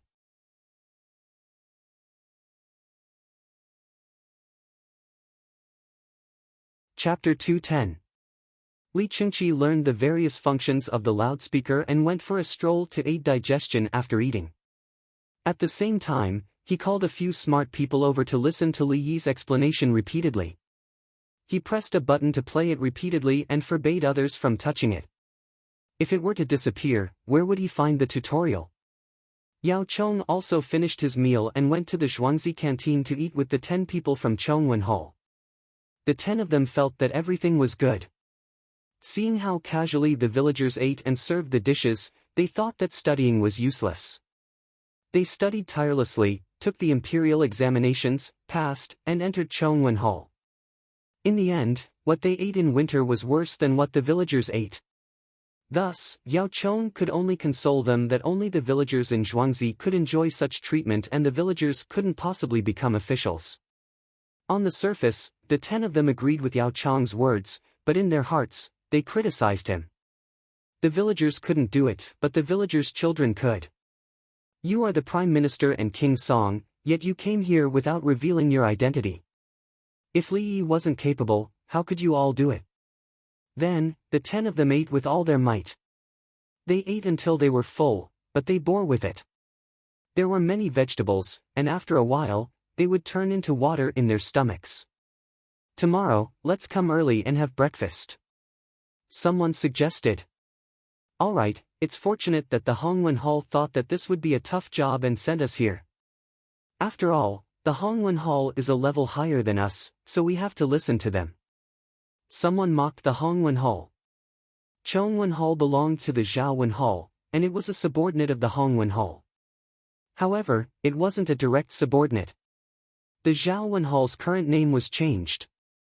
It was an organization of the county, and its talented people and articles had to be sent to the Hongwen Hall. The Hongwen Hall wasn't powerful, but the Imperial College was. The Imperial College consisted of the Imperial College, Guangwen Hall, Four Gates Hall, Law, Calligraphy, and Mathematics. However, what made the Hongwen Hall impressive was that the people in it were the children of first-rank officials and the royal family. The Imperial College of the Imperial College consisted of the children, sons, and grandsons of third-rank officials. If they were second-rank officials or above, their great-grandsons would be able to enter as well. Naturally, the Chongwen Hall didn't have any capabilities and couldn't compete with any of them. Despite coming here to work, they were able to eat a meal with vegetables and meat. The 10 of them comforted themselves and walked back with the intention of having an extra breakfast. She still had to go to that cold place to write. If it wasn't for the stove, her hands would have been frozen. Everyone, scholars. Songda hurried over, followed by a tricycle. The kind that could be stepped on could even generate electricity. He might as well use it for transportation. He couldn't always ask cows and horses to pull it. When the 10 of them heard the title, they were embarrassed. Scholar was an official position, and they didn't have one. Scholars, thank you for your hard work. Zhuangzi is too shabby. We don't have anything good, so we found some worthless things to pack as a token of our gratitude. If you can't stand it, just throw it away. As Songda spoke, he waved his hand and the tricycle approached. There were 10 big backpacks on it, the kind with 2 shoulders. Songda carried one with both hands. It looked slightly heavy, so he gave it to another person. 10 times in a row. He cupped his fists and got into the car. The scholars of the Chongwen Museum opened their bags and suddenly realized that the work here was not hard at all. In the bags, there were a few cucumbers, celery, eggplant, cabbage, chrysanthemum, spinach, soap, glass bottles of grape wine and a small bottle of glycerin. If someone said that this bag was worth 100 taels, the 10 of them would definitely believe it. How could this be hard work? Thank you to the people of the Chongwen Museum, thank you to the Imperial College. You are too kind. The 10 of them suddenly realized that they weren't cold anymore, and they felt warm in their hearts. Yao Chong looked on from the side, sulking. Where's mine? Where's mine? Where's mine? Do you believe that if I were to get angry and reveal my identity, then I would be punished by His Majesty? The 10 of them realized the situation, and one of them whispered to Yao Chong, let's give some to each of us, and give what? Who do you think I am? Can't I get it myself? It's just vegetables, King Song planted them, and there's also warm soup in the palace. Do you still want some food? Yao Chong rejected. To ask for food from a small figure who came to work for him, how could he be so shameless? He was angry because Zhuangzi didn't know how to respect the elderly and cherish the young. Even if he were to give it to him, he might not accept it. But why didn't he give it to him? The 10 of them hurriedly flattered him, saying that Yao Chong could have anything he wanted. The most valuable item is that bottle of glycerin. If you don't have a bottle, you can only buy it from the celestial world. First, you have to register for membership. Yao Chong reminded the 10 of them that if they were to eat, then so be it. If they were to take the bottle of glycerin, they would be able to fill it with glycerin. Although they had to spend money, it was better than having nothing to buy. The 10 of them naturally knew that the bottle was a qualification, and it was hard to get even with money. Old man, what are you busy with? Li Chengqi strolled over. He looked at the items in the bag and didn't seem to mind. My status isn't high enough, and no one cares about me. Yao Chong complained. My Zhuangzi has something, I'll get someone to pick 2 baskets of it and send it to your residence. Li Chengqi consoled the old man. Watermelons, I want 2. Yao Chong didn't stand on ceremony and requested. Okay. Cantaloupe too. Li Chengqi agreed. Calm down, Yao Chong. It's not easy for the 10 of them. They don't have enough vegetables to share. Yao Chong spoke up for the 10 of them again. We have all of them. We'll have more next year. It's not worth much. Li Qingqi gave them face. The 10 of them blushed with excitement. Right, well. Third brother wants to read it. Don't be too formal, and don't be plain, unless you can make him feel comfortable in the plain. Li Qingqi reminded the 10 of them. He was doing this to help the 10 of them. In the evening, he would bring the loudspeaker back for his third brother to listen to. After listening to the 10 of them, he would read their writing. If he wasn't satisfied, then the 10 of them, the afternoon competition started not long after. After the adjustment at noon, the sixth group's mentality was much better. After the competition, they recorded the results and went home. The other people who would compete tomorrow stayed at the ice rink and analyzed the situation today. The fifth group was too strong. Their results were outstanding, and their overall results were outstanding. The reason was that Li Yi and Li Dongzhu personally. Yes, it was called a commentator. Should they bring a commentator tomorrow? They didn't know if they could find a storyteller. It was said that Li Dongzhu also knew how to tell stories. Li Qingqi hurried back to the imperial palace. Yao Chong went home and waited for the vegetables to be delivered. The 10 people of Chongwen Museum were discussing how to change the rules. The people in Chong'an didn't pay much attention to this. The stall owners were paying money. The yamen runners checked what each merchant was selling and estimated how much it could be sold for. Then, they collected a management fee of 130 tax. Generally, if they sold it for 30 coins, they would have to pay 1 coin. The gross profit was not the net profit. If the net profit was 1/3 of the gross profit, they could earn 10 coins from selling it for 30 coins. If they paid 1 coin, they would have to pay 10% of the profit. We don't have money now. Nobody comes to buy it. Look, I'm selling dough figurines. A stall owner begged. Okay. Come and get the money when you sell them. The yamen runner was easy to talk to. Aren't you afraid that I'll run away? The stall owner was surprised. In fact, if the yamen runner asked him for money, he could afford it. Run away. If you run away, you won't come back in the future. It's such a good market. Are you willing to hide for a few days just for a day's money? The yamen runner answered straightforwardly. Run away. I won't run away. I'll definitely pay. Guys, I'll make some dough figurines for you. I have dolls at home, no. Her Majesty has said that the people can be bullied, but not the heavens. Sell well. There's no curfew at night. You can survive. The yamen runner waved his hand and continued to collect money at the next place. When they came out, they had been told not to take the opportunity to make money. It was the first time that Her Majesty tried to collect money, so she naturally kept an eye on them.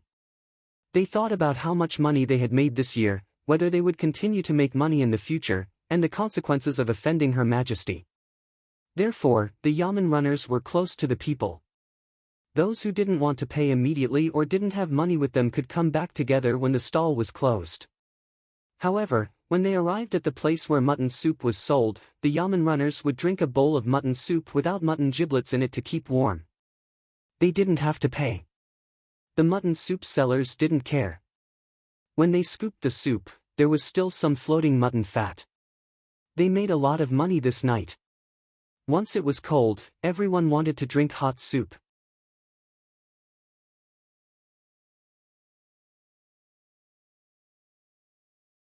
Chapter 211.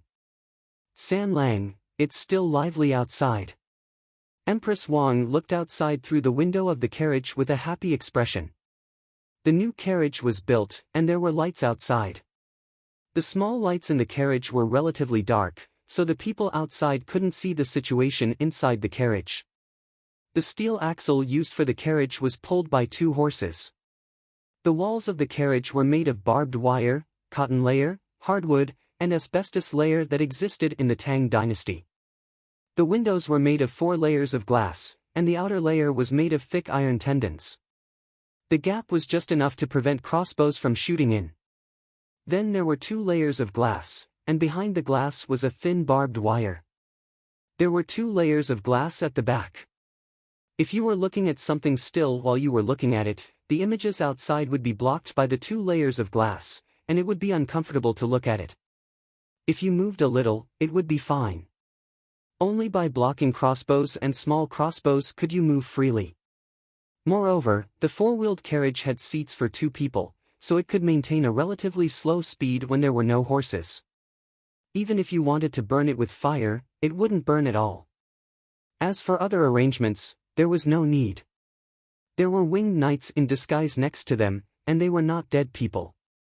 If they didn't react to the first wave, they would have played with Li Yi for a month in vain. Now it was cold outside and hot inside the carriage, but the glass was not frosted. It was smeared with glycerin and scraped. This was the most luxurious carriage in the Tang dynasty so far, and it involved a lot of technology. Li Longji also enjoyed the liveliness and the sense of security. There was a switch beside his hand, and it was manually operated. As long as he pressed down hard, the outside of the carriage would collapse. This was to prevent people from pouring kerosene. If the temperature in the carriage was high, people would be roasted to death. The Yamen office is more like it. Do you think I don't know the situation of the previous Yamen officers? Li Longji gave a good evaluation of the Yamen officers in Chang'an County. Yes, the Yamen officers made a lot of money this year, and they were reluctant to lose their jobs. When they found that they could make more money by not bullying people, they knew how to cherish it. Empress Wang smiled and said that the most important thing for the Yamen officers was to keep their jobs when they had money. It's a pity that I can't watch the ice skating competition in person.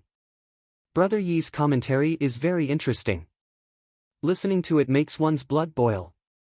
His voice is so different from usual.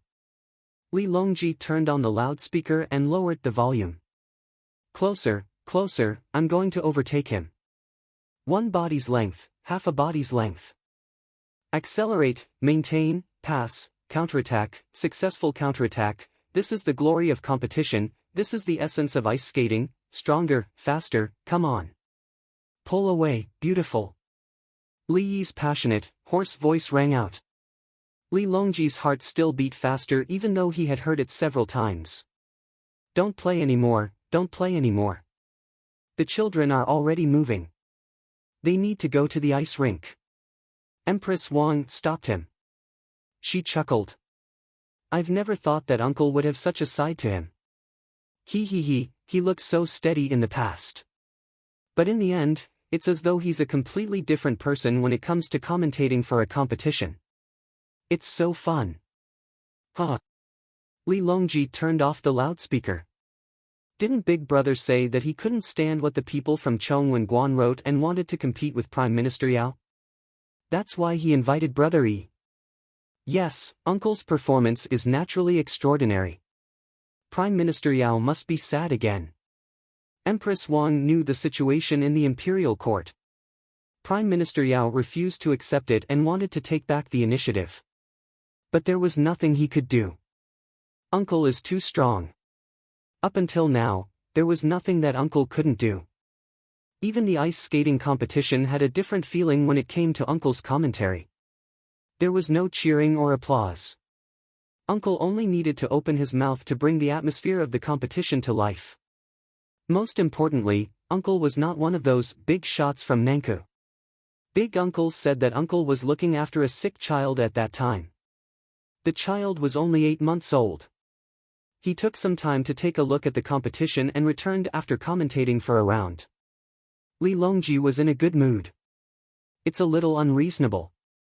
When father came back, he said that he would go after the new year. Let's go. It's uncomfortable to stay in Baifu Hall all day.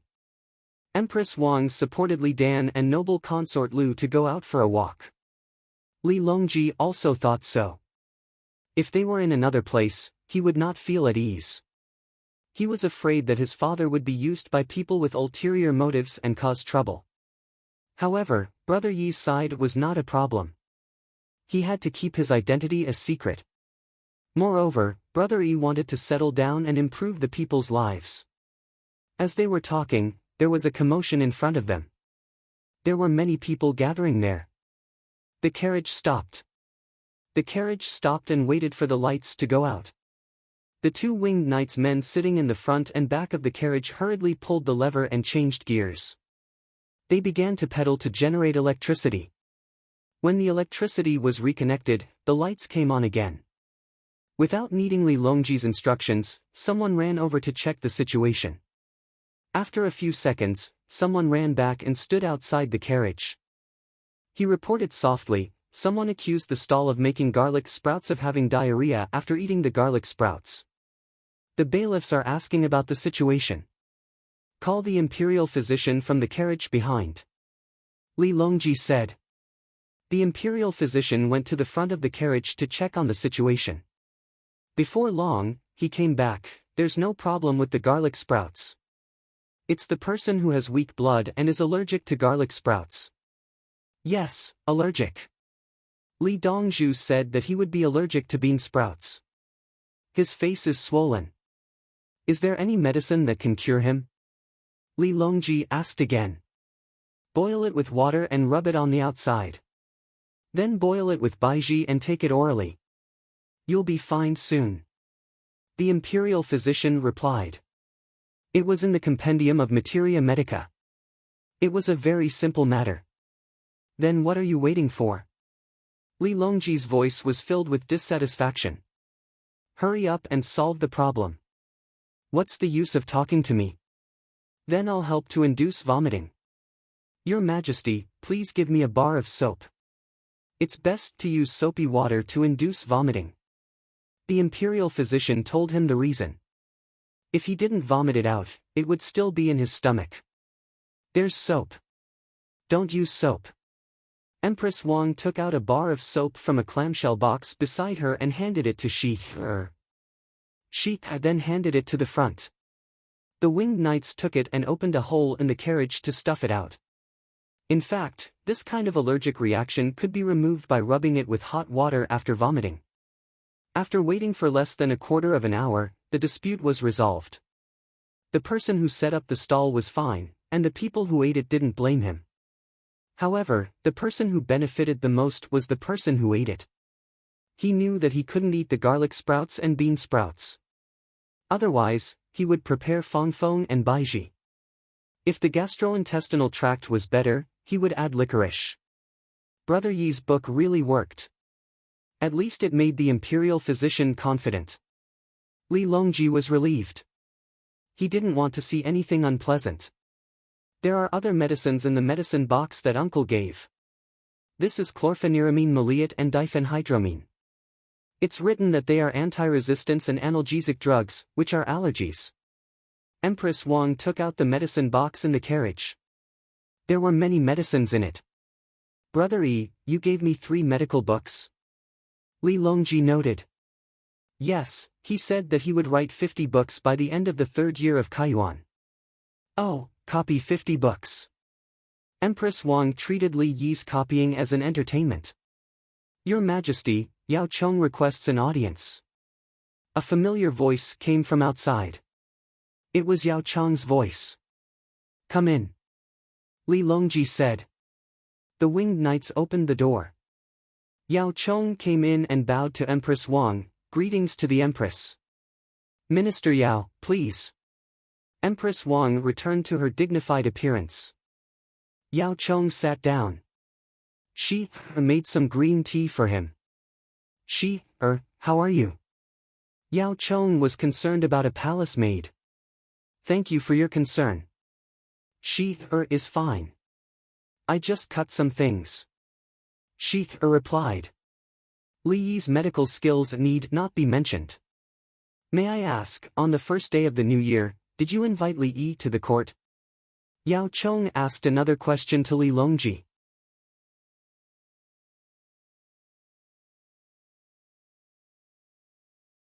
Chapter 212. Nope. Li Longji refused without hesitation. What a joke. Brother Yi will know who I am when he attends the court meeting. But Li Yi has made a lot of good things for the people this year. Others are allowed to attend the court meeting except for Li Yi. This, Yao Chong said that other than the 5th rank officials attending the court meeting, there were also some people who received special awards who could stand outside and feel the emperor's grace. If others came but not Li Yi, was it a signal to the outside world that the court did not like Li Yi? His Majesty did not like him either. I will reward him alone. I will give him a rank of secondary class 7. Secondary class 5 official. Minister Yao, you can give him a civil service position. Li Longji had his ways. If he did not let him in, he would give him a civil service position. A civil service position had no power, but he could get a salary. If he gave a civil service position of secondary class 5 official, even if it was a primary class 6 official, he would have to salute first before speaking. It was just like some of the conferred madams. The madam was a secondary class 6 official, while the county magistrate was a secondary class 7 official. If a secondary class 6 madam broke the law, the county magistrate would have to ask for instructions from the state government. He could not use torture. If the madam did not cooperate, he could not arrest her. Of course, during the curfew in Chang'an, the county magistrate would be on patrol. If he found someone doing something sneaky, no matter what your rank was, as long as you were not a special existence, he could kill you. Yao Chong regretted. If he had known, he would not have asked. Secondary class 5 official. A civil service position was still an official. He had real power. If Li Yi wanted to punish someone, would he still need a civil service position? Prime Minister Yao, do you feel that your rank is too low? Empress Wang was not happy. Giving a civil service position of secondary class 5 official, was Yao Chong not happy? I know. All the rewards will be sent to Li Yi's manor. Yao Chong admitted. A civil service position required clothes, for treasures of the study, a seal, a document, and a salary certificate. Of course, a secondary class 5 official did not need to collect them himself. A secondary class level 5 official was also a level 5 official. It was so close to Chang'an City. If Li Yi wanted, he could attend the imperial court meetings on the 1st and 15th day of the month. It was the Wangshua dynasty. Wangshua was the 15th day of the month, and the moon was very round. Shua was the first day of the month, and the moon could not be seen. If they were to sing about the new moon on the horizon, it would be pure nonsense. There was no such thing. The moon on the 15th was in the middle of the night on the 12th. Those that came out earlier were called first quarter moon, and those that came out later were called last quarter moon.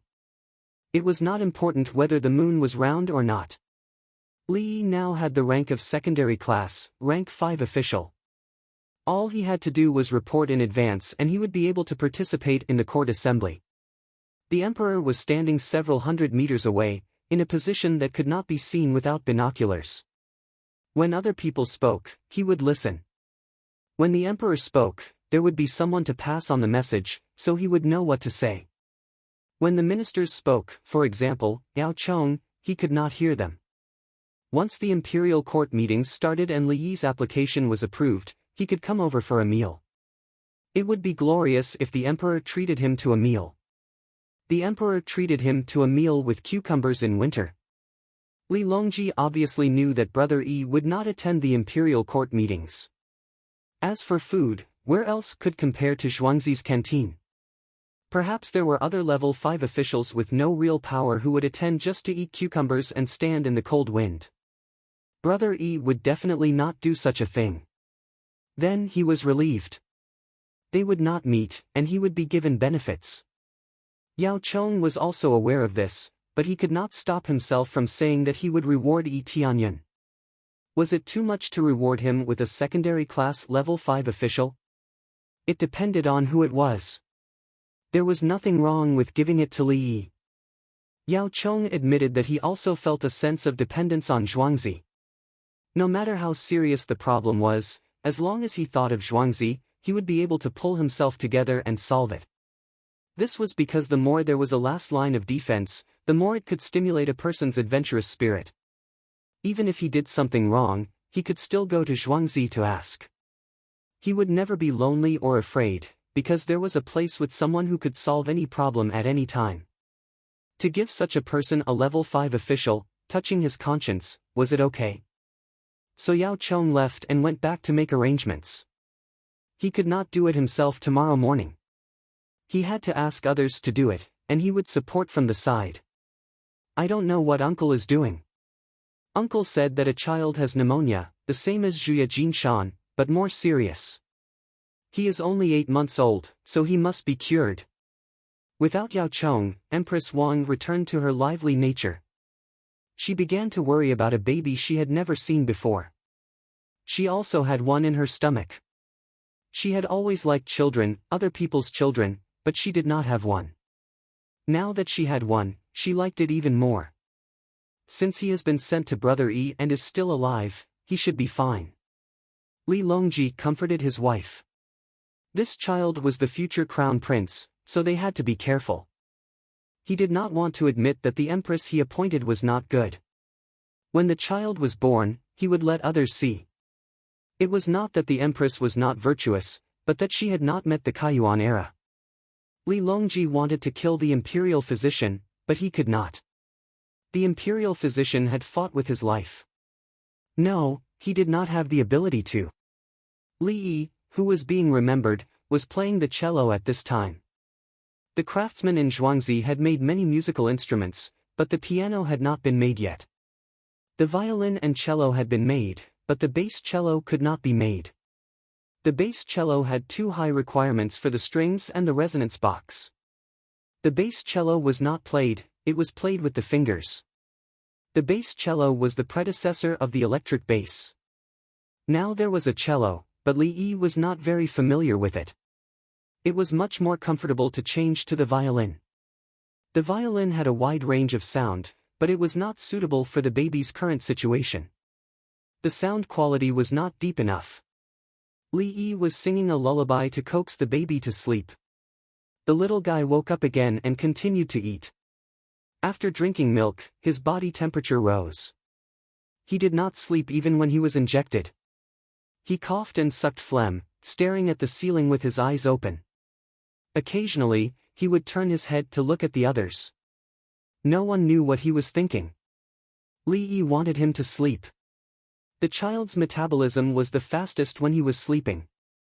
So he took the cello and played it while singing, "Moon or bright wind, quiet tree, leaf shade, window ling, a cricket chirp chirp chirp chirp chirp chirp chirp chirp chirp chirp chirp chirp chirp chirp chirp chirp." Li Yi sang with difficulty.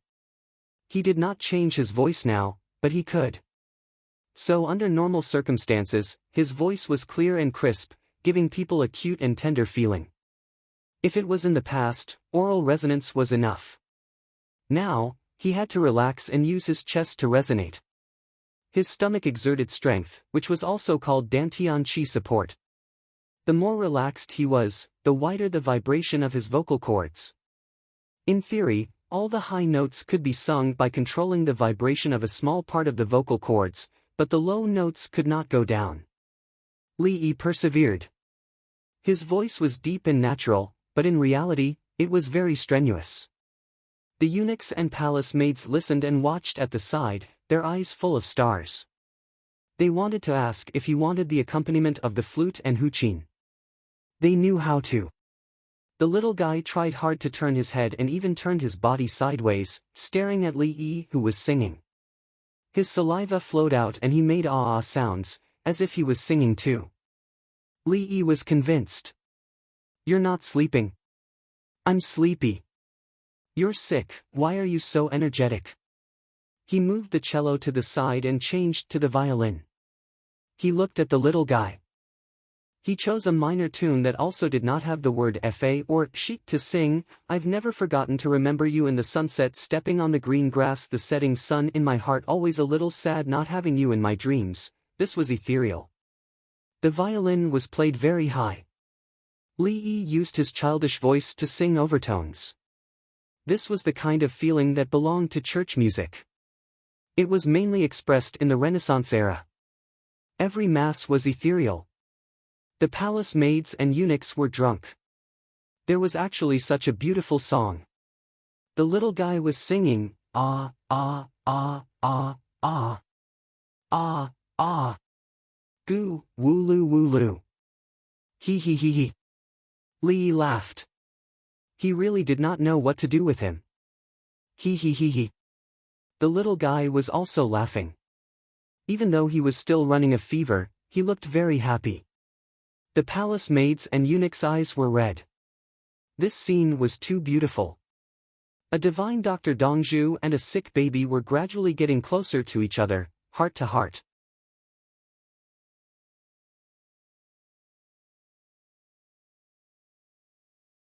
Chapter 213. Li changed 6 songs before the baby finally fell asleep. He felt that it was not because of the singing, but because the baby was really sleepy. If he did not sing, the baby might have fallen asleep even earlier. This made him speechless. Was there a problem with the combination of medicine and music? Most importantly, psychology was not useful. Why was the child so excited?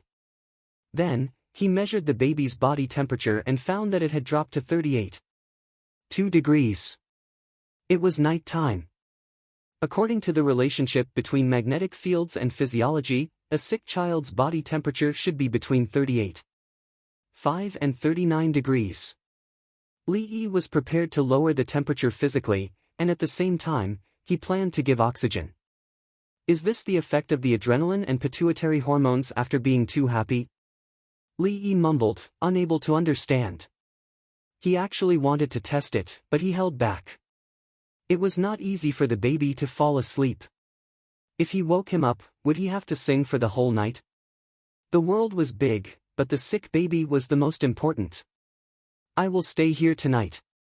You guys change shifts. Every 2 hours. Remember to be alert. At the same time, tell the breastfeeding sister to work hard. There is only hope if the baby survives. Li put down the violin and shook his shoulders and neck as he spoke to the palace maids and eunuchs. Tao Hong looked at the sleeping baby's peaceful face and said softly, I know. Now that she is on maternity leave, she is feeding her own child. There is also someone helping to look after him. She has so much milk. Chui Lu looked down at her own figure and was a little depressed. Chui Lu, don't feel inferior. He Yen comforted. Why should I feel inferior? At least I do. It's just a matter of size. Some people. Huh. Chui Lu retorted. He Yen was speechless. He felt that his heart was hurt. It was the kind that could not be healed no matter how much antibiotics he drank. Li Dongzhu, is Li Dongzhu here? Our Gao Lisher. A shout came from outside. You guys look after the baby. I will go. Li Yi said as he walked out. Outside the courtyard, Gao Lisher stood there. 2 Zhuangzi's guards were guarding the courtyard door, preventing anyone from entering. Li Dongzhu, this place of yours is getting harder to enter.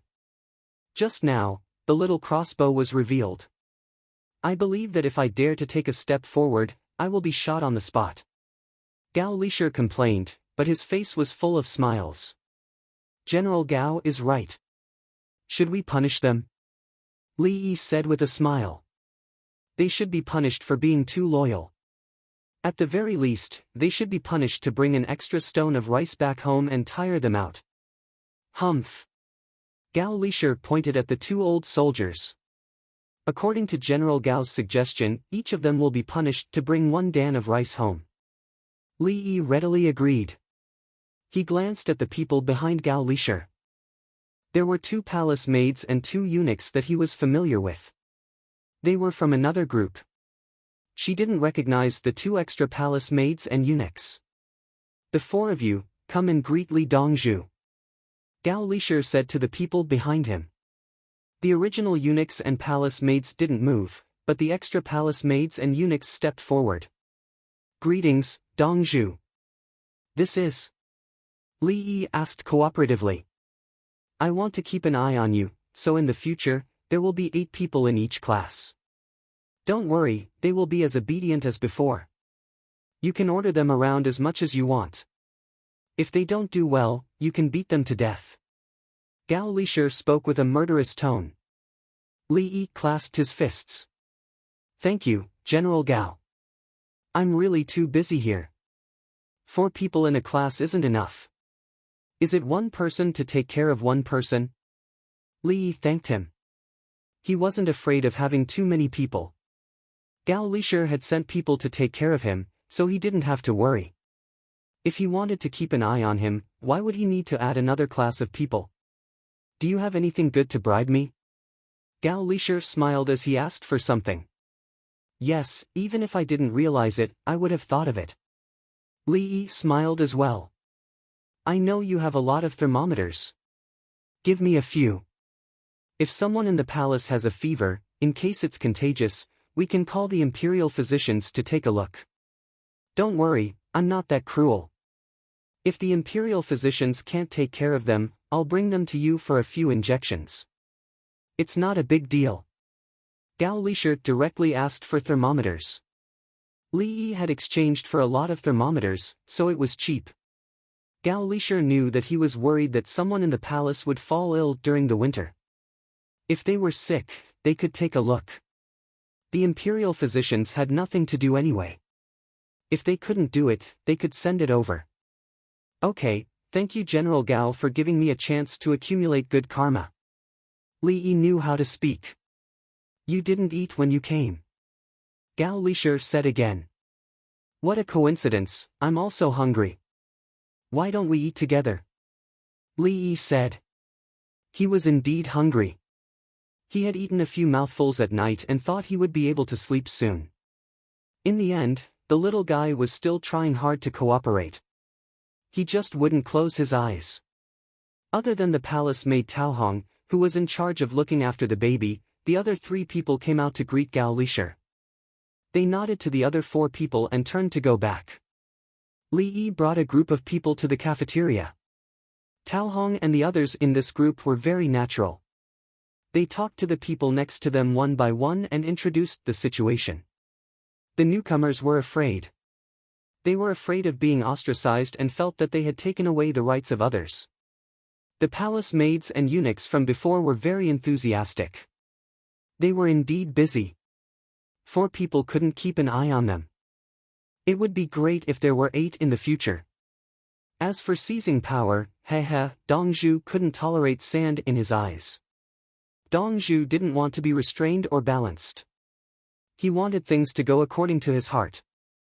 If you wanted to attack a colleague and slander him, the first one to be dealt with would definitely be you. Therefore, the 4 people were very serious when teaching. They didn't hold back at all, including Dongzhu's habits and other details of his life. You must remember, don't try to play tricks. I'll tell you everything. I'm not hiding anything. If I were to trick you, I would be trapping myself as well. Dongzhu understands everything. Taohong said to the palace maid beside her. She was afraid that the palace maid would think too much and play some palace infighting.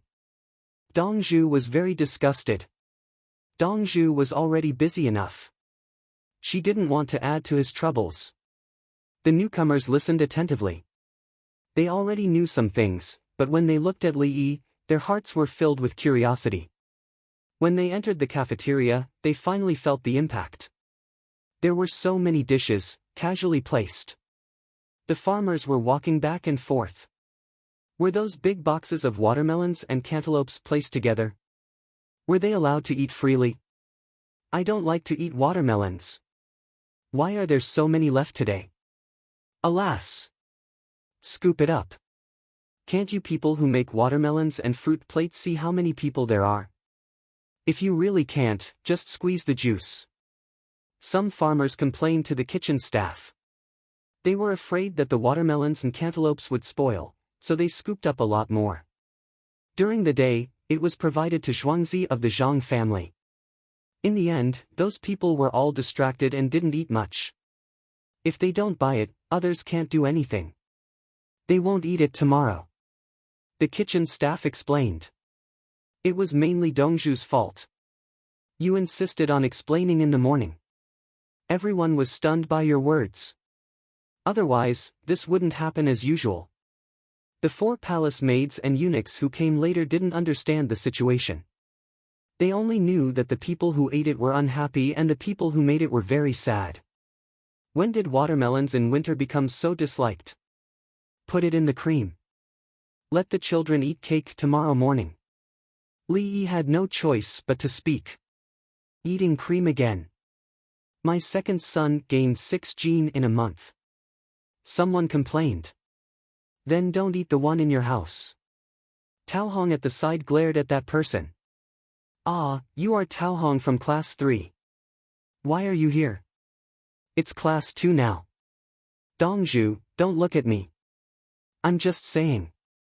The woman in the kitchen wasn't afraid of others, but she couldn't bear Dongzhu's gaze. The watermelons and cantaloupes are indeed wrong. Others don't want you to prepare them in advance. You can't keep them. Li Yi said and led the crowd to other places to get food. The people behind him quickly took out charcoal pens to write. Watermelons and cantaloupes couldn't be prepared in advance.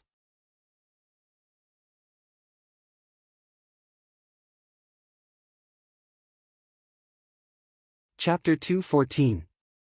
The 4 new palace servants followed the instructions of their seniors. They carried the plates and scooped up the dishes. They only scooped up a little of each dish. They sat down and ate. When they finished, they went to take other dishes. This way, they could eat more. The cafeteria was bright at night. There were candles on the glass lamps. The candlelight shone in all directions. Because the floor was made of glass, there were no large shadows. Bring a cart of food to the bathtub. I want a big piece of meat. There's a lot of work today. A farmer stood outside the cafeteria and shouted. Understood. The people in the cafeteria agreed. They don't come in to eat because they're afraid of delaying work. A new palace maid asked Chui Lu in a low voice. There's a lot of dust on the kiln. There's a lot of dust on their bodies. If they come in, there'll be dust on the other dishes. They can't wait. Chui Lu knew the reason and replied in a low voice. Li Dongzhu, pick a few names. Gao Lisher didn't go back at night. He drank some wine and said to Li Yi.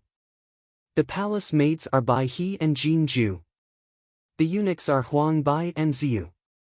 Li Yi casually gave 4 names. After that, the 4 classes of palace maids and eunuchs all had common names. The 4 of them were divided and confirmed. They would start work now and stay a few days longer than the next class. Why don't we stay a few more days? Tao Hong said. No. Gao Lisher refused. You go back and continue to look at the other palace maids. Pick the good ones to teach. Prepare to replace Bai He, Jin Ju, Huang Bai and Ziyu. Tao Hong pouted. She didn't want to go back. The palace was busy during the New Year. It was better to be relaxed in Zhuangzi. Gao Lisher ignored her. He still wanted to enjoy the feeling of being in Zhuangzi, but he couldn't. I'll bring you gifts when I leave tomorrow. Li Yi said. The 4 of them were happy. They didn't come in vain. I want vegetables. When we go back, we'll distribute them to the other 2 classes. Chui Lu requested. You can choose for yourself. Li Yi agreed. He treated the palace maids and eunuchs as his own. They couldn't go back to the palace. Every time they went back, they would bring big and small bags. The people who went back had to wait 30 days before they could come to Zhuangzi. When he was in Zhuangzi, he always felt that the days were short, but in the palace, he found that the sun rose slowly and set even more slowly. Fortunately, they still had something to look forward to. Eventually, it would be their turn. There were even more people in the palace who did not have the slightest bit of hope. Out of the 16 newly selected students, 4 of them performed the best. As for the other 3 classes, they still had to go through the selection process. She had to be pleasing to the eye and smart. Most importantly, he had no complicated relationships with other people in the palace. If he wanted to use people from other places, unless they were the empress' palace maids, eunuchs, concubines, and talented people, he would not choose them. Li Yi ate slowly and chatted with Gao Lisher. In the future, if there are any new things that don't violate the taboo, remember to ask them to bring it back for us when they go back. Gao Lisher wanted some benefits. Firecrackers. Li Yi wanted to give her some fireworks. Firecrackers are a taboo. If you ask your brother to send it to the palace and we have our own, won't it be easier to get it than His Majesty? Gao Lisher firmly refused. He was afraid that he had a pile of dangerous goods that would explode with a bang. Previously, Li Yi had sent the firecrackers to Xingqing Palace. There were none in the imperial city. He would take them when he needed to light them on the 30th. Li Dongzhu, if you want to sell firecrackers, you must find a good buyer and keep a record of who you sell to. Gao Lisher thought of something. Li Yi's chopsticks stopped in front of his mouth. He thought for a while and nodded, that's right. He put the food into his mouth, chewed a few times and swallowed. Li Yi said, I have a method. For those who buy firecrackers, the village will send someone to follow them and teach them how to light them up. Every time they buy firecrackers, they must light them up in one go. If they want to light them up again, they can buy more. Good idea. I'm relieved. Gao Lisher raised his wine cup and agreed. At the same time, you can also get some benefits for the village owner. Li Yi said with a smile. Benefits? Gao Lisher was surprised. The fee for teaching them how to light the firecrackers will be increased by 5%. The village owner will come back and take 5 coins. I'll take 45 coins. Li Yi told the price increase and the distribution ratio. He would give the village owner 10% of the service fee. Li Dongzhu really knows how to do business. Gao Lisher said something that was hard to tell whether it was a compliment or a derogatory remark. If they light the firecrackers, they might accidentally hurt people. With the village owner's guidance, I will take responsibility if anything happens. Li Yi explained the reason. He took the biggest responsibility, so he took more money. That's a good reason. Gao Lisher smiled. After breakfast, they went to rest. The newcomers were taught the rules of the dormitory one-on-one. On the 26th of December, Li Qingqi came again to be the starter and referee. Gao Lisher and the others ate breakfast before dawn and rushed to the city gate to wait for the gate to open. After the morning meeting in the palace, Yao Chong received a piece of good news when he returned to the political affairs hall. Prime Minister Yao, they made it. They made it. They dismantled many firecrackers and found that there were no sawdust or honey inside. Instead, there was charcoal. So they changed the prescription. Sulfur, saltpeter, and charcoal are really useful. It's just that I don't know why Zhuangzi's medicine is made in granules. When the powder is placed in the mud, it doesn't make a sound. It doesn't work even when sand is added. The person in charge of the skills of 100 workers reported the situation to Yao Chong. How much is the cost? Yao Chong was happy. We can make 3 firecrackers for 1 coin, but only 2 or 3 out of 10 firecrackers will make a sound. The sound is not loud enough and there is a lot of smoke. The person answered. Why is it so expensive? It can't be sold, right? Yao Chong thought of the firecrackers that didn't make a sound and found that they couldn't compete in the market. Prime Minister Yao, I have an idea. We can make firecrackers that look the same as Li Yi and Zhuangzi's.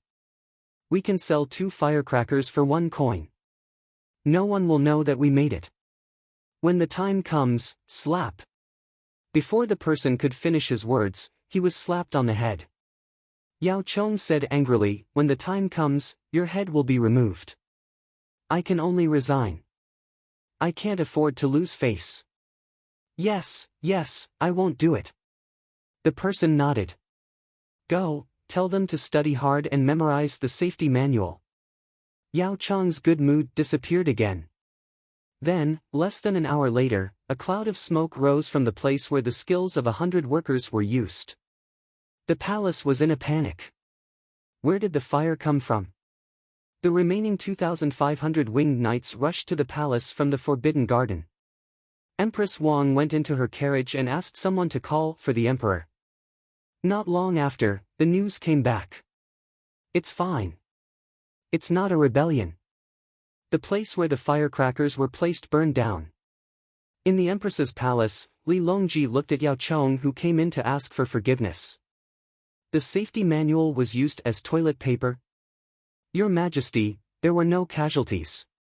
The firecrackers were scattered and burned. According to the safety manual, once there is danger, we should run immediately. Only a few people's clothes were burned and their faces were black. Yao Chong was also angry. How did it burn? Empress Wang asked from the carriage. She didn't plan to hide in the palace. If something really happened, she would rush out and go to Li Yi. She believed that although her uncle didn't take out any weapons, if there was really danger, even if thousands of soldiers and horses couldn't rush in, her uncle must have some means. Now she was unhappy. Was it easy to have a child? Scare me. They wanted to add glue to the powder and grind it together. As they grinded it, it caught fire. Everyone shouted and ran. The firecrackers were scattered. There was some on the ground, and it caught fire. Yao Chong told the situation of the fire. At the same time, he was glad that they scattered the firecrackers according to the safety manual. Then, they found it was not good to run first. Otherwise, people would have died. Gao Lisher stood at the side and hesitated. Your Majesty, to avoid accidents, Li Dongzhu yesterday, he told the emperor about the firecrackers and Li Yi's response. This firecrackers shouldn't be made by the workshop. There are too many people. Those who know the secret, send it to Li Yi and Zhuangzi. Li Longji decided that they should stop playing. What if it blew up? I know. Yao Chong reluctantly agreed.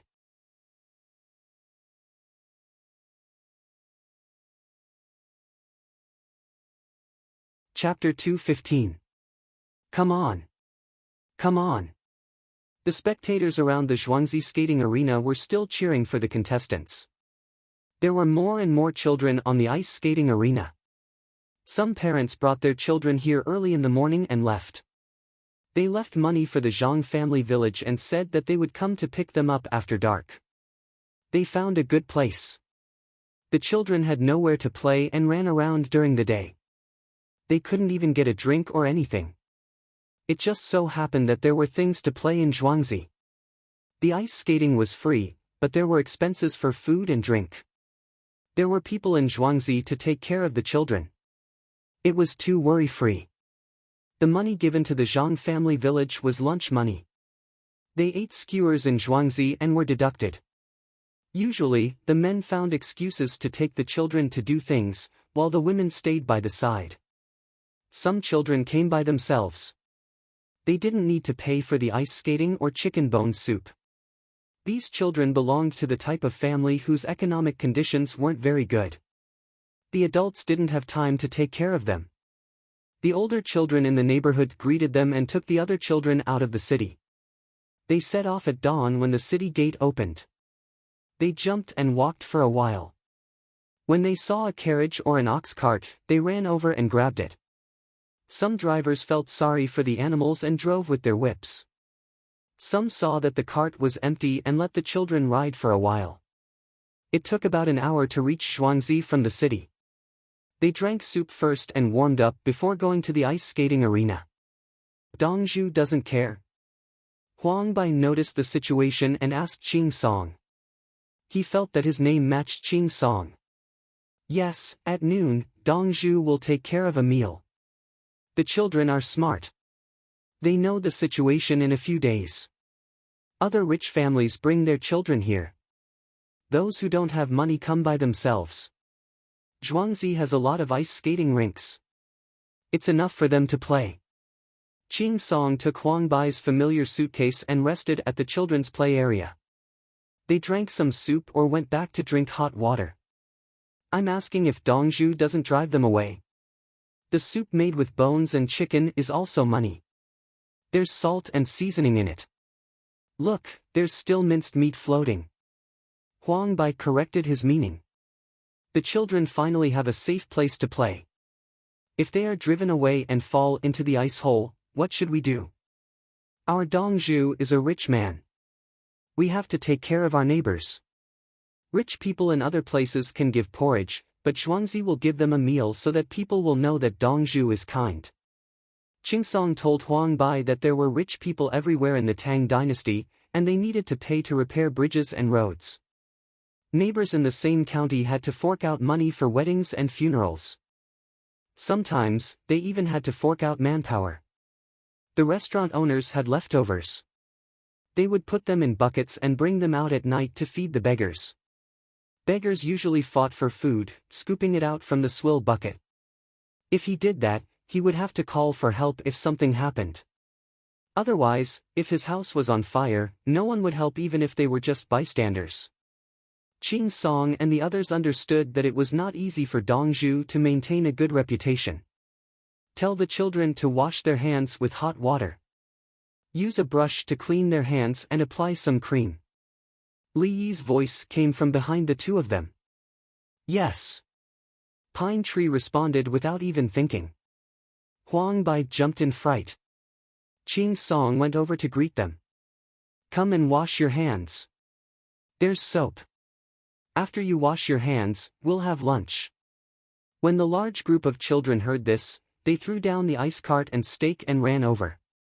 Their faces and hands were all black, and they often could not wash their hands clean, leaving behind traces that were similar to dried skin. There were also some with big snot dripping from their noses and sniffing from time to time. Li looked at them and remembered that when he was a child, he was in the same situation. The area under his thumb could not be washed clean. He could not even soak it in hot water. He had to use a brush. Then, his neck was also black, and he did not wash his face properly. Anyway, the children at that time were similar, unlike later, when the economic conditions of the families improved and they lived in apartments, and the children became clean. Put the things away, put them away. An older child shouted. The ice stakes and ice cart were thrown away randomly. The older child was afraid that he would make the boss unhappy. When one of them shouted, the others followed, and the children ran back. No matter how wild they usually were, they were still afraid when they met the rich, especially the Li family Zhuangzi. Previously, when they drank soup, they waited at the side for the villager to scoop it for them. They did not dare to go forward, afraid that the children of the rich who also ate skewers would dislike them. After washing their hands and faces and applying the cream, they immediately felt that they were different and moved forward. Then, the other children still disliked them. On one hand, they disliked the children of the poor, while the children of the rich ran to change the water to wash their hands and faces, waiting to apply the cream. Li Yi strolled among the children and stood in front of a 7 or 8-year-old boy. He observed that the child always used his tongue to lick his upper lip. Open your mouth. Li Yi said softly. The child opened his mouth. He had not brushed his teeth, so he did not dare to breathe. Open the medicine box. Li Yi said again. Qingsong ran over and skillfully opened the box.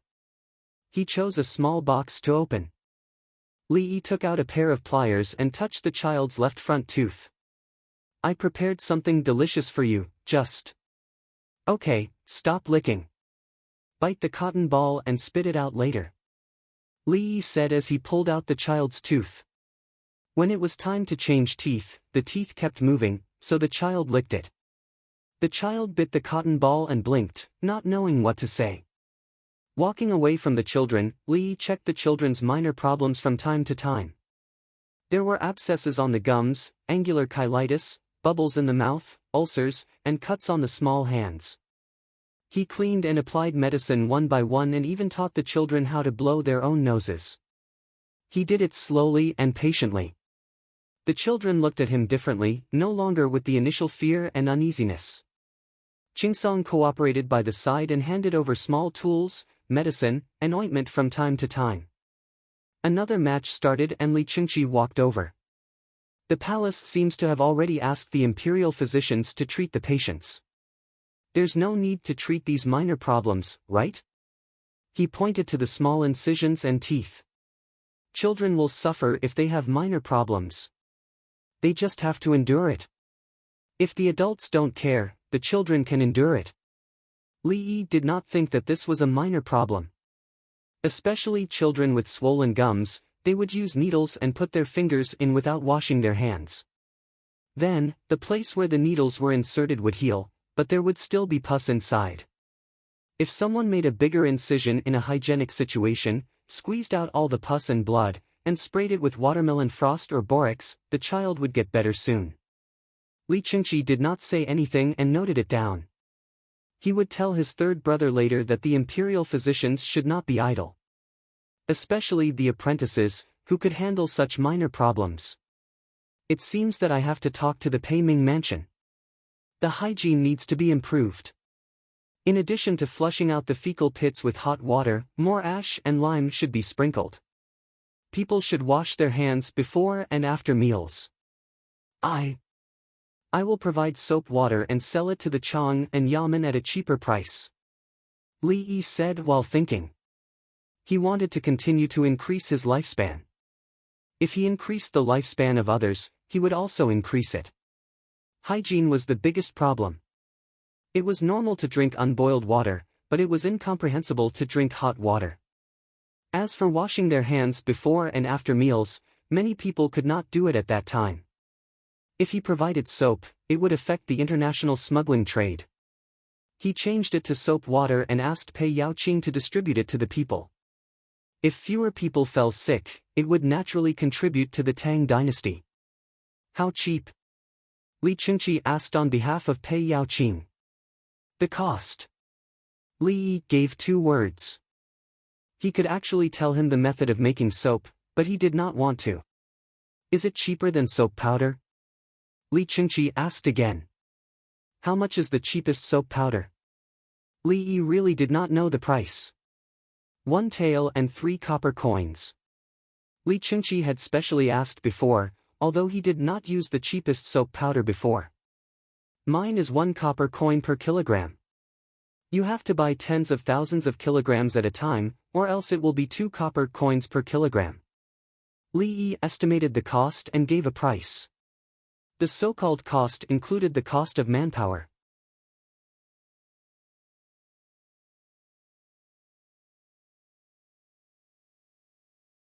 Chapter 2:16. When Li Yi was making soap, during the saponification reaction, there were layers of salt, glycerin, and so on in the chemical reaction. There was an unsaturated saponification reaction liquid inside. After the salt and glycerin were extracted separately, the rest was soap water. This soap water would usually be used to participate in the next saponification reaction. If one wanted to purify it, they could still produce some soap, but the investment and output were not proportional. Now, it was just the right time to sell it. Li Yi did not care about the entire Tang dynasty, but Chang and County was not a problem. There were more than 1 million people, but not all of them used soap water. Some of them used soap powder, and the poor people used plant ash to wash. Now, the people of the Tang dynasty did not take a bath for a long time, especially in winter. Only the officials had a day off. It was not unusual for the girls in Pyongkong Square and the people in Beizu to take baths 8 times a day. In addition, there were also the farmers in Zhuangzi who did manual labor and special workshops. They cut their hair short, and the men even had a buzz cut. They washed hard in the bathtub, which was convenient and comfortable. If it were not for his face, Li Yi would have shaved his head bald. It was convenient for him to perform surgery on a bald head. He just needed to put on a surgical cap and did not have to worry about things falling into the patient's wound. It's not easy to find oil, especially pancreas. Others use it to wash things with plant ash. Li Yi knew that Li Yi used a lot of fat before. I'm using soybean oil now, Li Yi said in a low voice. Who said that the saponification reaction must be animal fat? Soybean oil can also be used? Li Qingqi was surprised. He had never learned to make soap with soybean oil since he was a child. How many magical things were there in this? Oil and soap, these 2 things were very different, right? It's just like making soybean milk into tofu. Li Yi understood his brother's thoughts and explained with the simplest example. Yes, soybean milk can be made into tofu and dried tofu.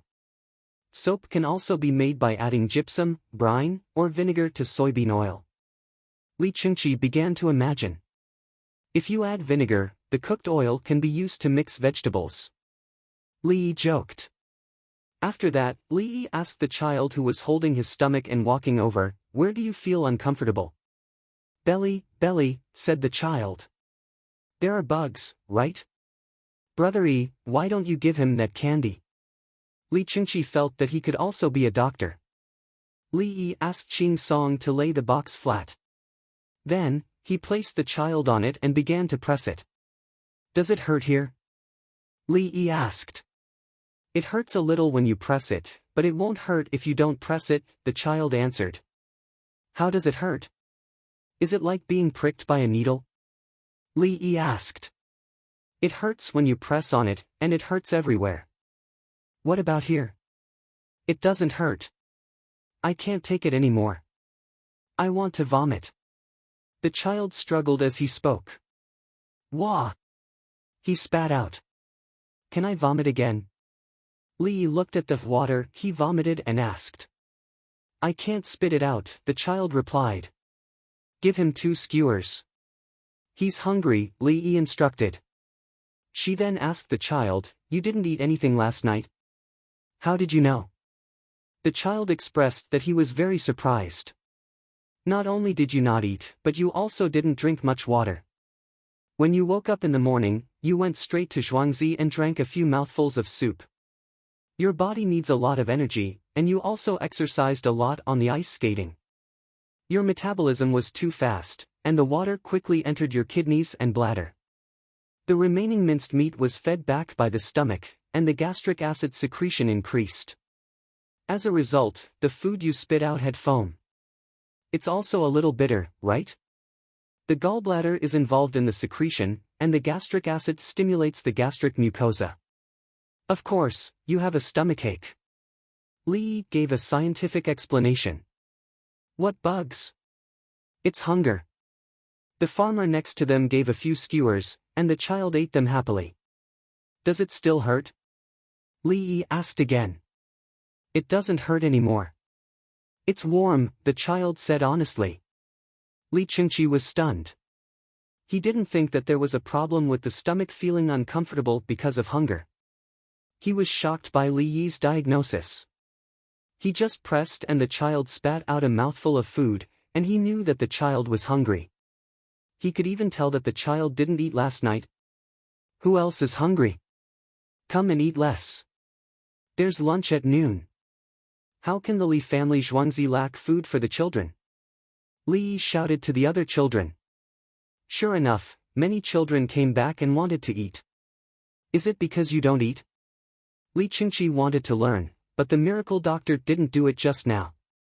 It's because of the soup. If you don't drink soup, you'll be fine. There's oil in the soup, and the stomach will naturally absorb it. Otherwise, the stomach will realize that it's empty and slow down the gastric acid secretion. Then, you won't feel hungry anymore. Li Yi explained the reason. Hunger was the feedback of the gastric acid stimulating the gastric mucosa. If you drink a lot of water, you won't feel hungry for a while because the water dilutes the gastric acid. Li Chengqi, he felt that he was not suitable to learn medicine, at least not from Brother Yi. It was too difficult. What nonsense was that? What about now? He asked. If you eat a few skewers now, the gastric acid will be diluted, and the gastric acid will secrete more. By noon, you can eat a lot of food. You won't eat less than ordinary adults. As Li Yi spoke, he scooped a spoonful of soup and drank it. It was cold outside. Yes, a half-grown boy will eat until I'm poor, Li Chengqi said. Li Dongzhu, do we also eat for free? A man from a rich family came over and asked Li Yi. Don't you feel embarrassed? Li Chengqi retorted. After saying this, Li Chengqi left in a hurry. The competition should be over, right? It was time for the next competition. Then, they would eat. Li Yi didn't answer such a boring question and continued to check on the children's physical condition. When he was checking, he was learning. Sometimes, he even checked the children's pulse to compare. During lunch, the children from the rich family went to the Zhang family's village. The children who came by themselves were arranged to sit in a corner of the cafeteria.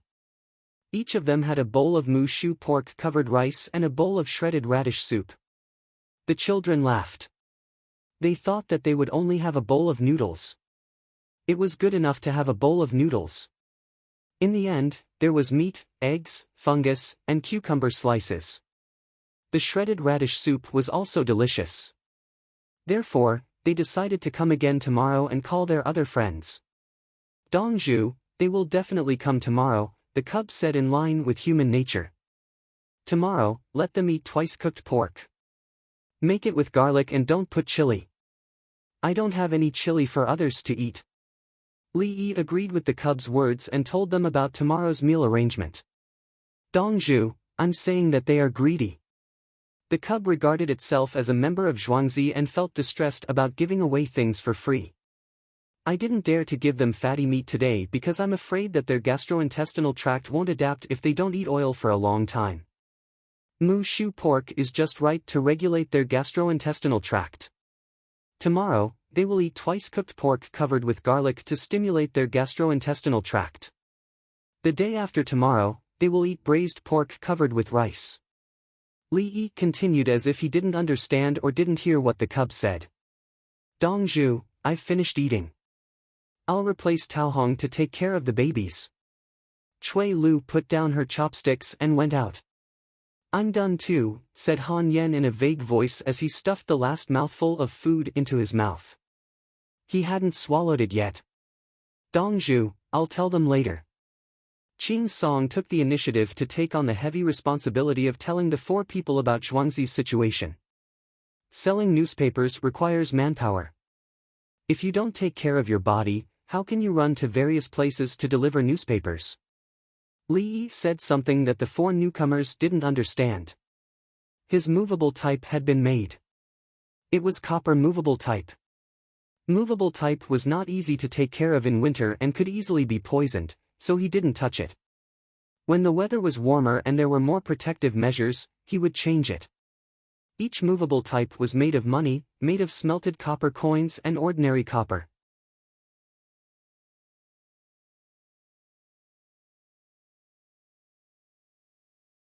Chapter 217. Speaking of movable type printing, Li thought of the person who provided the character base. How is Zhong Xiaojing, Minister Zhong? Li shook his head and continued eating. At this time, Zhong Xiaojing, who Li suddenly thought of, was writing in the Hongwen Library with an empty stomach. Li said that he would put Zhong Xiaojing in the Chongwen Library.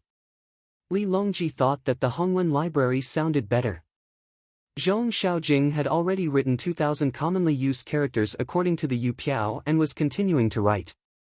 I also need large, small, medium, and cannot exceed the grid. His Majesty will probably remove me from the Minister of Revenue soon. Zhong Xiaojing's heart was like a mirror. After the new year, the Minister of Revenue would be gone. Now he could not care about the Minister of Revenue's affairs and let the Assistant Minister handle it. The root of the problem was that Yao Chong wanted to demote him, and he reached out to the Chong'an. Damn Pei Yao Qing, why did he have to be on the 10,000 people list? How shameless. What should I do? Will I be chased out of the capital? Zhong Xiaojing, who was writing, suddenly felt confused. He sighed and rolled up the paper he had just written and threw it into the wastebasket. He took a deep breath and continued to write. Your Majesty. Your Majesty. Zhong Xiaojing was writing when a voice came from outside. He quickly stopped writing, stood up and rubbed his wrist as he slowly walked to the door. When the door opened, he was startled. When he saw the person in front of him, he quickly greeted, Your Majesty actually came in person. You haven't eaten yet, right? Coincidentally, I haven't eaten either, so I brought some food. Why don't we find a place to eat? Li Longji said to Zhong Xiaojing in a gentle voice. After he finished speaking, he turned and went to the room next door, where there was nothing else. Zhong Xiaojing did not understand the situation and followed behind in fear. A eunuch pulled out a chair for Li Longji, and Li Longji sat down first. Zhong Xiaojing sat halfway and looked up at Li Longji. He wanted to ask something but did not know where to start. Another eunuch brought up 2 mats. On top of the mats were alcohol stoves. Each person had a small stove. Once the fire was lit, the already hot stove inside slowly began to gurgle. "It's big. I deliberately went to ask for some chili sauce. It's most delicious when dipped in it." Li Longji introduced the chili sauce. Li Yi did not give him much. Someone else brought bowls and bundles of warm wine. Li Longji continued, "It's 60% white wine with ginseng, wolfberry, and a few other herbs.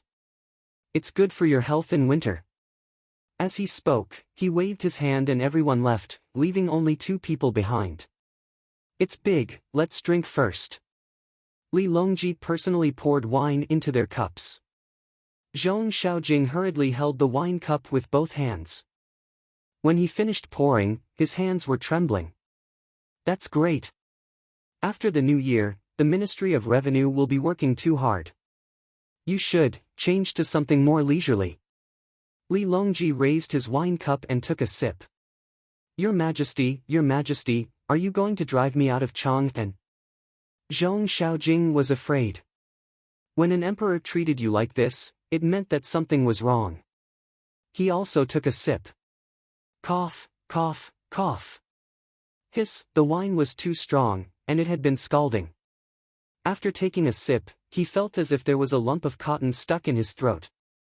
"If you don't leave Chang'an and I don't see you for many days, I'll miss you. I have an important matter that I want you to handle." Li Longji waved his hand and changed the way he addressed Zhong Xiaojing. "What kind of task?" Zhong Xiaojing was slightly relieved when he heard that he would not be driven out.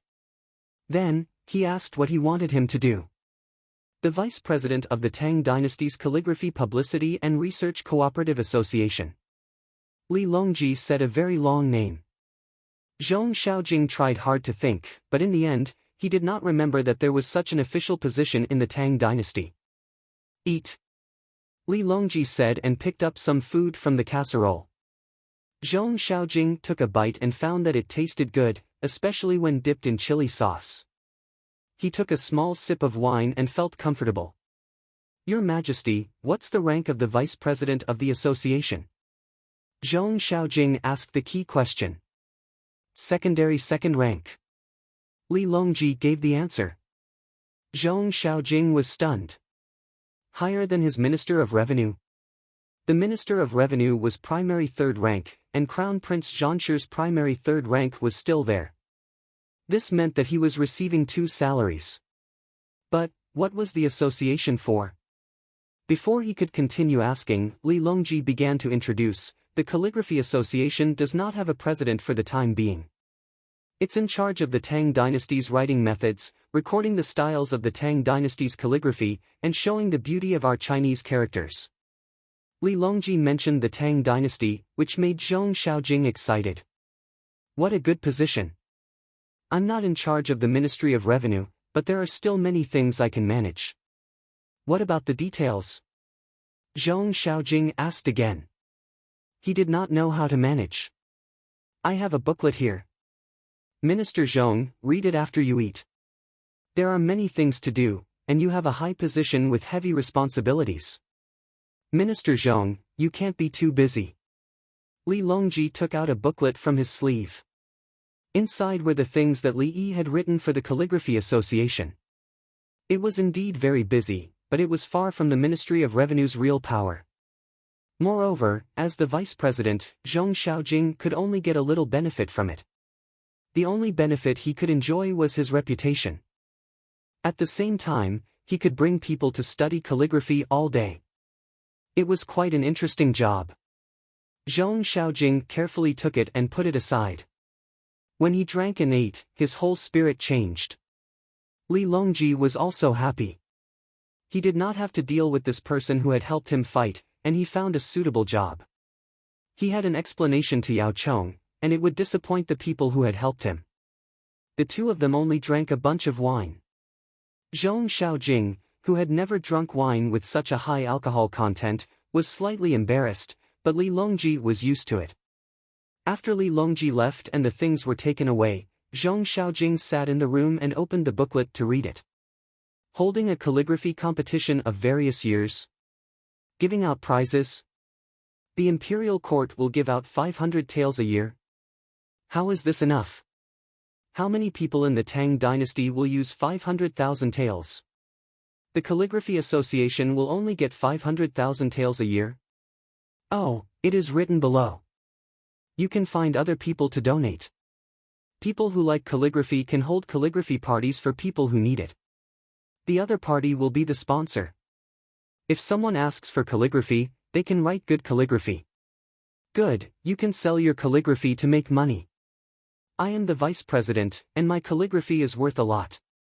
Zhong Xiaojing was relieved when he saw how to make money. He decided to do this. However, he could not sell too much. It would not be worth much if he sold too much.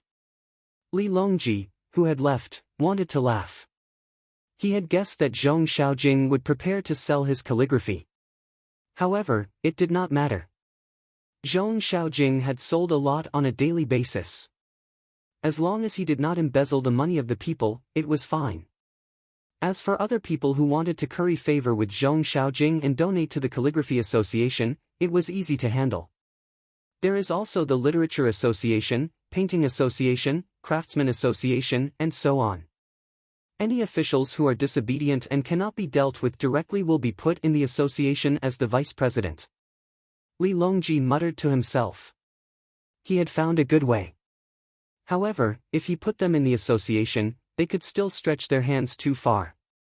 He could not be blamed for being ruthless. Not long after, Yao Chong knew that Her Majesty had gone to have a meal with Zhong Xiaojing. He also knew about the Calligraphy Association. Zhong Xiaojing wanted to change places and be promoted from grade 3 to secondary grade 2. Li Yi. Yao Chong said these two words and shook his head. Good, what a good strategy to appease people. To appease Her Majesty, to follow my heart, to dispel Zhong Xiaojing's resentment, and to exchange for the stability of the Ministry of Revenue. Perhaps Her Majesty thought of it, Zhang Shua said.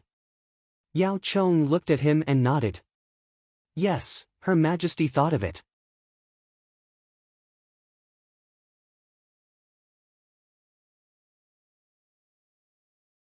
Chapter 218. Galloping for thousands of miles like a torch, the wind and clouds were changing constantly. The package was heavy. It was a winged cavalry express. Go, go, don't let it drift. In the dining hall at night. Brother E, take out the prize. We'll rest in the morning tomorrow and give out the prize after the competition in the afternoon. Is the baby asleep? Li Qingqi didn't intend to eat the staple food. He boiled some wine and talked to Li Yi. He wanted to drink with Li Yi, but Li Yi refused. She's breastfeeding. It's too difficult to take care of a sick baby. Fortunately, there are many capable people in Zhuangzi. Li Yi sighed when he talked about the baby. He admired single mothers the most for giving birth and taking care of their children. Ordinary babies were already tired to death when two people took turns to take care of them. If they were sick, oh my God. He didn't dare to think about it. They were facing such a situation now. Fortunately, there were women in Zhuangzi. They often chatted and talked about how to take care of their children. Once they knew that there was an 8-month-old baby who was sick, they selected good people to take turns to take care of him. The eunuchs and palace maids learned from them. However, the baby only recognized Li Yi. He would smile when he saw Li Yi and cry when he didn't. When Li Yi played the violin and sang for him, he would sing with him. Only when he was drinking milk would he temporarily forget Li Yi. When he was sleepy after eating, he would wait for Li Yi. If he couldn't wait, he would close his eyes and sleep. When he opened his eyes again, he was energetic and wanted to play. Li Yi must be there. During the spring festival, Someone might come to Zhuangzi to buy vegetables. My supply is very strict. Only yours is more relaxed. Li Qingqi reminded Li Yi. It was almost the first lunar month. Who didn't want to have a good meal? Where to buy? Of course, it was Zhuangzi. I'll sell. I'll set the price high, including Zhang's village. Li Yi didn't want to be enemies with them. The vegetables in Zhuangzi were supplied to earthly paradise and eaten by themselves. There were many people. However, it was also the time for the growth of vegetables, especially cucumbers. There were more and more of them. On the 27th day of the 12th lunar month, early in the morning, the weather was good and sunny. Sure enough, what Li Qingqi said happened. The group of people who came to buy soy sauce were discussing with Songde about buying vegetables. Soy sauce was a failure every day. Now, the price had been set. 2,000 per caddy. Those who want to buy can discuss it with each other. It couldn't be less than 2,000. Songde wouldn't agree if it was less than that. If there was a situation where negotiations could not go well, and someone raised the price, they had to snatch it. When it came to vegetables, they worked together again. After selling the soy sauce, they made their demands. There were also people from rich families who didn't participate in the soy sauce sale.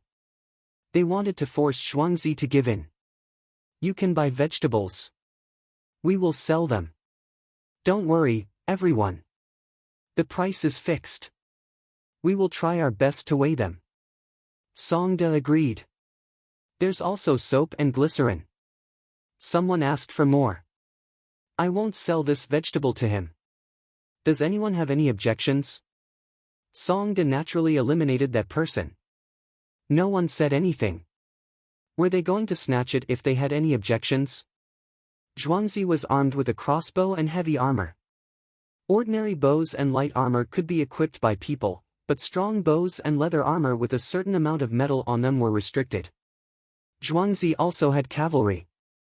Who could stop the cavalry charge? The person who spoke was dumbfounded. I'm charging in front, but you don't even say anything. Steward Song, I'm just joking. The person admitted defeat. I'm not joking. I'm not selling to you. You can get some from others. Songde refused, but he helped to come up with an idea. The person looked at the people around him and took a few steps back. He wanted to find someone to pay for it and ask for help. Someone did want to help, but then Li Yi appeared. The 4 palace maids and 4 eunuchs beside him were terrifying. It's limited. Sigh. I'm too kind as a steward. Li Yi said and shook his head. The person who wanted to help that person just now made up his mind. He didn't care anymore. After he finished buying and left, he would pay more. At the same time, in Xiangzhou, Shannan province, 500 cavalrymen appeared in the house of subjugation under the morning sun. They wore red clothes and red cloaks. They didn't wear black clothes. When the people of the house of subjugation saw these cavalrymen, they didn't know what they were here for. They also went home and took out their weapons. If they wanted to bully people, they wouldn't agree. We're here to deliver something for Li Yi and Zhuangzi by the Ba River in Chang'an. Where are the white households? Li Yi and Li Dongzhu were worried that you wouldn't have a good new year, so they asked us to deliver some food and utensils. The battalion commander didn't want any conflict. He sat on his horse and shouted loudly. The other winged knights also shouted. When they heard this, the people of the house of subjugation put away their weapons. Those who lived nearby went to call for help. Those who lived far away could only let the winged knights continue to run.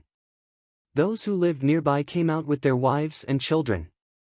My name is Wang Yimin. I know that the imperial court summoned us. What did you bring for me? A man with a large scar on the left side of his mouth came over to speak. Yes, Wang Yimin. We are the Winged Knights Express Delivery. We deliver things quickly. Currently, we are only delivering for Li Yi and Li Dongzhu. Come and get the package. The battalion commander took out a list of names. This person was on it. Someone from the Yulin flying cavalry dismounted from his horse and took a package from the back of another unridden horse. A large package that needed to be hugged was carried to Wang Yimin. Wang Yimin, what did you bring? Everyone, look. You said that you want to sell your house. Let's discuss and gather the money to buy it. It's connected to the land. An old man next to him said to Wang Yimin. Wang Yimin put the package on the ground and untied the string on it. The battalion commander also dismounted and stood at the side to introduce. This is wool knitted clothing. There are 4 sets. The children wear it too big. The farmers said that it's okay if it's a bit bigger, but they're afraid that it won't fit if it's too small. They knitted it needle by needle. This is braised meat. It's about 30 caddies. Our horses are exhausted. Fortunately, the weather is cold and the meat is salty, so it won't spoil. That package is rock candy. Keep a piece in your mouth. I can guarantee that if you don't move much, you can definitely last a day. The other 2 packages are pork floss. They are noodles fried with vegetables and oil. There's bean powder in the noodles. Eat a handful and you can last half a day at most. There are also some painkillers. If you feel uncomfortable, take one. You are not allowed to drink. Dongzhu said that you must reach Shuangzi alive. Don't give up. If you're sick, as long as you're still breathing, Dongzhu will be able to save you. Hearing the battalion commander's words, the surrounding people all came forward to take a look. There's such a Dongzhu. Who's going when it's just decided? They sent the Imperial Guard's cavalry to deliver things. I thought Brother Emin was going there to suffer. Looks like it's not the case. It's a big piece of meat. So rich. Sugar. You can tell the color of the noodles is good just by looking at it. Emin, go. Go there and live a good life. Everyone, I don't want the house or the land. I also don't want the things at home. My family of 5 will keep some for the journey. I'll give the rest to you. Wang Yimin made his decision. He knew that when he had a good life, the money was useless. It was better to give it to people who needed it more. When the Winged Knights finished their tour, it was noon. 100 military families gathered together. Their choice was the same as Wang Yimin's. They gave everything and didn't want a single cent. They didn't plan to spend the new year in Zhicheng residence before leaving. They set off immediately. The battalion commander hesitated. He looked at his subordinates and went to discuss. It was decided that everyone would leave together. The Winged Knights would spend the new year on the road. The horses would be given to the adults and the children would be held in their arms. They would let the horses rest every 50 li. The group set off on their return journey.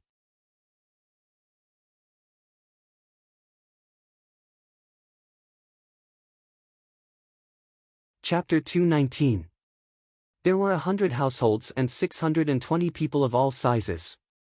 The adults threw their weapons to the other people in the Zhicheng residence. Other than the children who were less than 10 years old who had sweaters, the others were also given sweaters. The younger children were carried in their arms and moved very slowly. They were a burden to the Winged Knights. Otherwise, the Winged Knights could rush back before the new year and have 3 horses each. However, they were not willing to wait any longer. One wanted to live a good life, while the other wanted to have a bad new year. How were they going to split the good things at home? They were all from the Zhicheng residence and were fighting together. They might as well just leave and not look at the others. Will we be bullied when we get there? A 13 or 14-year-old boy rode a horse and tied his sister to his chest. He asked a Winged Knights loudly. Half of his sister's face was exposed and her eyes looked around curiously. No one will bully you. They are all waiting for you. There are too few people who can fight in Zhuangzi. The villagers are worried that they will be robbed, the winged cavalry said with a smile. How much does it cost to go to school? My father said that he will give me a fistful of money to send me to the county school after the new year. The boy asked again. Previously, he did not receive any news that he was going to move. Since there was no war, he was prepared to send him to school. It doesn't cost a single cent. When we get there, we will make new clothes. You can have milk and eggs in the morning and eat whatever you want in the afternoon and evening. There will be meat for every meal. Oh, the weather is cold now, so there will be vegetables for every meal. Does the Dongju beat people? The Dongju does not beat children. However, if you are not good at your studies, the Dongju will teach your parents a way to beat children. Don't worry, it will only hurt. My sister is a girl. Can I teach her when I am good at school? We agreed in the autumn that I will go to school next year and come back to teach her. The girl is about 5 years old, right? We will go to school together. You don't have to teach her. Do you have a lot of money for writing materials? It's free. The Dongju will give it to you. Isn't the Dongju stupid? He will give you everything. Yes, Dongju is stupid, and Li Yi is stupid. Xiao Gang, I heard what you said. I'll tell Li Dongju later and ask him to bring you out to play, one of the winged cavalry warriors said threateningly. Don't, Brother Lin. I didn't say anything. Little Gang shivered. Tell that to Dongju. Brother Lin, let me wash your clothes for you. Do you think I can be bought? Twice. Deal. Thus, it was harmonious again. The young man and the soldiers beside him looked at each other. What had happened? Dongju was just fooling around. Why was he so scared? The other soldiers in the group also asked about the situation in Zhuangzi. The winged knights spoke the truth. The soldiers couldn't believe it. After arriving in Zhuangzi, they were directly given heavy armor and crossbows, as well as military horses. Did the imperial court not care? The villagers lived in the buildings and didn't need to light fires. Sometimes, they had to open the windows to not be stuffy. Too hot. During meals, they went to a place called the canteen. There were dozens of dishes, and there was never a lack of meat. In winter, they could eat cucumbers, celery, and eggplants as they wished. The children would dress up and go to school. When they were sick, the Dongju would personally treat them. As long as they were still breathing, everything was fine. Every month, they would be given a monthly allowance, but they couldn't spend it. There was nowhere to spend it, so they could only save it. They worked for 8 hours a day. The rest of the time, they rested, or learned how to read and calculate. Clothes, shoes, and furniture for home use were all given to them without any consideration. There was a big bathroom that they could bathe in every day. It wasn't cold at all. One by one, the military households were scared when they heard this. It was impossible. If not for the winged knights, they would have already planned to go back. They were afraid of being cheated. These people wanted to trick them into selling them. Battalion Commander Fan, tell me the truth. Do we have a way to survive if we go? Wang Yimin urged his horse to the side of Battalion Commander Fan's horse and stared into his eyes. I heard some things. You don't believe it, right? Fan asked with a smile. Who would dare to believe it? It's clearly a lie. He's just a Dongju. How can he make money to support us? Wang Yimin explained with his own understanding. Money? Huh. Money, this thing, how do I put it? Fan chuckled. He continued, it's hard for you to make money. Li Dongju, he deliberately doesn't make a lot of money because he finds it troublesome. But if you go, there will be a lot more women and children who can work. Li Dongju will probably come up with new things to make money. Dongju has a business deal? Wang Yimin thought. Otherwise, he wouldn't be able to make so much money from farming. Have you heard of soy sauce? 3,000 a caddy of soy sauce. 3,000 here. Chong and 2,000, who earned the 1,000 in the middle? Battalion Commander Fan, have you eaten it before? There was a period of time when I ate it every day. Then, don't mention it in front of me. Don't ever mention it. Battalion Commander Fan Fan, who had a psychological shadow, didn't want to recall it. At the same time, he was somewhat proud that he had survived that time. Is it delicious? Wang Yimin had never eaten soy sauce before. Don't think of it as 3,000 a caddy. It's worthless. It doesn't matter if you eat it or not. Then why are others still buying it? Someone specially wrote poems and spread it in Pyongkong Square. Fan Fan knew the reason. Everyone praised it together. Li Yi even limited the quantity. So you're saying that we, the military's Dongzhu, are rich? Wang Yimin got the key information. Yes, it's us. Li Dongzhu is also our winged knight's Dongzhu. As long as he doesn't want to rebel, we are willing to help him. Fan Fan smiled as he spoke. He recalled the days in Zhuangzi. It seemed that the hellish training wasn't that scary. He shouldn't think about it. Have you finished buying? Li Yi, who was on Zhuangzi, returned to the vegetable stall and asked. Vegetables were afraid of freezing, so they had to be traded in an insulated environment.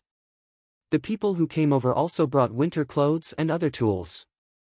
When they returned, they had to send them to other people's residences or residences. Finished. Shopkeeper Liang nodded to Li Yi. Do you still want soy sauce? 1,000 a caddy. 10,000 caddies. Who wants it?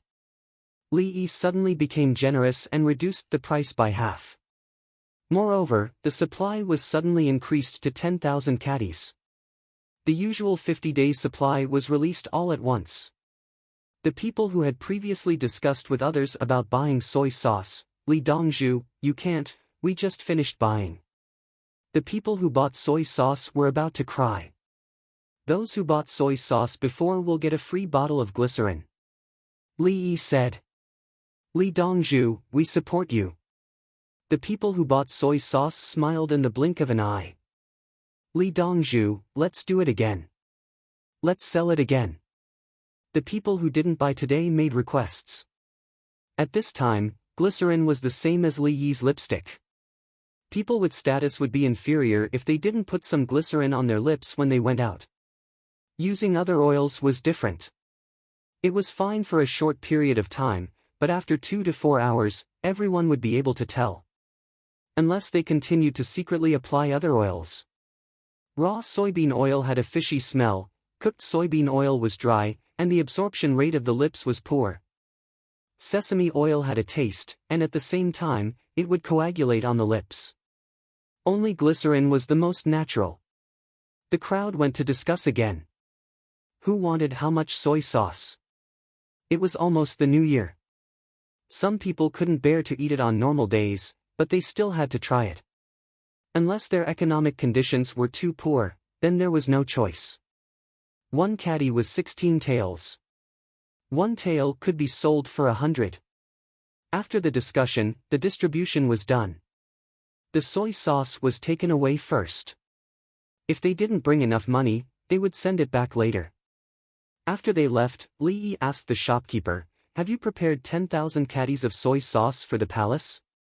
It's been packed long ago. One caddy of small jars, 10,000 of them. It's used to reward the officials. Songde replied. At this time, he didn't feel bad about the soy sauce anymore. He would give it, especially to the palace. How long had it been? So far, no one with a big background had come to cause trouble. Wasn't this the result of giving things away? Soy sauce wasn't worth much, so he made another 200 large jars. During the competition this afternoon, I told Big Brother that General Gao wouldn't be coming, so I could only ask Big Brother for help. Li Yi decided to make others happy this year. At the same time, he would make more money. The farmers should be giving out bonuses. Even if they took the money, they had nowhere to spend it.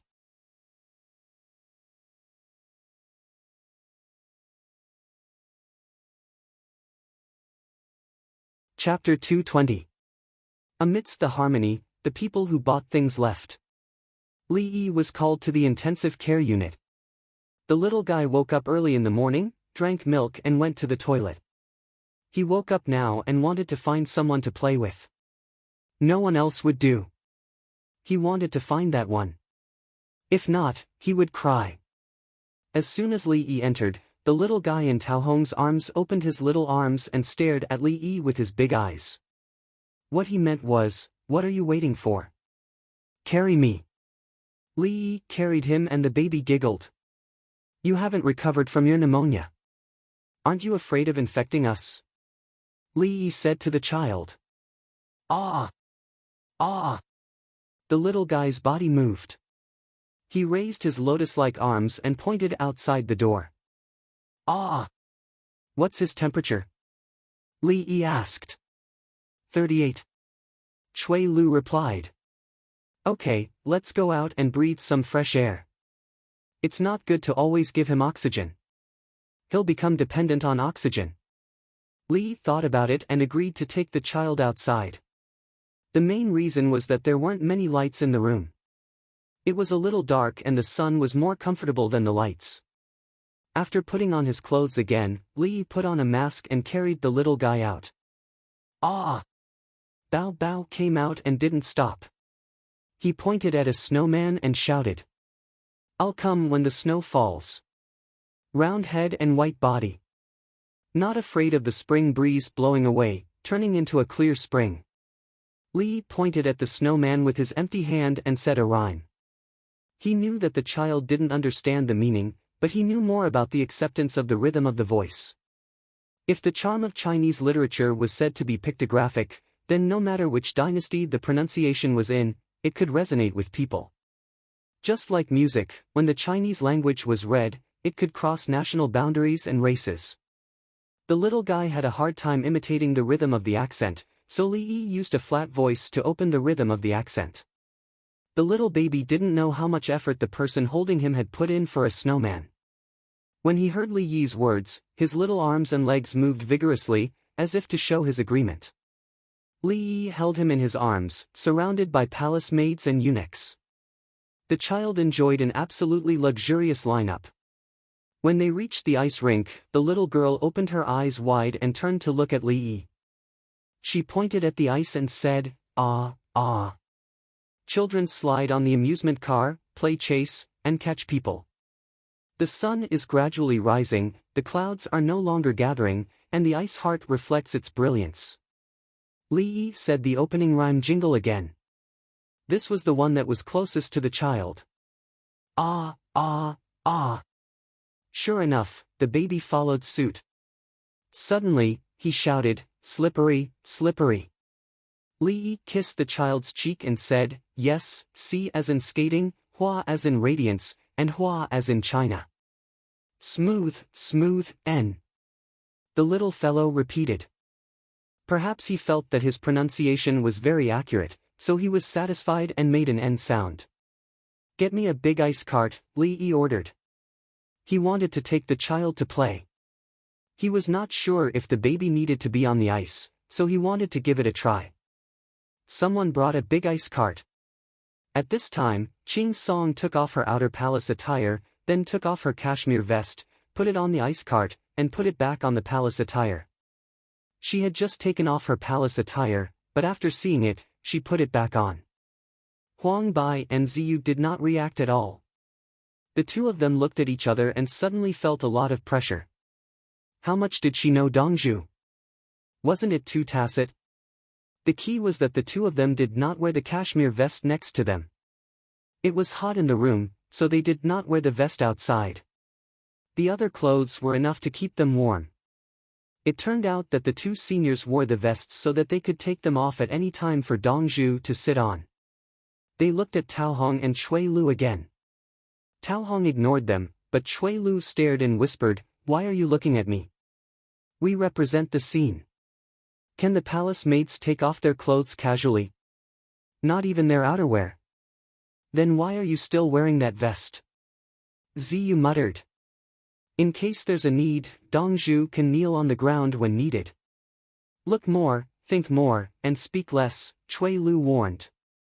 Li Yi ignored them. He untied his belt and sat cross-legged on the ice cart. He tied the child's belt to himself and picked up the stake to start skating. Breaking through the heavy snow, we sit on the sleigh, gallop across the fields, we laugh and sing. Ding ding dang, ding ding dang, the bell rings, ding dang, Lee sang and skated with the rhythm. The little guy continued to stare with his eyes wide open, his eyes full of infinite brilliance. Babies did not have acrophobia or fear of speed. If they were thrown up, they would not be afraid. They would giggle when they were caught. It was the same if they were fast. Adults would be nervous when they played the moon boat, but babies would be happy when they were rocked high in the cradle. Although the little guy's body was small, he did not have the slightest sense of fear. Instead, he stuck out his tongue and giggled. At this moment, he did not seem to be sick. He was no different from other babies. After Lee skated for half an hour, he got off the ice cart and picked up the little guy. The little guy was still smiling and excitedly said that it was too fun. Take his temperature, Lee said. Brown Rock's hand was already on the zipper of the box. When he heard this, he pulled it open and took out a very precious electronic thermometer. He pressed it against the child's forehead and waited for the data to stabilize. He reported, 37.7 degrees. This is caused by the excitement factor. It is said that the stronger a person's desire to live, the higher the probability of survival. Babies like this world and are not willing to leave so easily. They are very hard-working. Adults are the same. Since they are not willing to give up, they will fight with everything they have. Complaining will not solve the problem, and no one will pity them. Lee looked at the 4 new palace maids and eunuchs as he said this. Understood, Dongzhu. The 4 of them said at the same time. A group of children ran in from outside. They had received simple treatment and eaten rice yesterday. Brother Dongzhu, my mother boiled eggs and asked me to bring them to you. Dongzhu, mother made 4 pairs of insoles. I don't know what size you wear, so I gave them to you. You can measure them yourself. Tune sprouts pickled in salt. We still have some at home. Bring them to Dongzhu. The children said one by one as they handed over their things.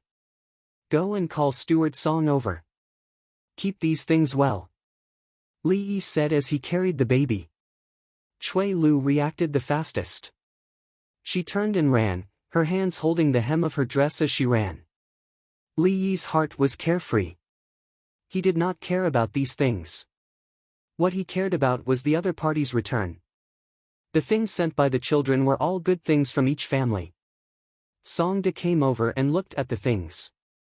He understood what it meant and said, Dongzhu, I will arrange for a return gift. Okay. Li nodded. Songda turned and left. He asked people to pack salt and bacon. These were what the children needed the most at home, not cucumbers and watermelons. After the children sent the things over, they ran to drink soup. It was obvious that they had not eaten in the morning. They ate 2 meals a day. They did not have time to eat breakfast. Li glanced at the farmer who was selling shabu-shabu skewers. The farmer took out the tea eggs and gestured to Li. He put it on and put it inside, waiting for the children to eat. They understood each other so well. They were so familiar with each other. They had such tacit understanding. The 4 new palace maids and eunuchs were stunned. Was this how Dongzhu communicated with others? Just a glance was enough. No wonder the selection had to pick the clever ones. The average ones would not be able to keep up with the pace. They had to work hard. They could not be eliminated because of poor coordination. Who had pus and blood coming out of their teeth yesterday? Come here, let me see. It's still crowded today. Li Yi said as he carried the child. Ah, ah.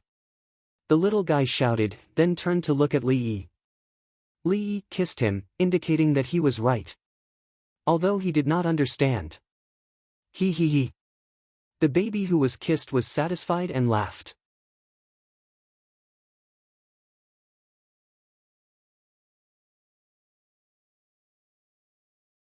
Chapter 221.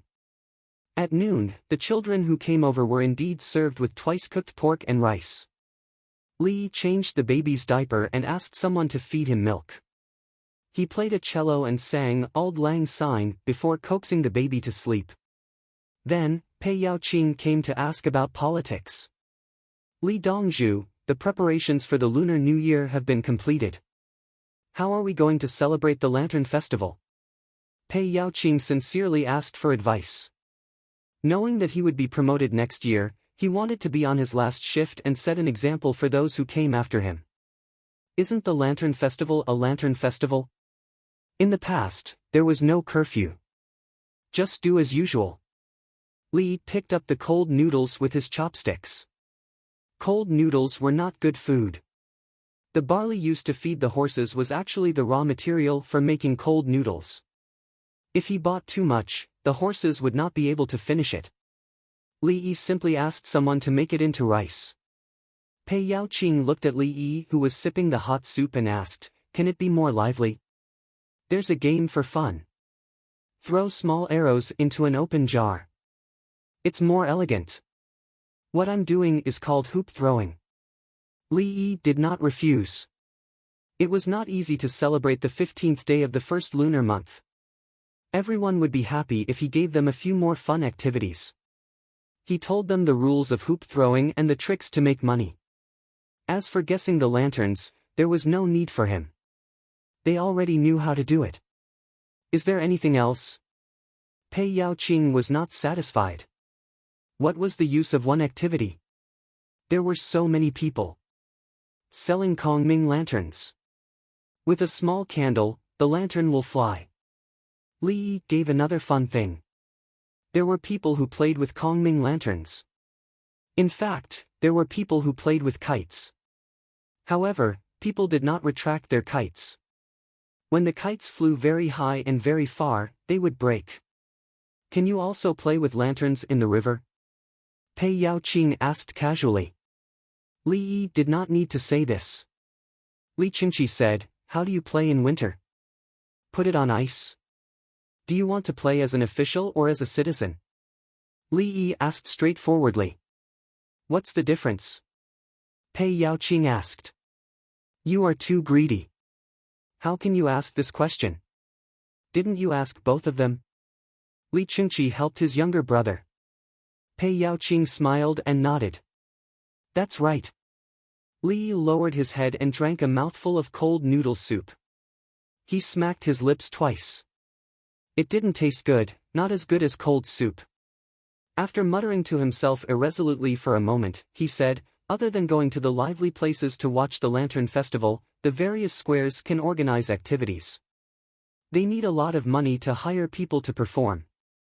Li Dongzhu, are you talking about the people who are obedient and disobedient? Pei Yaoqing asked. The other thing is public security. I heard that every year, there are lost children and people who get into trouble because of the crowding. Li thought of the child theft and the stampede. This was especially true for Vermilion Bird Avenue. The streets were wide and there were many people. Whenever there was a commotion or a situation, it would be crowded and something would happen. Pei Yaoqing revealed a troubled expression. The situation that Li mentioned had happened last year, and it was not only last year, but also every year. However, it was difficult to change. Peiming residents cannot mobilize the Imperial Army, but Peiming residents can organize a joint defense. Li said a new term. Joint defense? Pei Yaoqing repeated. Spread out the performance teams and try not to crowd in the same place. Inform the people in the various squares in advance. Organize the helpers and wear the same symbol. Constantly control the distance between each person in each position. Divide the streets into different areas. A few people will be in charge of a small area. If anyone wants to crowd, immediately warn them. I think it's better to distinguish by the placement of the ice sculptures and ice lanterns. It's bright and can be seen clearly. Li explained the joint defense situation. The most powerful joint defense was the community joint defense. In the Tang dynasty, there was a curfew. Every square had someone in charge. In fact, there was a lack of manpower because there was a curfew. Whenever there was a big scene, it was bound to be chaotic. At this time, it was best to mobilize the ordinary people. Giving them an armband would make them feel good. After eating a few mouthfuls of cold noodles, Li added, "Tell all the shops not to announce the promotion loudly, and not to throw things to attract people to fight over." Pei Yaoqing listened and thought, after the meal, go back and arrange it. Tell them in advance. Therefore, he ate very quickly. Li Yi was only halfway through his bowl of cold noodles when Pei Yaoqing finished eating and left. He said that he was afraid that it would be too late and that he wanted to try it during the new year. Li Chengqi ate quickly. When he was 60% full, he went to arrange for the ice skating final in the afternoon. Li Yi continued to chew his cold noodles. He lowered his head and thought, cold noodles are good food in Tubo, especially for the army. He thought of the army's food problem. Cold noodles could be made with highland barley. They were cooked and then dried in the sun or in the shade. When it was eaten, it would soften very quickly in hot water. It could also be eaten hard. In addition, when it was cold, it was like tofu skin. Remember what I say. Li Yi said to the palace maids and eunuchs. The 8 people had just finished eating. They also tasted the new food, cold noodles, and slurped it into their stomachs. Then, they drank the soup. Li Yi began to talk about the methods of making dry noodles, barley, cold noodles, meat floss, compressed biscuits, and other food. As for naans, which were pancakes and guacue, he didn't need to say anything. Now, soldiers only knew fried noodles and guacue. The more types there are, the greater the logistical pressure. However, the combat effectiveness of the soldiers at the front line can be guaranteed, especially the dried vegetable powder, such as chopped green onions. Li Yi said as he thought, and the palace maids and eunuchs noted it down. They knew about chopped green onions. Zhuangzi made a lot of chopped green onions in the autumn. They were dried in the shade and sprinkled in the soup. Soon, the onions would soak in the soup. As Li Yi said, it was inconvenient to transport too many things. Otherwise, there would be no need to make vinegar cloth. Wouldn't it be better to just send salt and vinegar directly? The original baggage was recruited as a civilian worker and then protected by the non-commissioned officer. Civilian workers are usually not professional enough, so a special logistical support team needs to be set up. The people with poor combat ability will be formed into groups to study how to quickly build bridges, pave roads, repair pontoons, and other things that craftsmen should do. I call this team the engineers. They are usually responsible for repairing roads and bridges in various places of the Tang dynasty.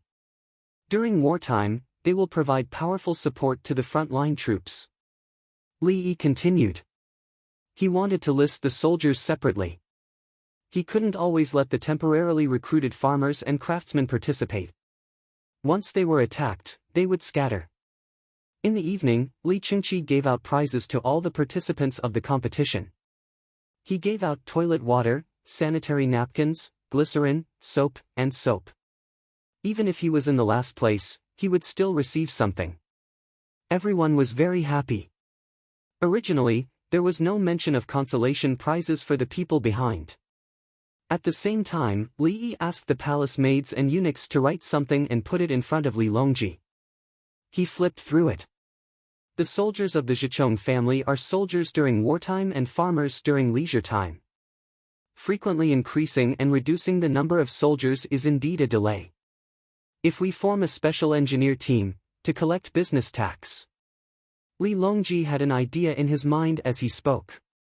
He could separate the farmers and reduce the burden of rent transfer. They would all be transferred, but they would be paid.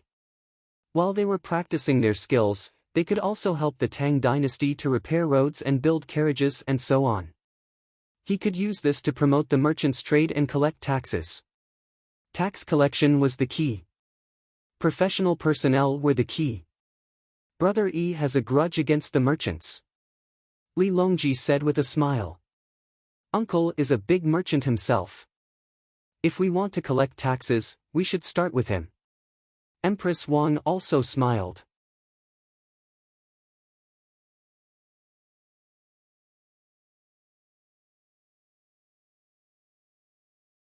Chapter 222. Quick, set up the tables. There are many people today. Don't rush to burn the charcoal. Don't use coal. Place the 6 tables further away. On the 30th day of the 12th lunar month, Songda woke up early and began to direct the workers to work. The workshops were all closed.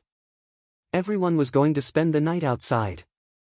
Those who were afraid of not being able to endure would go to sleep after lunch. There were many people today. According to the heavenly stems and earthly branches, today was the year of Imao, the month of Wuyin, and the day of Kuei. Other than the villagers of the Zhang clan and the migrant workers were going to participate in the New Year's vigil, including the people of the imperial plantation. Xinyan from Pyongkong Square led the team out. They would not be going back tonight. She gave everyone 6 tables to perform at the same time. Quick, quick, quick. People from the palace are here. A person in charge of the periphery ran over. They say there is a bookmaker. The people who came are from Ziwei province. There are many people. Why are people from the palace here? When Li Yi heard the news, his head was full of questions. They are from the court. We are from the palace, Tao Hong said with a smile. Cui Lu added, since it is a bookmaker, there should be benefits. As they spoke, the 8 people began to tidy up their clothes. The officials from Ziwei province had something good to give Dongzhu. They helped to control the situation. Li Yi went out to welcome them. As expected, a large group of people came over. The person at the front walked in front of Li Yi. I am Xiao Song from the Imperial Secretariat. Li Yi was stunned. Xiao Fu. Li Dongzhu knows me. When Xiao Song heard Li Yi say his name, he was stunned. I have heard of you. Li Yi smiled. He knew of Xiao Song. He was once a prime minister. According to historical records, his most powerful move was to sow discord between the Tubo dynasty's general, Huitadra Konglo, to death. This person was quite handsome, but he was still lacking compared to Ren Baqian. This was Li Yi's evaluation. Xiao Song was also sizing up Li Yi. The young man was calm, but the 4 palace maids and 4 eunuchs were accompanying him. The scene was too big. We came from Ziwei province. We have books, Xiao Song said as he took a box and pulled out a scroll from it. Unfolding it, he read, under my tutelage, Lady Li's name is Yi.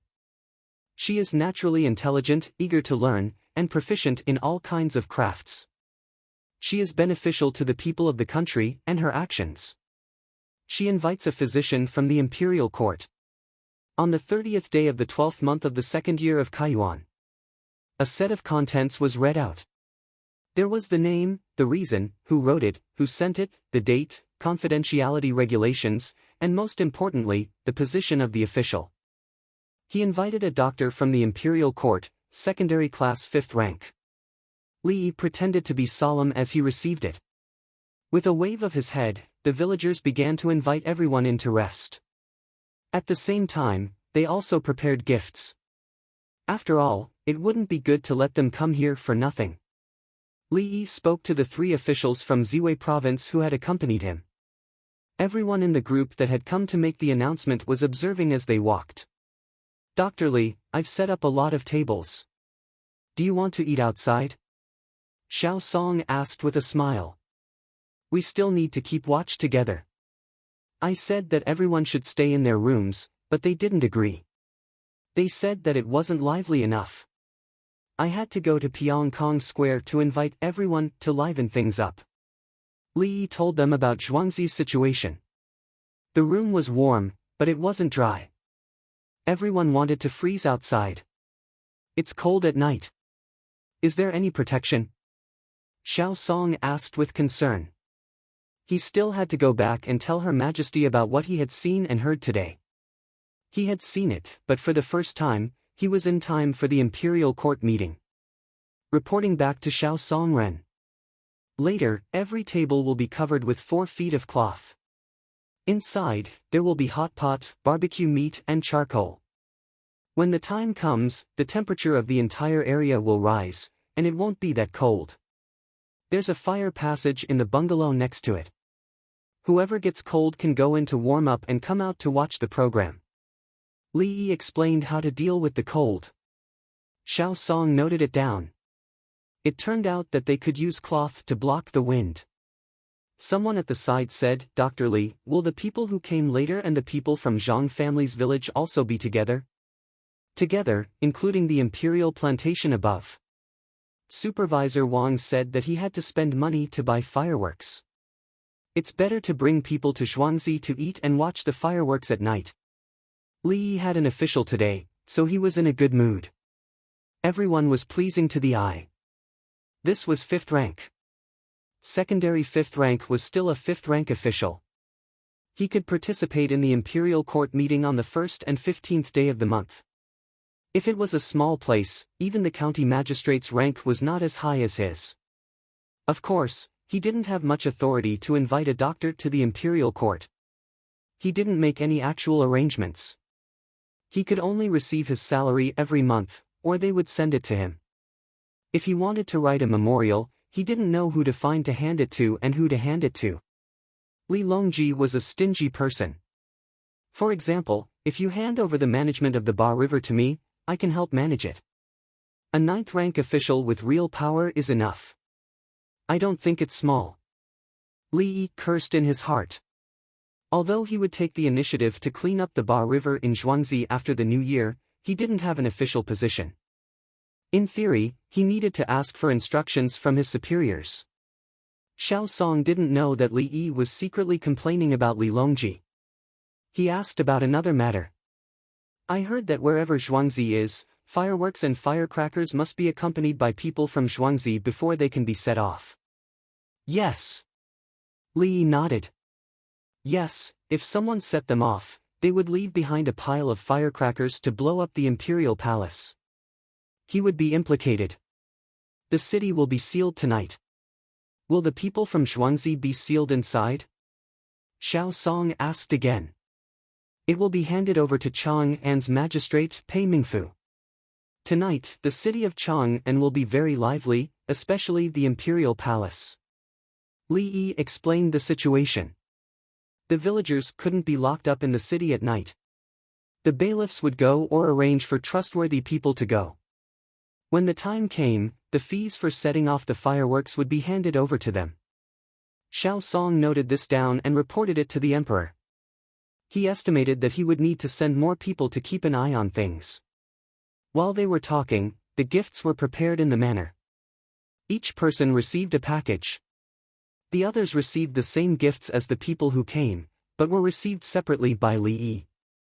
Each package had a small booklet in it, with the weight of each item written on it. Songde personally brought people to deliver the gifts to the others. He said, "They are all cucumbers, watermelons, and braised vegetables. They are not worth much. Other than that, there are a few copper coins." When the people who came along heard this, they pretended not to care, but they were happy inside. They knew that they would be able to get something good this time. They couldn't give the other officials much money even if they wanted to.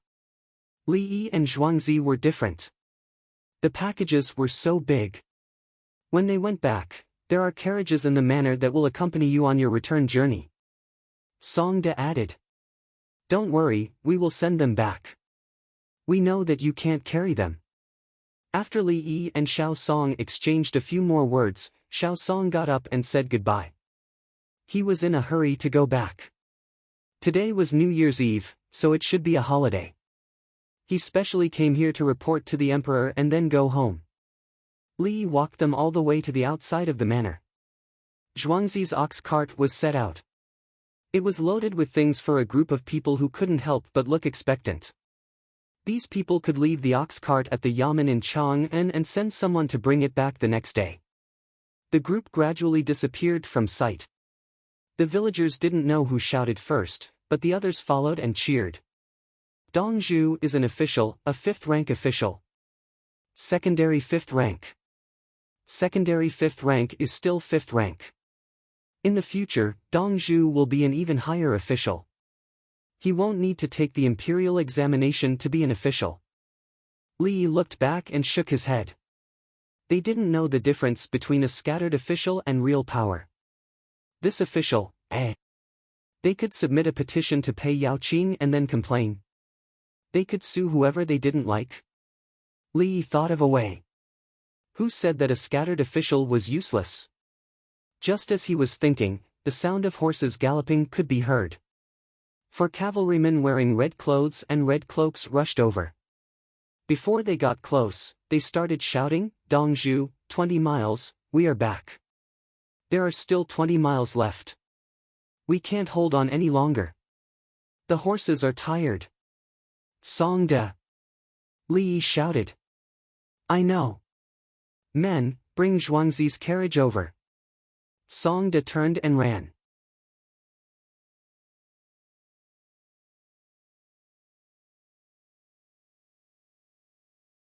Chapter 223. Get off the horses and don't move, the old soldier shouted at the 4 winged knights. As expected, the 4 men jumped off the horses. The 4 horses fell down with their masters and lay there panting. "Come with me." Li Yi looked back at Pine Tree and ran in that direction. Pine Tree pulled the suitcase and ran behind him. Brown Rock also rushed up. Huangbai and Ziyu were at a loss, but they still ran with them.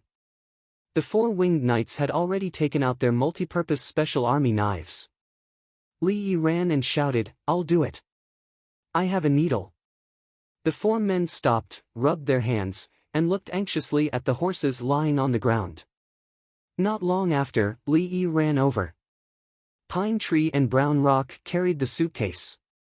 As soon as they stopped, Pine Tree skillfully opened the suitcase. Li Yi took out a box of puncture needles and knelt in front of the horses. He touched the horses' stomachs and rubbed them with an alcohol swab. Blood gushed out. He pierced 3 places and changed horses. When the 4 horses were done, Li Yi returned to the big suitcase and squatted down to look for something. Then, he busied himself. He gave them cardiotonic medicine, sodium bicarbonate, and intravenous injection of compound sodium chloride. Then, he put on the 4 drip. The villager behind him ran over with a bucket and splashed the water on the horses' heads. The horses opened their mouths and tried their best to drink. In less than half an hour, the 4 horses stood up one after another. The 4 drip was not high enough, so someone held it with a stick. There's no need to bleed the horses' hooves. Bleeding in winter will slow their recovery. Looking at the condition of the 4 horses, Li Yi sighed. The 4 winged knights each drank a bag of glucose injections. The horses' stomachs were still bleeding, but the people familiar with them ignored them. They would stop bleeding on their own. On the other side, Songde formed Zhuangzi's team. Wang Xing sent the carriages from the imperial plantation and the Zhang family village also sent people. The villager loaded the carriages with grass, cooked bean powder, and pepper. There were also large buckets of cold water, boiling water in a pot, rock sugar, and other things. "The ambulance is here," Li Yi instructed. His ambulance was brought over, and he got on. His car took the lead, and the convoy of more than 100 vehicles headed in the direction that the winged knights had pointed out. "I originally wanted to go there after the new year and take my time on the road, but I met Yu Huaida's convoy that was rushing back with empty cars. They had a lot of livestock when they joined forces." In the car, the winged knights recounted their experiences.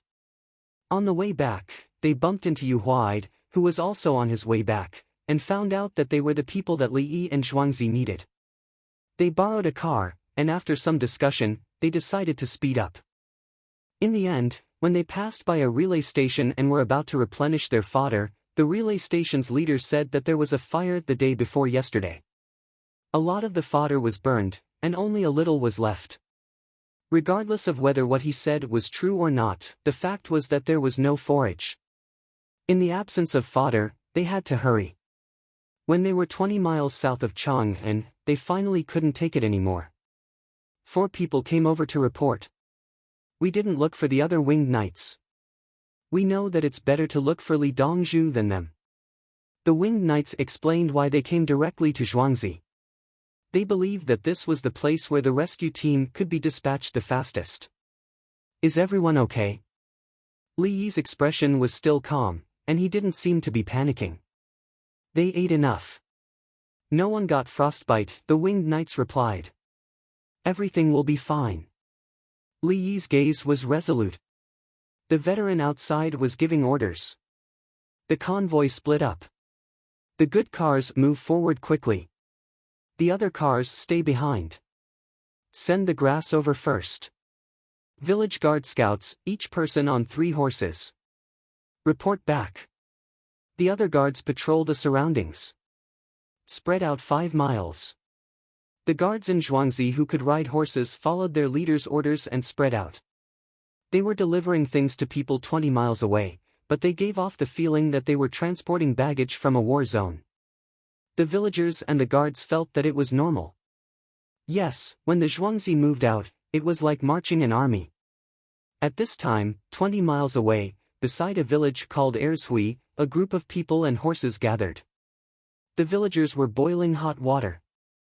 The winged knights' men were beside the well, and they were constantly drawing water.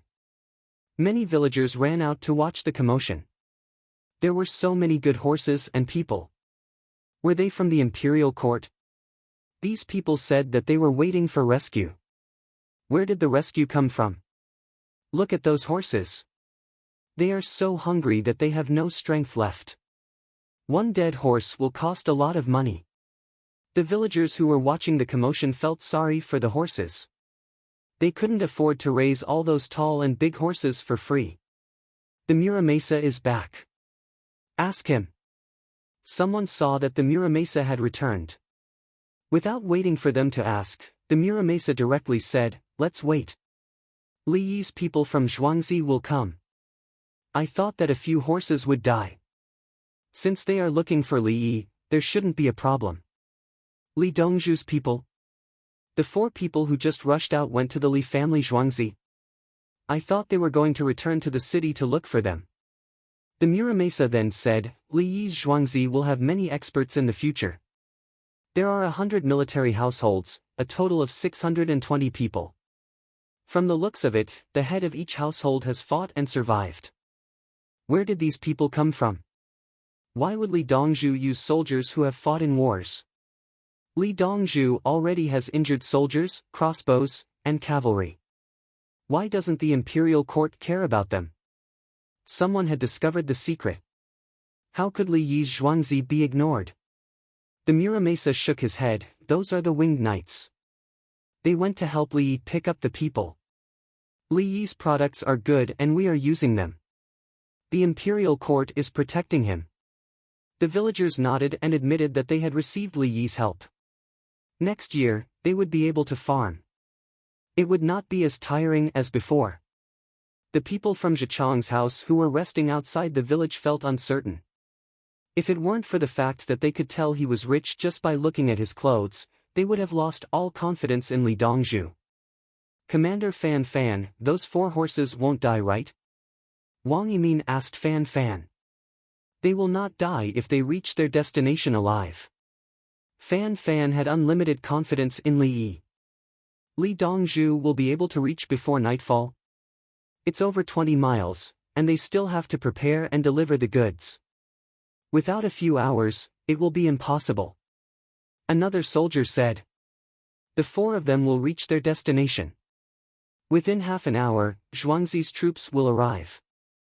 A winged knight gave an approximate time. Impossible. Another soldier said loudly. He was very certain of this. You don't believe me? Why don't we make a bet? The 4 of them went out, 20 miles, but the roads are good. They will arrive in at most half an hour. Now it's been a little more than half an hour. In another half an hour, Zhuangzi's men will be here. Fan Fan said as he counted with his fingers. All right, let's bet. This soldier wanted to gamble. Before he could finish, the sound of horse hooves could be heard. Someone stood up to look. There were more than 10 horses on the road to the north. The horses' hooves flew, bringing with them a dense rhythm. In a few breaths, they had closed a large distance. 4 people, 1 person seemed to be riding 3 horses. The person on the horse was dressed in black and had a red cloak. After a few breaths, the group closed in. We are scouts from the Lee family village. Did anyone die? Did any horses die? One person shouted as he approached. No, not a single person died. Not a single horse died. Fan Fan replied loudly. Split into two groups. Go back and change horses. The person who shouted just now shouted again. Two of the four people in the group immediately jumped from one horse to another.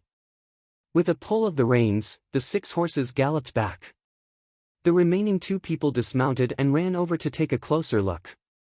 One looked at the people, the other looked at the horses, ignoring the others. The soldier who was about to bet was extremely shocked and muttered, "So fast? 1 person, 3 horses, a scout? How is it?" Fan Fan did not forget about the bet. Although the other party would not bet again, he was still in a good mood. This soldier did not say anything. The other soldiers were also silent. However, their eyes seemed to be brighter than usual, filled with anticipation.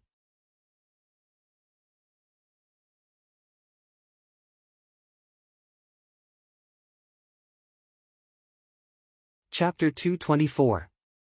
A quarter of an hour later, the scouts ran over again and the 2 scouts left. This time, in less than a quarter of an hour, a carriage appeared on the main road. A 4-wheeled carriage with 2 horses jolted slightly as it rushed over. When the carriage approached, 2 people jumped down and opened the carriage. Bundles of alfalfa and grass appeared in front of everyone. Hurry up and feed the grass. Come and carry it. The people who jumped down called out. Only then did everyone react and went forward to carry it. There was a commotion among the horses standing there. They turned their heads and saw that there was food. Drink water, everyone drink water. The carriage behind came up and carried out a large bucket of water. The water inside was still steaming. The big pot of water in Ershui village was still boiling. The bowls were stacked together. They took one down and scooped a spoonful of oil. They opened a small paper bag and poured the contents of the paper bag into the bowl and poured hot water over it. The soldiers took it and gave it to their children first. The child blew on it and took a sip. He smiled and said, "It's delicious. Mother, you drink." As he spoke, the child handed the bowl to his mother. The 2 of them modestly declined.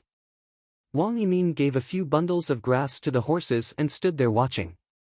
Fan Fan stood beside him. How is it? Your Dongzhu and Zhuangzi logistics are still acceptable, right? Wang Yimin swallowed and only said one word. Strong. He was shocked. From the time the winged knights went out to ask for help to the time the Zhuangzi baggage arrived, more than an hour had passed. A round trip of more than 40 li, 600 li for the urgent report, and 50 li for the horses to rest. The route from the urgent report was not necessarily good. The road here was flat. But why did the Zhuangzi even bring grass and hot water? Were they in a state of combat readiness at all times? They responded immediately when they received the news. Then, they loaded the things and set off immediately.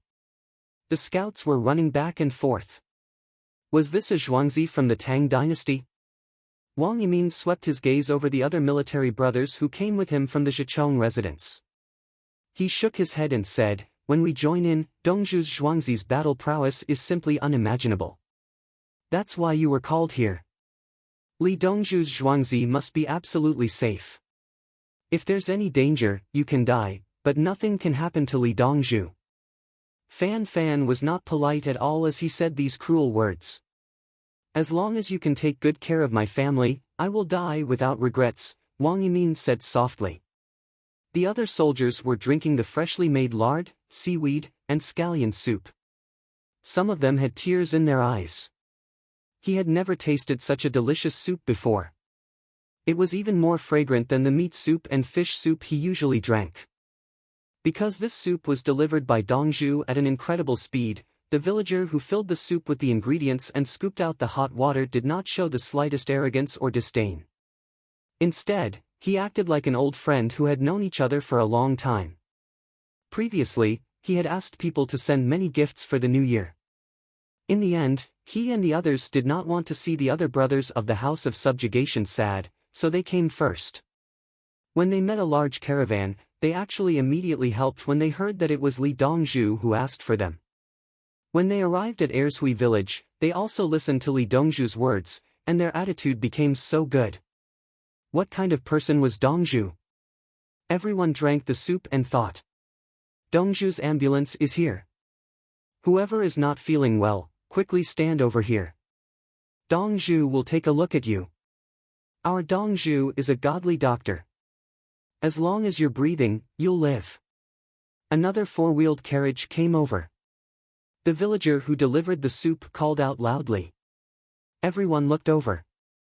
This carriage looked bigger and was pulled by 4 horses.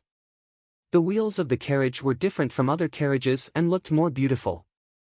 There was a red cross on the front and side of the carriage. Around the carriage, there were also several different colored candles. They flashed here and there.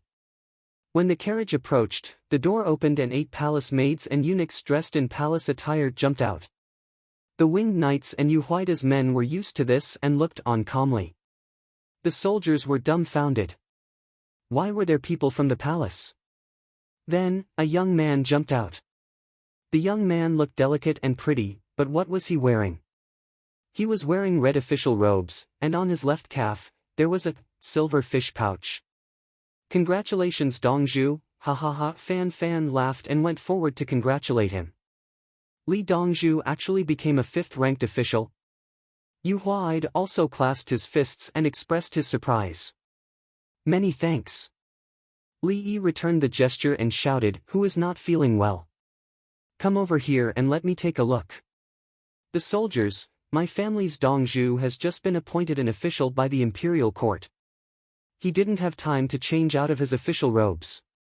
When he heard that you were here, he rushed over. The villager explained why Dongzhu was wearing his official robes. It was all because of them. Li Yi continued shouting, if you're injured, your arm is cut, your finger is crushed, your stomach hurts, do you have any? The soldiers looked at each other and shook their heads. If you don't have any, then take a rest and drink some hot soup. It's New Year's Eve today. When you go back, take a bath, change your clothes and go to bed. When you wake up at night, you can watch some programs. Li Yi saw that no one was replying and shouted again. He then placed his hands behind his back and went to look at the horses. The horses were eating with all their might. When they tasted some pepper, they even closed their eyes in comfort. Eat. After you eat, rest for half an hour. When we return to Zhuangzi, I will bathe you. Li Yi stood beside a large horse and stretched out his hand. In the palm of his hand was a handful of pepper. The horse looked at him and tilted its head to look at the pepper. It snorted and stuck out its tongue to lick the pepper. Li Yi's hand did not move until all the pepper had been eaten. He then patted the horse's head, and the horse cooperated by rubbing its head against him. Dongzhu knows horses. Wang Yimin looked at him and was shocked. He was afraid that Li Yi would touch the horse.